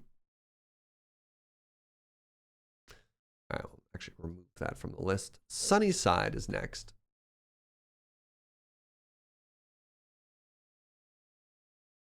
Interesting. Bridge the gap between traditional and modernism in this JRPG farm sim as you find harmony in the Japanese countryside. All right.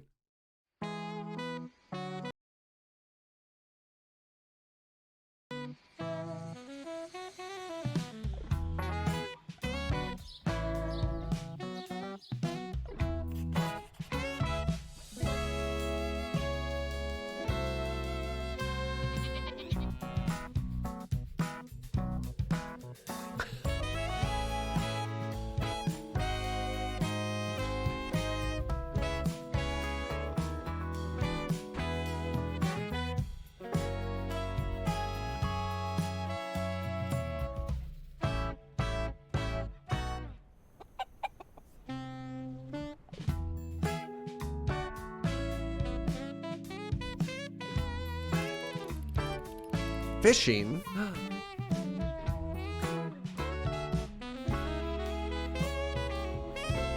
You put this game on the wish list because of cows? Find yourself.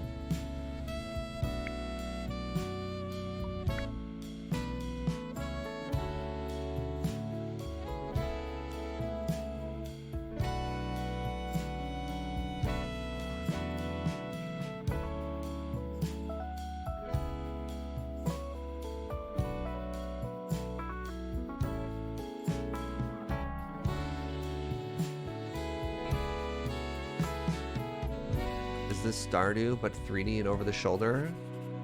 This looks like the most, I mean, it's not the most anime possible, but it's like very Japanese take on Stardew. All right, let's watch the other trailer. Love the music, by the way. Sakura-do? Oh, banger alert.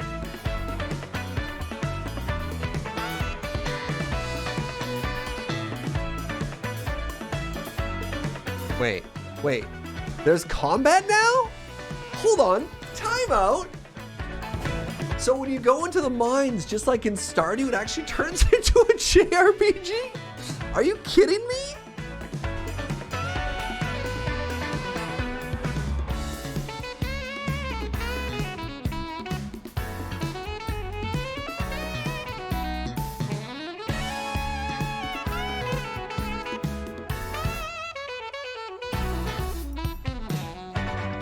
Oh, there's your skill tree. Oh my god.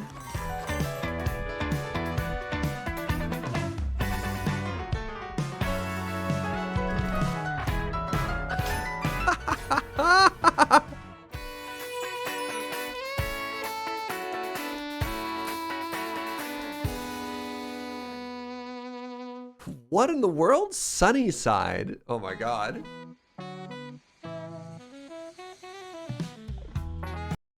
Amazing. Actually amazing. JRPG Farm Simulator.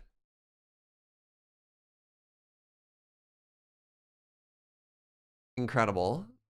Actually incredible. This went from 0 to 100 real fast. Yeah. I think my partner just wishlisted it. Yep. Yeah. A lot of people in chat were like, hold on, what? Hello? You have my attention? Man, the tonal difference between those two trailers, by the way, right? This is why I click on both. Sometimes they're the same. Sometimes they're very different. All right, next up we have Beneath Orisa. Orisa? I don't know what this means. Is this a fighting game? Fighting roguelike deck builder, pardon. Takes you deep within the city to confront your foes. As a strategist, choose your cards, upgrades, and artifacts wisely. Sure.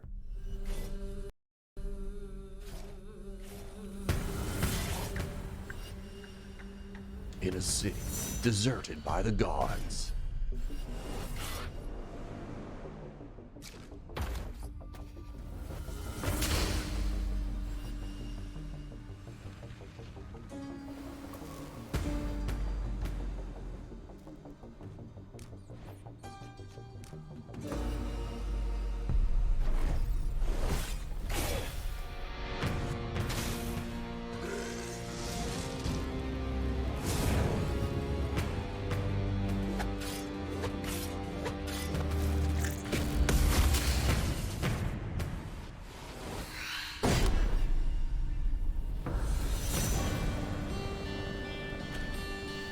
Neat. Huh. It came out in November of 2022. Oh, I forgot to write down. Did anybody remember Sunnyside? Whatever, I go back and check it.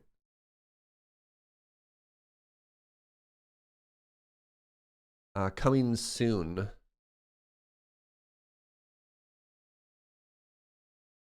So this is a deck building fighting game.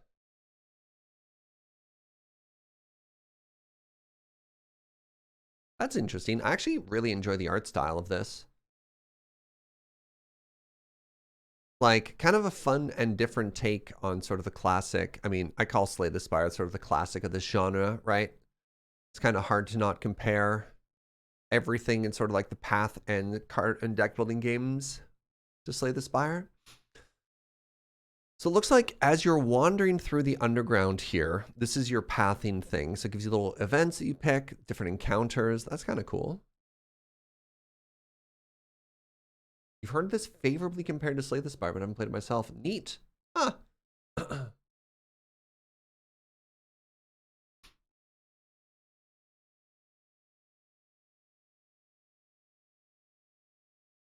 It looks beautiful, by the way. I love how stylized this is. Different characters. Okay.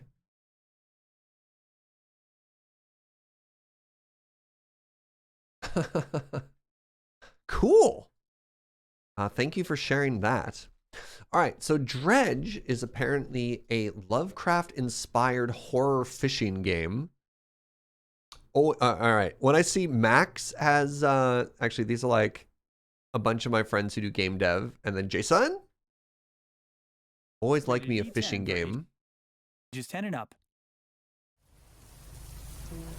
What's up, Fish Store?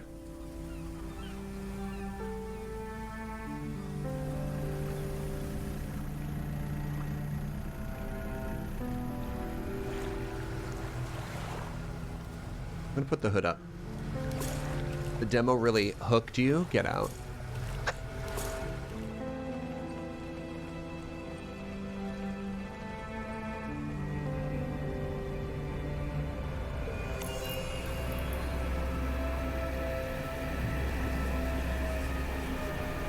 Oh yeah.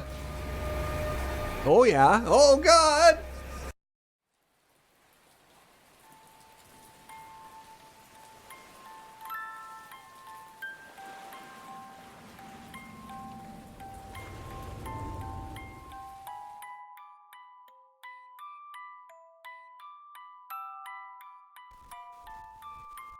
Honestly, I'm more down for this kind of spoop than I am for like jump scares that you get in like first person or third person horror games, you know, when you're being like chased through the spooky house or whatever. So we played ages ago, we streamed this interesting Lovecraftian space game where you like ran a cargo ship around and had a lot of stories. I stopped playing it because it was really hard on my voice. It was called Sunless, something like that. Sunless Skies. And Sunless Skies was kind of cool. And I wished it had more of those moments, those horror moments. And the idea of just like going over a dark area and then having some type of horrifying creature underneath you just horrifies me in the deepest recesses of my being. But I'm kind of okay with that. I don't know why. I don't want to necessarily sign myself up to play this, but I might stream this. Maybe this is our Halloween game next year. This is a Lovecraftian horror fishing game. You know, I'm gonna put this as a 5-star, which I hate myself for doing, and say Halloween. I might stream that for Halloween, you know? I can change my mind in 10 months from now, you know? Thank you for sharing that. You know what? I'm going to go ahead and wishlist that just so I can keep it in mind. All right, let's go ahead and check out our next game, which is Underworld Memories. I have to dredge it back up then, get out. Oh, there's no trailer for this. Underworld Memories, build your own unique deck and be able to defeat strange creatures in turn-based combat. Underworld Memories is a roguelite with RPG, adventure, and strategy elements. Oh, it's very cute. Sword attack.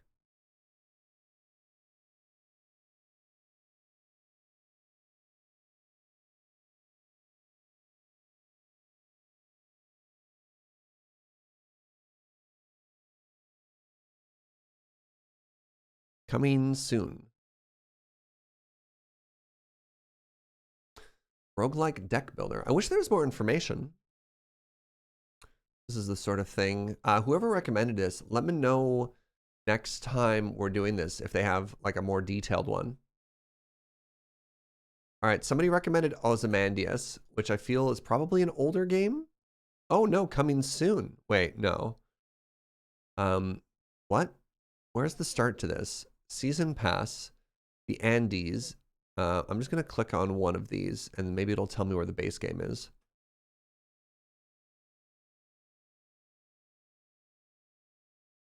Oh, 2022 game.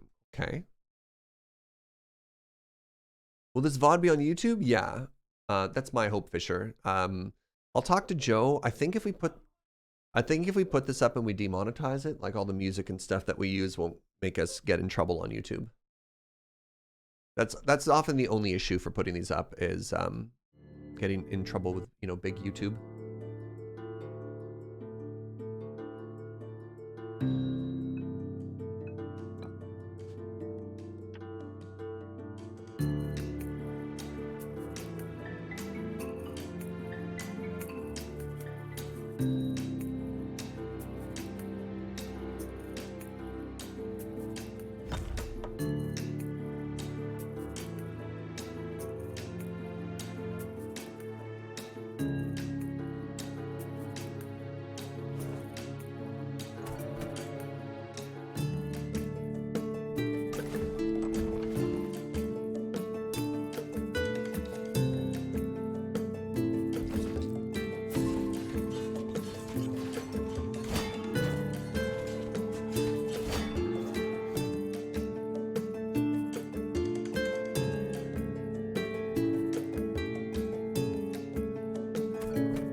Interesting.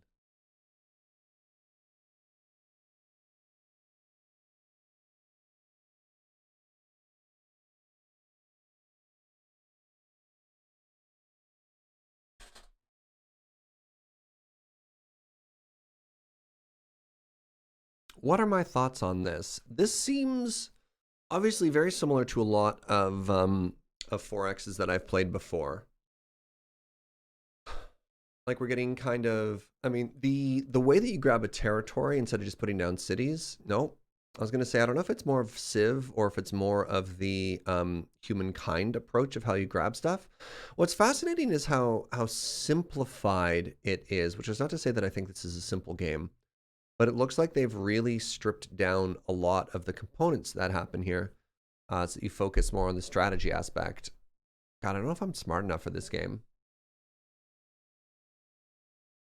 It's a turn-based grand strategy game where an entire game loop takes like 45 minutes. Yeah, it feels like almost a board game version of Civ. But again, I don't in any way mean to be like reductive of that or to make it rude of that. It just seems like they've taken the scope of it and just made it smaller so it could be played faster. Yeah, I mean, one of the big things of Civ is the technology story, similar to Humankind, of you start from one era and like there's multiple ways in order to try and win. Is conquest the main way to do this? Like you're the one who wins? What if you took it? Maybe risk. Maybe risk is a better way to describe this. This is like a 4X version of Risk, you know? Yeah, combat conflict focused.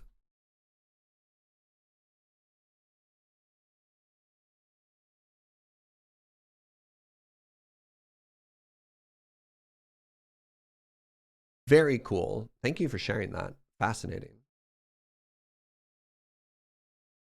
You set the victory conditions at the start of the game, and it's a victory point style. Oh, very cool, too. Yeah. Yeah, because oftentimes games like this will have either catch-up mechanics or, like, alternate strategies so that if one person snowballs ahead, it's not necessarily just over. Like, somebody could have very specific objectives to work towards. I don't know if that's the case here. I'm just speculating from having played other games. I've played a game or two, okay? All right, next up we have the Phantom Brigade. Hybrid turn-based real-time tactical RPG focusing on in-depth customization and player-driven stories.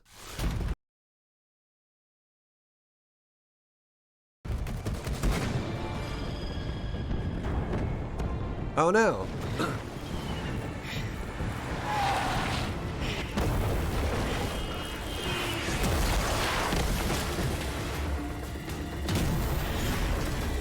Robot saves them. Get to the stopper now! Oh, what? Hello? Okay. I can only hold this for 5 more seconds. I only need 3, 2,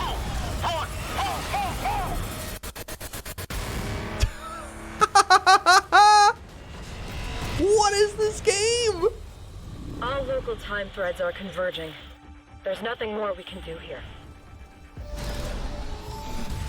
Is it finally time for some shut-eye? No. Not today.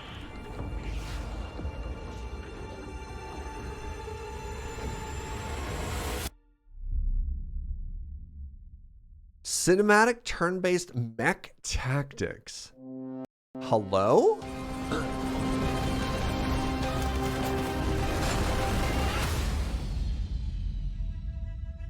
Outnumbered and outgunned, mech commanders enlisted in the Phantom Brigade use an AI prototype to predict the future actions of the enemy and counter their every move on the battlefield. Missions are divided into turns or sequences.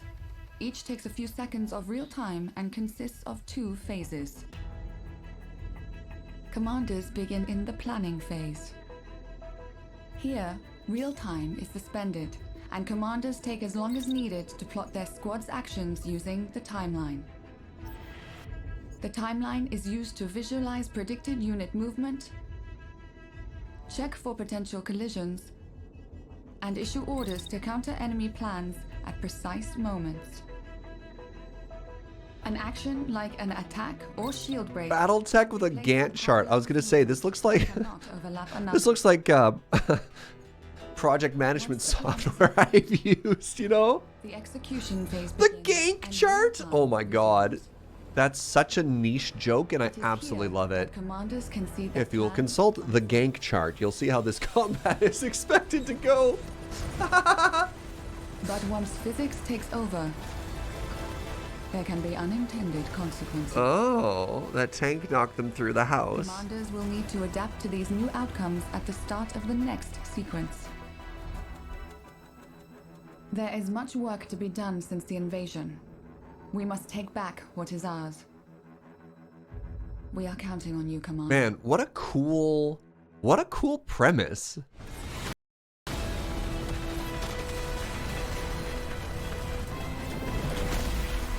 Shing! Life was so simple before the invasion.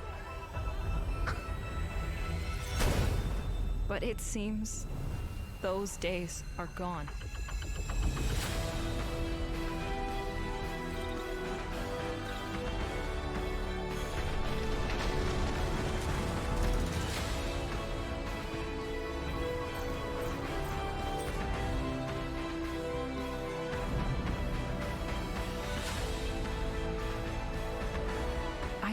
Wait, this is the same devs as the Crypt of the Necrodank, so no kidding. Cool.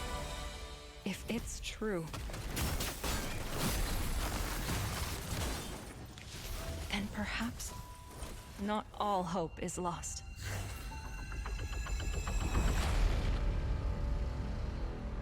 Wild. All right. I'm gonna put the Gantt chart in there because that's very funny to me. So this is a turn-based, hybrid turn-based.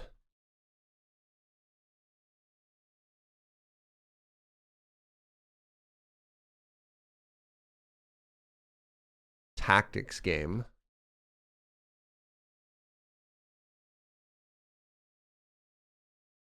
Robot fight. Yeah, it looks very pretty as well. Like, we can't not acknowledge that. Very cool. Yoganite kits. All right. Unpronounceable Chronicle, The 100 Heroes. Coming soon in 2023.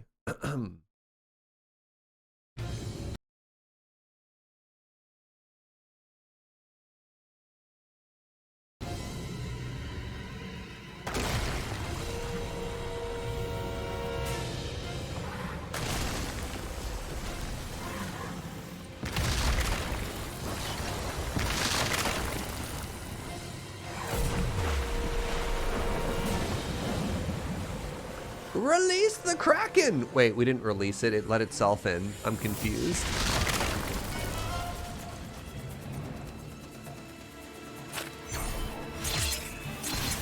Shing, shing, shing, shing. Oh.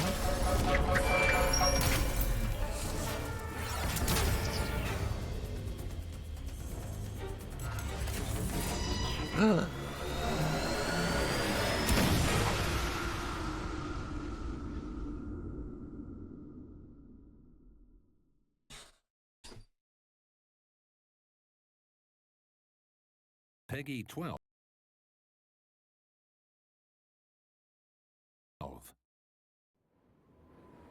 Oh, 505 games. Wait, don't they always make the really sad games? I thought 505 games did Frostpunk and This War of Mine. Am I mistaken?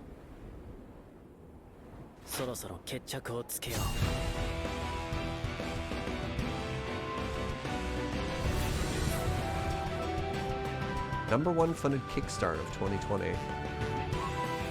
Oh. Shing, shing. Oh, I'm thinking 11-bit? Oh, yeah, I wasn't even close. Thank you, Ink. I was like, you know, the studio with the number in it. Oh, God.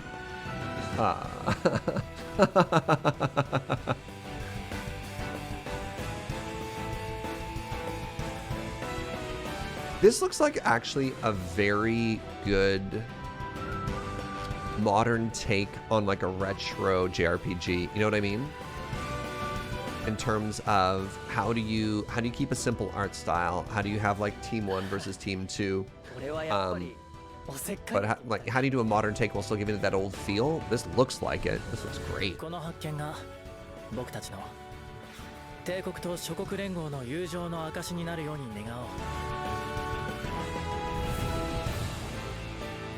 The true JRPG from the good old days. I mean...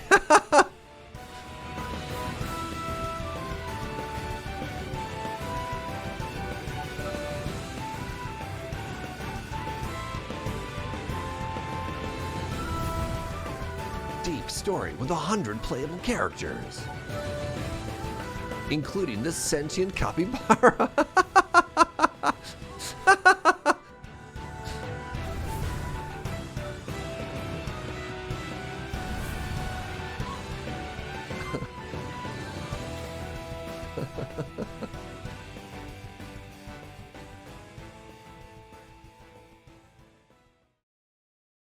If it's not literally from the good old days region, it's just sparkling retro. That's fair.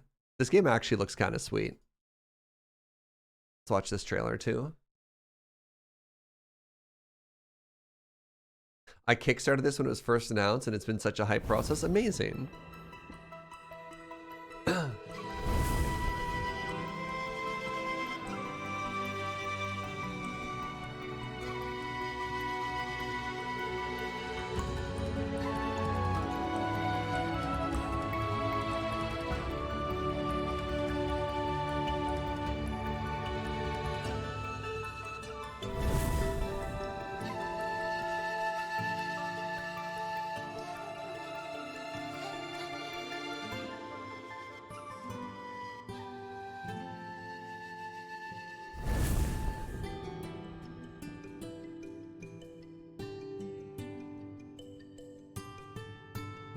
I like the camera movement there. The camera movement does a good job of like focusing on what's happening without, I mean, obviously this is very deliberate in what it's showing. Any plans to do another Valheim deep dive? I just need to wait for the Longest Johns to stop touring, and then yes.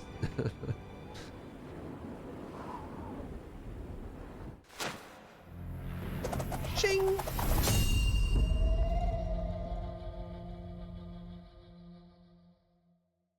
Very cool. I funded this back in the day because it looked cool, but it seemed incredibly ambitious. I mean, hopefully, right? So this is a crowd. We'll leave that play in the background. Crowd-funded, very hype, modern, we should say retro JRPG. JRPG. What else do we want to say about this? They finished their last gig yesterday. I can prod JD about Valheim again.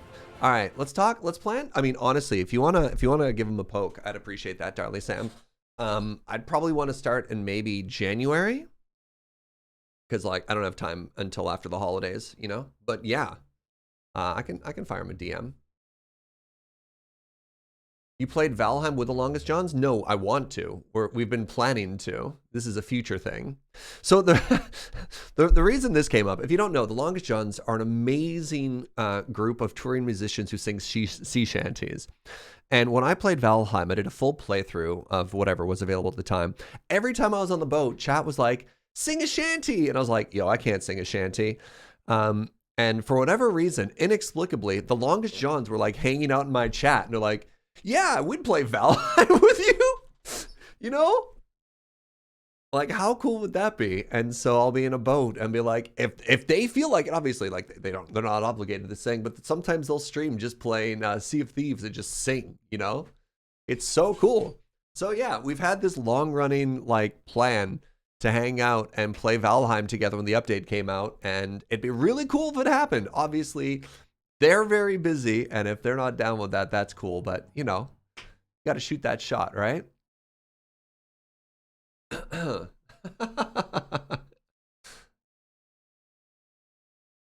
Longest John's album from this year was voted one of the top albums of the year by the Brave New Faves community last night. Sweet. Amazing.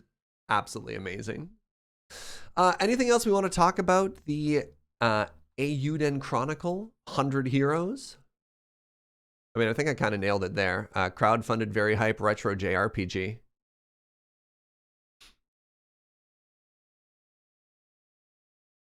All right, let's check out Astro Colony next. I don't know why I pronounced it like that. What are you?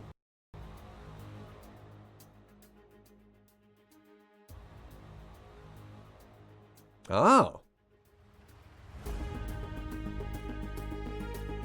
Got ourselves another factory game.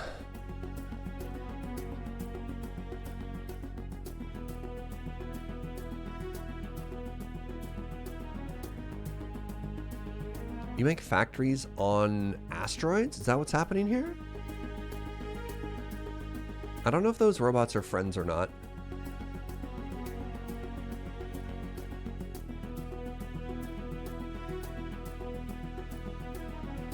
I like that they have tubes instead of conveyor belts.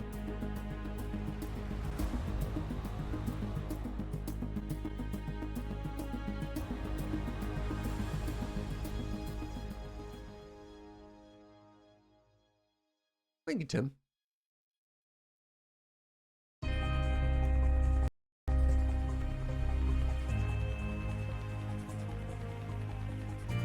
Wait. That one's on a jungle world, not an asteroid at all. Hold on, timeout.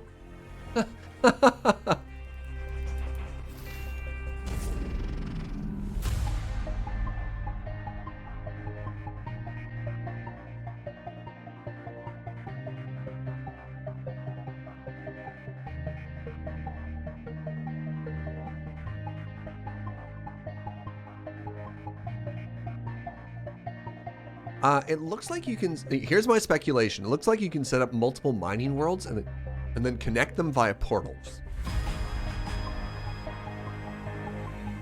Otherwise, I'm very confused.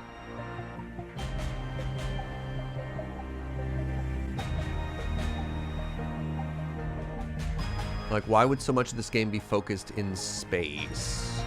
You know?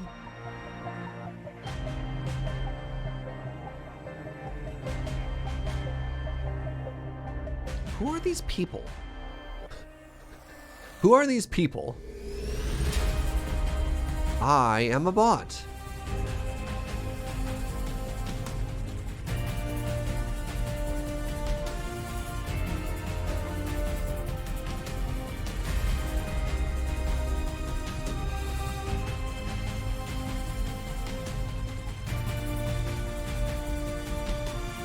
You fly the different biomes around?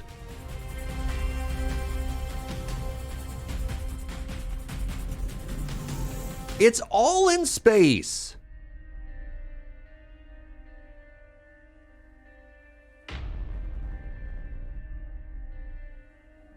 Oh. Search everything is. Don't get smart with me. Don't get smart with me. Oh, that's interesting. Explore endless universe and create the most efficient constellation of colonies. Build conveyor systems to automate production, take care of astronauts and their needs, establish new colonies as part of an intergalactic simulation.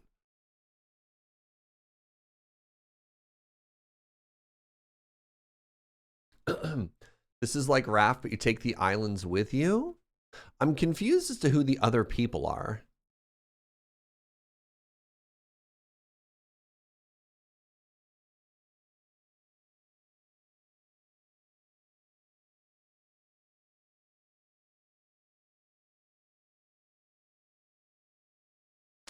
All right, give me one quick second, friends. I have to pee. I'll be right back.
Hey, what up?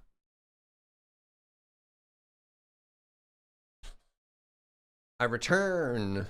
This is very funny. What a cool concept. All right, so this is a factory game where everything is a collection of asteroids with different biomes that you string together with tubes / conveyors. I don't know. Does that make sense to y'all? That's how that makes sense in my brain. You know? Those people are NPCs that research for you. Amazing. Cool. All right. The last game we have written down so far is Blacktail. And honestly, hey, like when I was asking for games that are either new or recently coming out, that I hadn't heard of many of these. So y'all are absolutely crushing it with sort of hitting the goal, hitting that vibe of like, what is Trailer Day? And Trailer Day is an opportunity to share games that we're stoked about that people might not have heard of, right? All right, let's check out Blacktail. What are you? Forge the legend of Baba Yaga, a girl accused of witchcraft and expelled from her home. Live out the origins of the Slavic myth in this one-of-a-kind blend of intense archery combat and dark storytelling. Okay.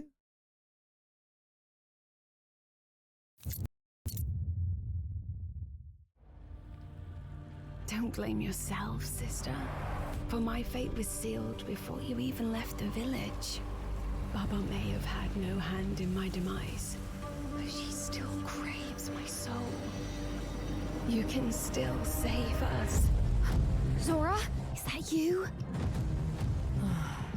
You're not ready.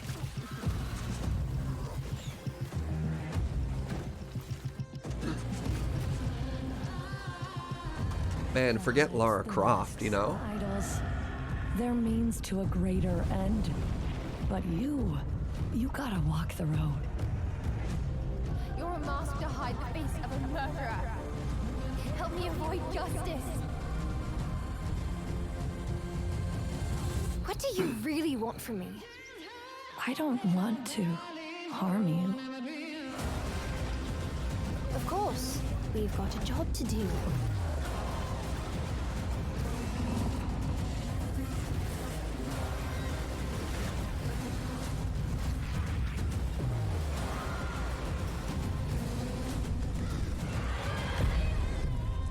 I'll find her, one way or another. Don't think this game would be entirely family friendly? Yeah. Well, doesn't it have a rating on it? Hold on. Where does it show ratings?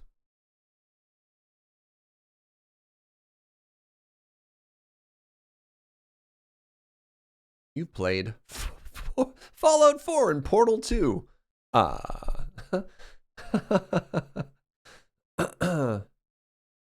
Doesn't it show ratings anywhere? Rated R for whatever.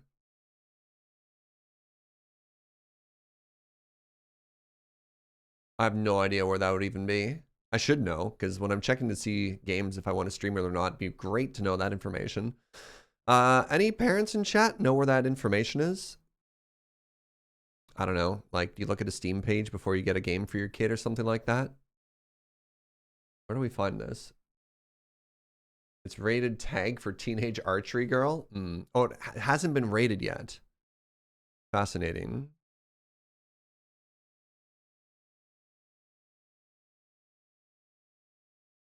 Wait, release date, December 15th. Today's date, December 18th. No kidding. Just came out.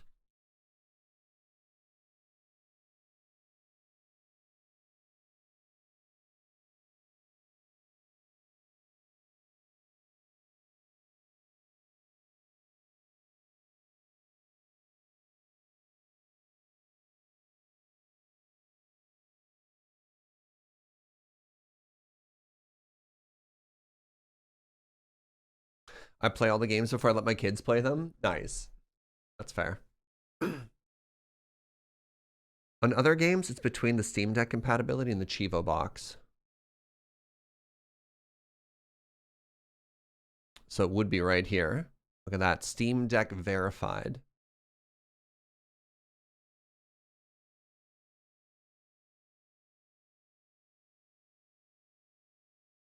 Some games don't get a rating depending on where they are and how they get published. Neat. I didn't know that. I thought if they were sold in North America and Europe, which is, where I'm buying it right now, there were laws in place that they had to be rated, because if there's a potential for kids to be able to buy it, they needed to be reviewed. I could just be making that up. I have no idea. Watch the second trailer. This is where legends... This game is beautiful, by the way. Deep in the woods, every choice matters. And when living memories of your past return as foul spirits, it's up to you to track them down and unravel your own mystery. Yeah, the games that we watch don't have to be for me. A lot of these games are not for me, or necessarily games that I would stream. One-of-a-kind blend of intense I just like to know what's out there, Dark storytelling, set in a vibrant fairy tale world inspired by Slavic myths. Discover Yaga's story and guide her to become either the fearsome guardian of the forest or the dark legend that haunts children's nightmares. Folks say you've always been different. This is close to a PG-13 game, Peggy 12, the lower left corner at the start of the video. Thank you, Cameron. Found in the woods, who may be cursed, with a face that's best kept hidden behind a wooden mask. Oh. Your beloved sister Zora was the only one ever to care for you, protecting you from the others. Until the day she mysteriously went missing, leaving you alone against the angry mob. And there you are, guided by an ominous voice sitting in the back of your head. Cast away in a journey to find your sister and uncover the truth in a beautiful yet unforgiving world. Yeah, this is the story of becoming the Baba Yaga. You may be alone, but you're not defenseless. And stay there. Explore and gather materials in the wild to Fishing. craft deadly arrow types and a variety Perfect of game. potions 10 out that of 10. enhance your skills. Combine it with dashing, using elements of the environment to your advantage, and hexes to unleash your true potential against ominous creatures and thrilling boss fights. Oh. As you roam this surreal world, you should check out Backpack Hero. I've streamed it a couple of times, chat. you'll also find secrets, forgotten I memories, haven't checked out the lost fourth recipes, character, and but I of streamed course, the first three. many bizarre and talkative creatures to interact with. Show me the way to the human settlement. It's up to you to choose to help them or not. There will be no alliance between us. But remember, your choices truly matter in Blacktail and significantly impact both the world It's such a and your gameplay buzzword experience. lately. It's up To be like, your bring choices either matter. or tranquility to these morally I want a game to be like, welcome to a game where your choices don't matter. You have zero agency. In fact, you're just watching a movie. Where there is light, there must be shadow. The darker the night, the brighter the stars. Oh, I just streamed it one time, but it was a 7-hour stream, pardon me. Your hands. Starting December 15th when Blacktail releases on PC, PlayStation 5, and Xbox Series. Welcome to a fully closed world where your choices don't matter. Dun, dun, dun. Blacktail seems very cool. All right, I got time for a couple more. If it was 2 o'clock, I'd say we're done. But if folks have more games that they want to share, hit me and watch a couple more. No, we're not meme stuff. I want like games people are legitimately excited about. Earthblade. All right. Terra Invicta is too smart for me. But we can share it if people don't know that game. in case people haven't heard of it. Singus.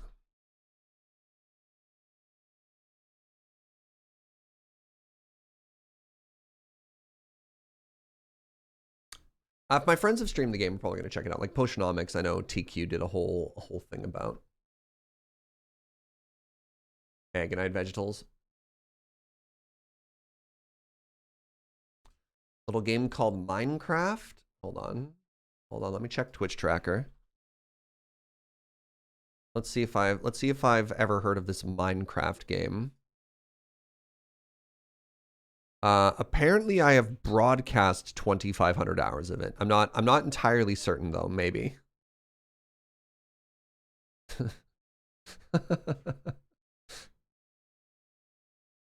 Please touch the artwork. Fascinating. You have my attention. What's in a name? Rose by any other name? No, that's kind of cool.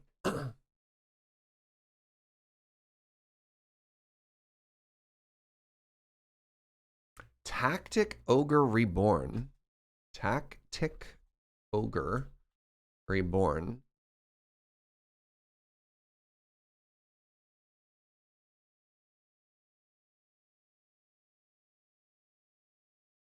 I led you to Steam and there are sales. Sorry, Fisher.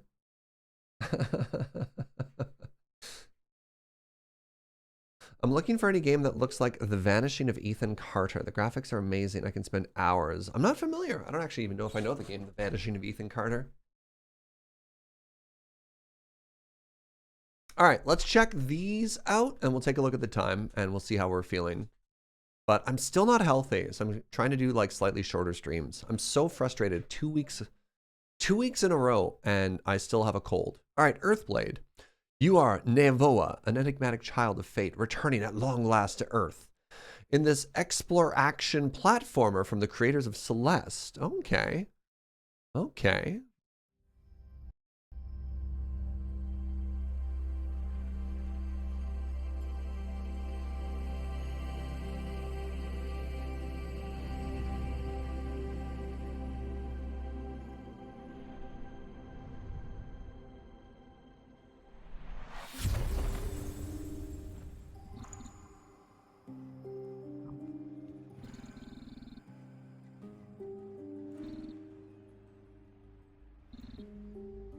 Nice horns.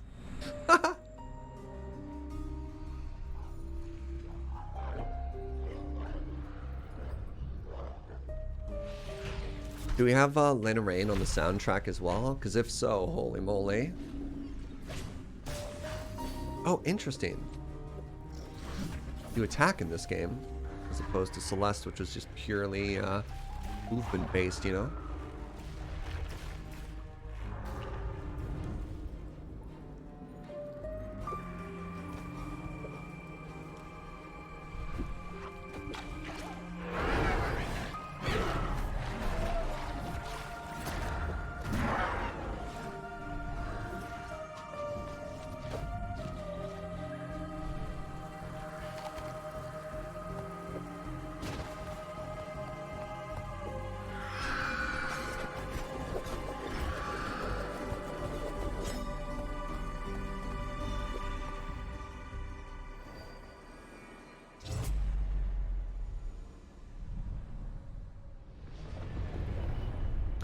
Earthblade's kind of like the Haunted Chocolatier in that the release date's so far away, it's kind of hard to get hype about it now. That's very cool. I'm going to put that up there with like the next Elder Scroll games, right? Of games that like will take over my entire life when it comes out, but it's so far away that I can't think about it right now.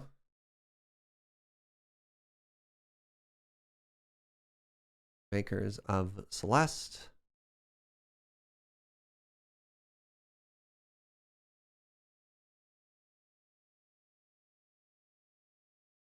Cool. So Terra Invicta is a strategy game that's way too smart for me. I tried to watch some people stream it, and it's impenetrably dense, which is not to say that it's a bad game. I just like, oh my god. This game. Did I spell Celeste wrong? Thank you. All has changed. All right. Our old lives are gone, but there is a new world to come. Tell me your orders. We'll make our appeal. Bringing them on board. Our associates are now in charge. We've gained significant support. Terra Invicta is like if you turned XCOM into Crusader Kings. Yeah, neat. Is it kind of like watching somebody play Stellaris? I mean, yeah, you're not wrong there. Well, Stellaris at least has like pew-pew ships and stuff like that. What is science, if not a consensus of trial and error?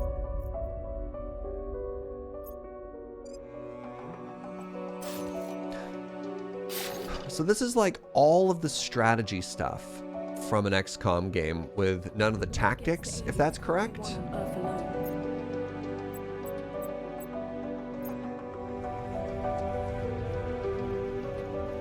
I didn't know you got to space in this game. Holy moly. What in the world?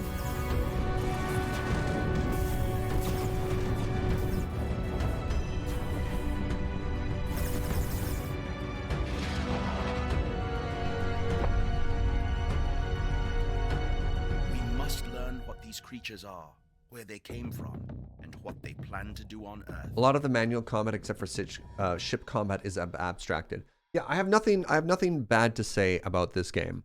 The people who like this game a lot. But this is like a 7-head strategy game. So from the creators of Long War, an alien invasion has fractured humanity into 7 ideological factions, each of which have a unique vision for the future.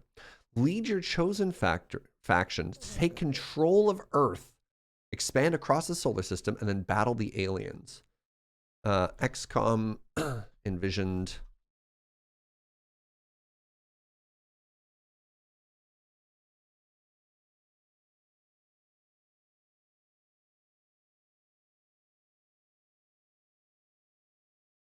yeah, I've heard very, very, very, very, very good things about this game. It is profoundly not for me.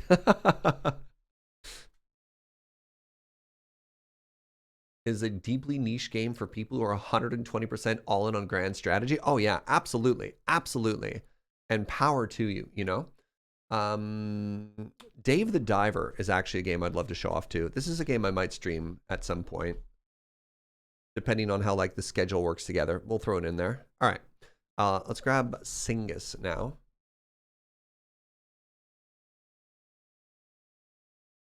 Another game without a henceforth Alicia. Been in development by Solodev for 8 years and has no given release date. Interesting. Caved and bought the new Vampire Survivor DLC. Amazing. Whoever suggested Singus. Did you spell it wrong? Cyrus? What was the game that you suggested there? It's not showing up on Steam. I just want to confirm that that is correct for the name of a game. Cygnus.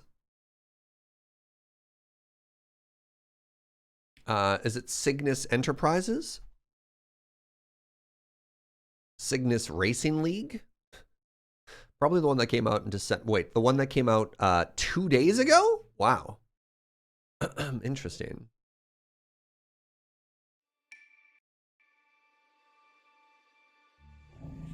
December, January. This is a great time to be looking at games because of how many new ones are coming out, you know? We are the galaxy's leading space exploration megacorporation. You have been tasked to restore our facilities on Mytilus to a productive and profitable state. Now, let's get to work.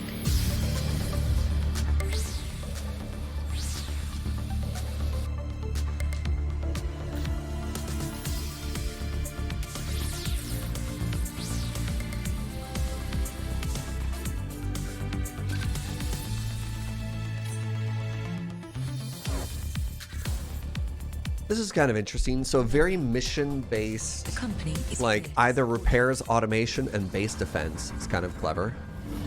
Just in case things go wrong. Got it. Let's go. Immediate satisfactory vibes, and then this changes. Uh-huh. I'll make sure my staff pays their fair share to use your facilities. Opulence comes at a price after all. Any future visitors that stay at one of these doors will net you some well-deserved credits too. Time to test out the new upgrades.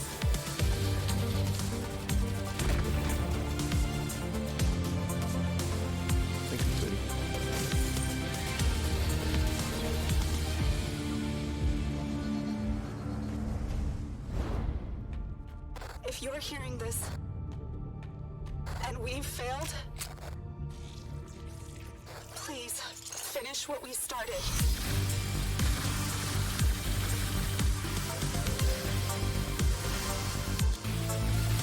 This is bigger than any of us could have imagined. Is this also from Coffee Stain?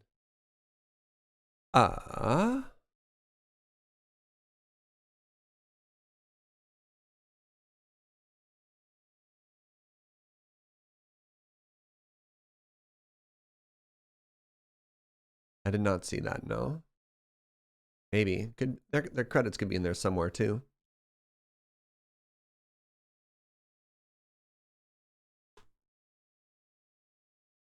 Yeah, I'm pretty interested in checking out Ixion as well. It's getting when I played the demo, I quite enjoyed it. I found that the narration was actually like, what's the word I'm looking? Very condescending. Ixion was the sort of game, it's like you are a leading scientist. You are tasked with the goal of finding the hope of humanity. And the person be like, hey, idiot, can you figure out how to make a furnace? And I was like, why would you hire me? Why would you put me in this position if you're going to be that condescending? It really wanted to hit that vibe of like capitalism is bad, MK. But it felt like a tonal shift from the fact of like, hey, I'm supposed to be the smartest person, the most qualified person for this job. there's a very big cognitive dissonance between there. And yeah, there's some bugs and stuff like that, but we'll see. I'll go back to Ixion in a bit, you know? What do I think of this game? This game has a lot more combat than I expected. I got there's a while ago that I did a sponsored stream for a combat tower defense factory automation game.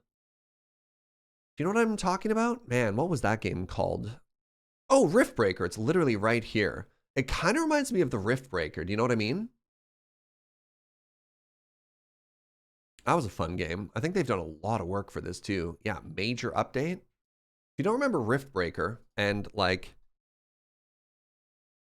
I mean, full disclosure, I got paid to show off this game at one point, but like, go ahead and play, I guess. Riftbreaker Ashley, please report. Begin field-based setup.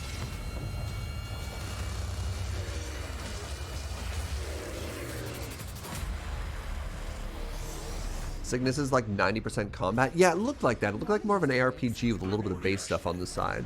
We should go out and explore the area.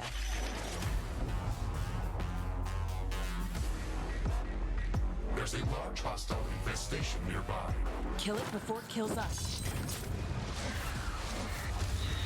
So what's interesting is this trailer makes it seem like it's like 99% combat, but I'd call this game closer to like a 70-30 or maybe even 60-40. Like a lot of it was combat for the purposes of clearing out an area that you can make a factory extractor there and then bring everything back. And then as you automated it, you'd upgrade yourself a la Factorio, you know? We're ready for them.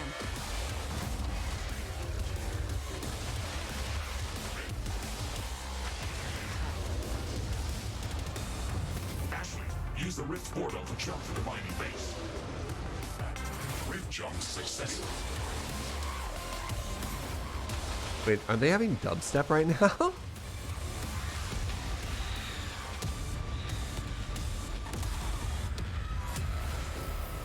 Man, there's so many particles on that. The video's even breaking up. That was kind of funny. I can sense the ground shaking. I estimate a few thousand creatures running. Yeah. So anyways, back to Cygnus. So how do they describe this? Take charge of a derelict outpost on a faraway planet, rebuild your base, and manage your employees to help it thrive. Battle fierce creatures to gather resources in an alien world. So like, what was this one again? Somebody said like 90% combat. Welcome to Cygnus Enterprises, contractor. Are you manually gathering resources? Like what happens in this one? Leading space exploration mega corporation. You have been tasked to restore our facilities on Mytilus to a productive and Like, how much of this is base building? Because it seemed like there's a part where they went to a shopping area, you know? Are you turning your base into a shopping hub? I don't understand.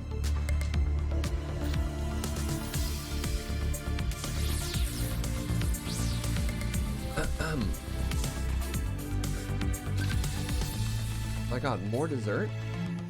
More drink? Joe! Holy moly, my love. Remember, What's this? the company is here to support you. More coffee? Oh my god. Ah. Just in case things go wrong. Got Wow. it. Let's go. But enough about you. Let's talk about me. I'll make sure my staff pays their fair share to use your facilities.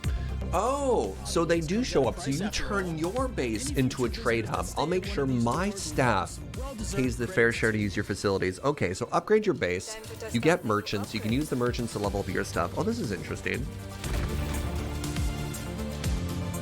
Have we thought about Floodlands? We can show that one next. That one's been on my radar, actually, Inkslayer.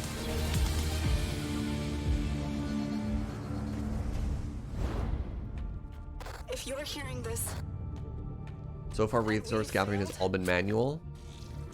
Interesting. So you don't necessarily like set up a factory and let it figure itself out afterwards, eh? You kind of like run around and grab stuff while you go.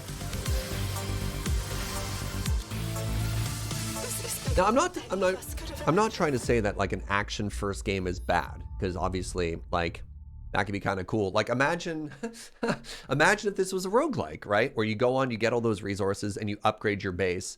Is it a persistent world, or do you like travel to a zone for the combat areas? I'm curious about that. So there's the building. Looks like in combat you have a dash. Oh my god. It's almost like Hades or something like that. You have a dash and you have activated abilities. You also have, all right, gun with unlimited ammo. Oh, I might actually really enjoy this. There's your store or your town. Return the base to a profitable state. Participate in Daniel's broadcast. Collect 1 of 5 silica gel while you're out. There's the town again. Restore the base. Clone vessel charge. Travel. Sorry, when you say you travel to a combat zone, does that mean a separate map, or it's all one giant map? Travel could mean more than one word.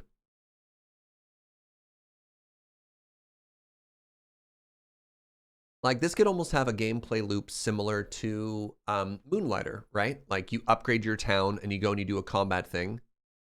Oh, cool Minecraft mug. Thank you. This was actually a gift that we got from a Secret Santa a couple years ago.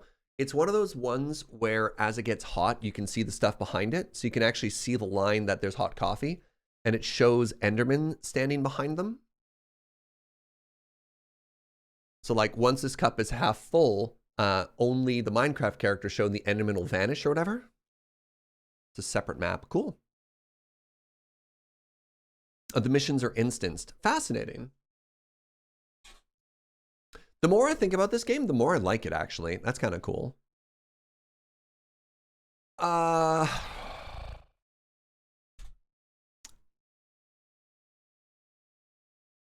So is it kind of like an ARPG in the way that combat is done? It's like ARPG slash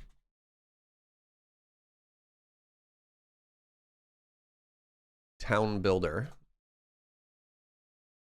Run around fighting on an alien world. Bring back resources to build, upgrade your base. I want this company to approach me and pay me to show off this game. Is that bad to say? This is the sort of game that I would absolutely do like a sponsored stream for. Right? Like, this is a game that's totally in my wheelhouse that I don't know when I'd find a chance to do, but I would absolutely happily showcase if any of the devs are watching. Man! That's so cheeky. Can somebody pay me to play this? Oh my god. Maybe we'll go back and scrub that from the tapes. Yeah. Skeleton, the sunk cost fallacy. Thanks, Nerge. Skeletons are not sunk cost fallacy, but here we go. Surge, you need some people that can talk to their people. I know. God, I need a manager. All right. Floodlands goes to the bottom of the list.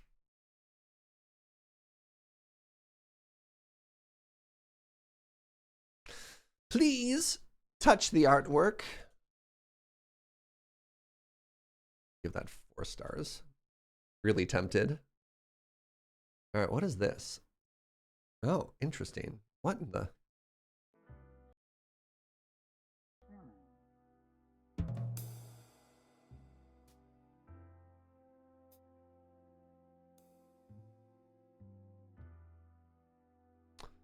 Oh. Oh. A wonderfully peculiar puzzle game. Oh my god.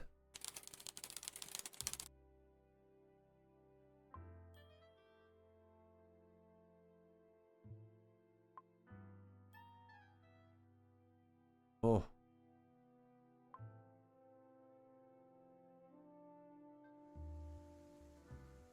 It's like The Witness, but less frustrating.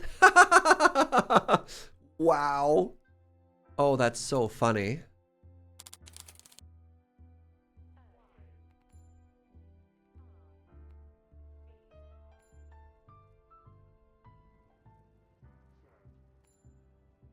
Top 20 games in 2022 so far.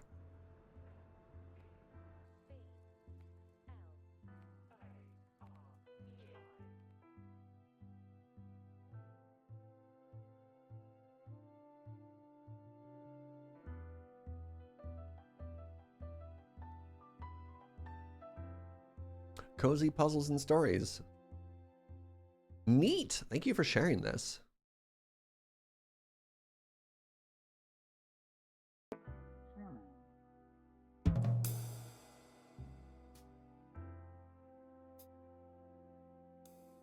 How do we describe this? Puzzle game.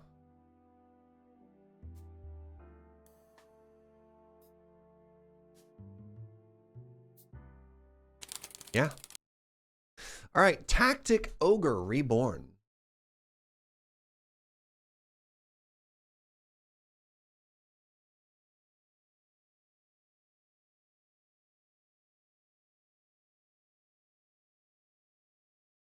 What do we got?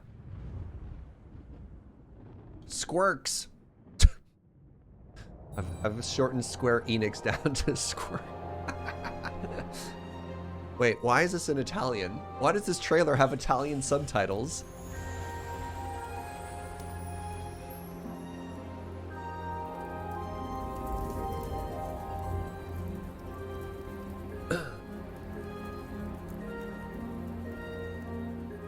Yet none believed the calm would last.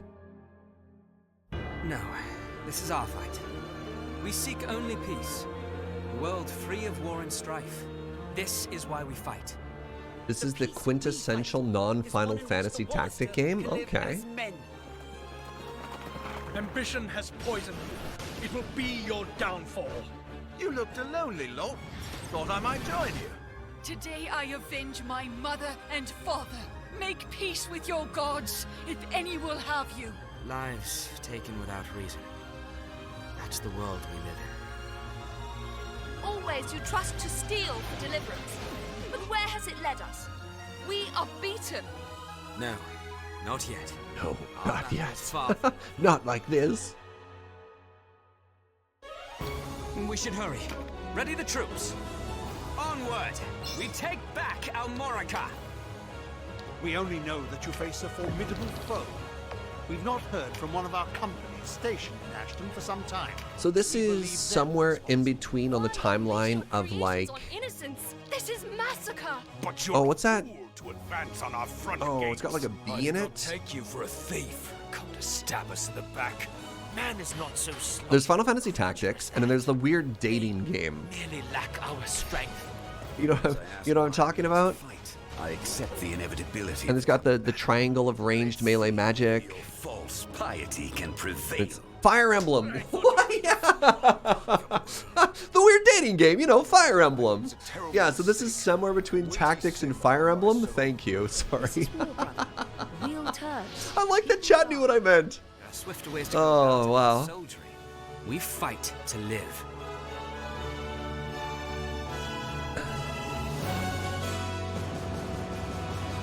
So this absolutely looks like a trailer for people who already know what this game is.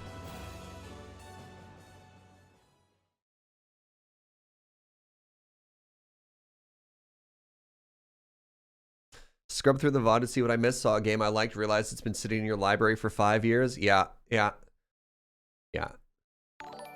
Yo, Wee John, thank you very much for 3 months, friend. That's a new bean for you. Enjoy. This was 1995 on the Super Famicom in Japan and on the PlayStation in 1998. Wow. All right. There's a minor crossover cameo in Final Fantasy XIV as well. Okay. I mean, Final Fantasy XIV has a crossover with everything. But cool.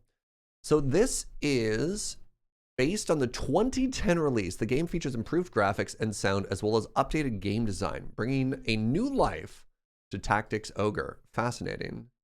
So 2022. So what do we call this? We call this an update of the 2010 release.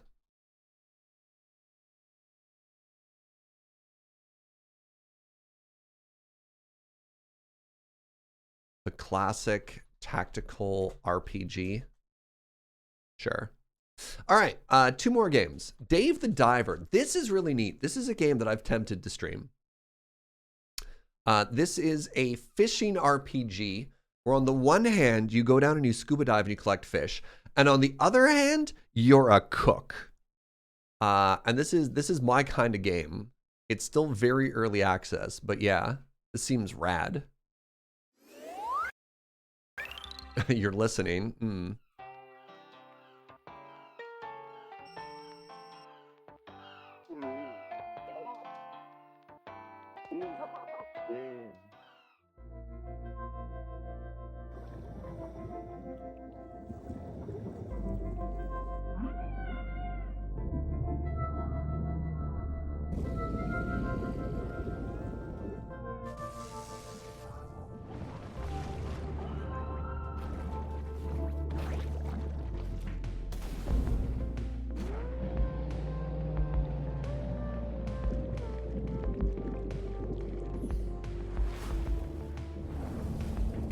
Oh, that's a big eye.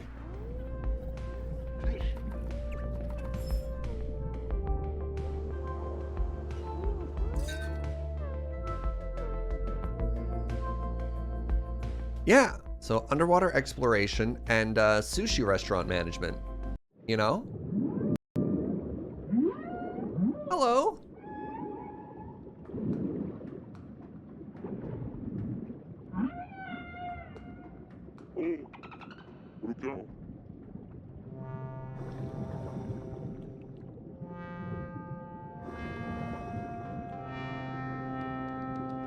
I wonder if this would be another hoodie game. Probably. This is probably a hoodie game.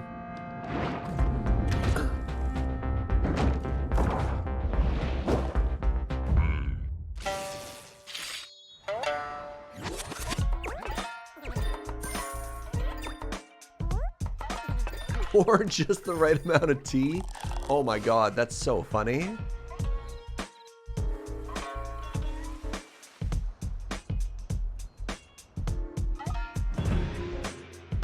Vincent Gourmet is here. Oh.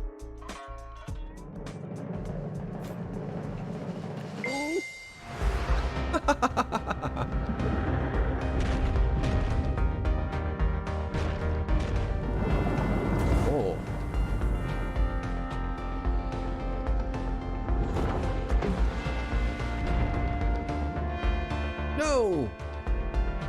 You hurt the coral!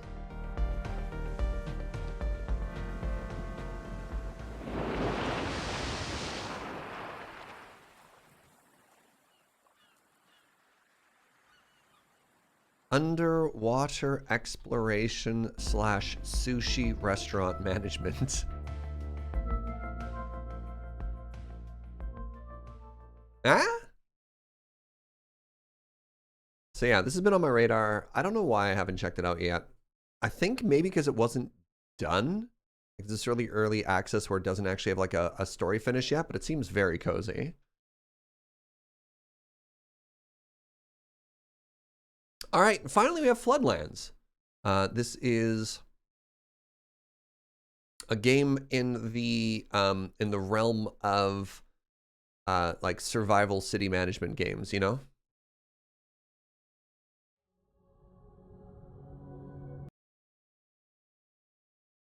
And this is something that's been on my radar too. For whatever reason, maybe just not quite done enough. I don't know, we'll see. Maybe I'm just wrong about that. The lucky ones. Whose memories feel more like dreams from a distant planet. The half-forgotten families, jobs, high school sweethearts. Did your sports team win? Was that movie worth the wait? Did that boy break your heart? All the flotsam and jetsam of a world washed away. To the rest of us, these are just campfire stories. Now it's about creating our world. We are the founders of a new way of life, created in our image. First we survive, then we lead. Like, we played a bunch of games like this. It won't be easy. Seems very our jam. And we're not the only ones with a vision for the future.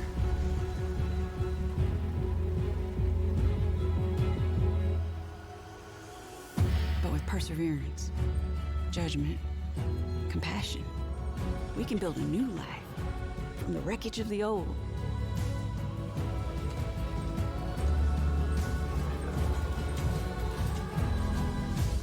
And who knows? Maybe there will be new stories told around our Waterworld meets Don't Starve? Heck yeah.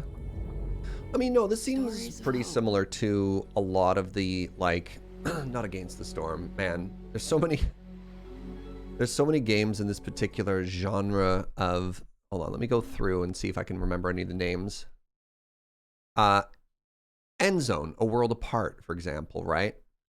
Was sort of a survival, like, post-apocalyptic survival city builder.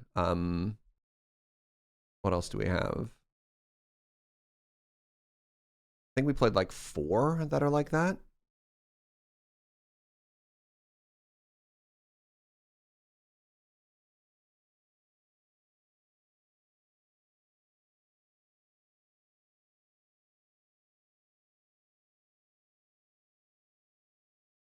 Surviving the Aftermath is another one that was similar to that. Frostpunk, kind of. Frostpunk I see less as like the survival thing and more like Frostpunk is less mechanics and more the emotional impact, at least to me as well. The biggest issue I've heard about this game is everyone says it's beautiful. It seems really cool mechanically there, but they need a bit of a rebalance. It's very possible to brick yourself just from planning, just because the economy is still kind of mixed up. So this is a game that I've been keeping my eye on that I'm not quite ready to try yet. I kind of want to wait for it to cook a little longer, if that makes sense, but we'll check it out. Are there any early access games that I want to revisit after they get updates? I mean, Valheim is a huge one on my list.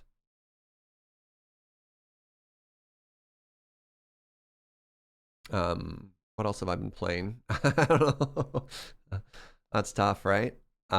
Yeah, here's other early access games I'm playing. Cosmeteer, Farthest Frontier, Against the Storm. Is this out or is this still just early access? This might just be out. I don't even know anymore. Those are all big ones. Soulstone Survivor early access. I don't even know what games are early access or not anymore. I just kind of play games that are exciting to me, you know? Satisfactory, once it hits update 1, I'll talk to Fuji and see if he wants to do another playthrough. He might be done with me at that point. I don't know. We'll see. Hey, I think I'm going to call it there, friends. This has been a blast. Thank you for joining me for my, what do we do this, like twice a year? Biannual, our biannual video game trailer day. You're all an absolute delight. Thank you very, very much. Yeah, thanks for hanging out. Next stream is going to be tomorrow, 9 a.m. We're going to be back with more of whatever. Why did I put it that way? Tomorrow we'll be back with more Vault Hunters. So here's the plan. Vault Hunters all next week. On Saturday, Saturday I'm gone. So Vault Hunters will probably be the last stream on Friday. Maybe we'll do a bonus stream, maybe not, depending on how I'm feeling. And then I'm taking the 24th until the 27th off. I'm going to go travel and see family for the first time in 3 years. It's been a long time since I've gone home for the holidays, you know, pandemic and all that stuff. So yeah, I'm going to be missing live because I'll be out of town. So if you're new, enjoy the vibe, give a follow. I'd appreciate that. And I'll see you tomorrow at 9 a.m. All right, we're going to go raid my friend TQ. I adore TQ. She's an absolute delight. She is not a family-friendly streamer, just as a heads up, so you might encounter bad words like butts or whatever. But she's playing some Pokemons, and I like her a lot, and hopefully you do too. So go make a new friend, and I'll see you tomorrow, friends.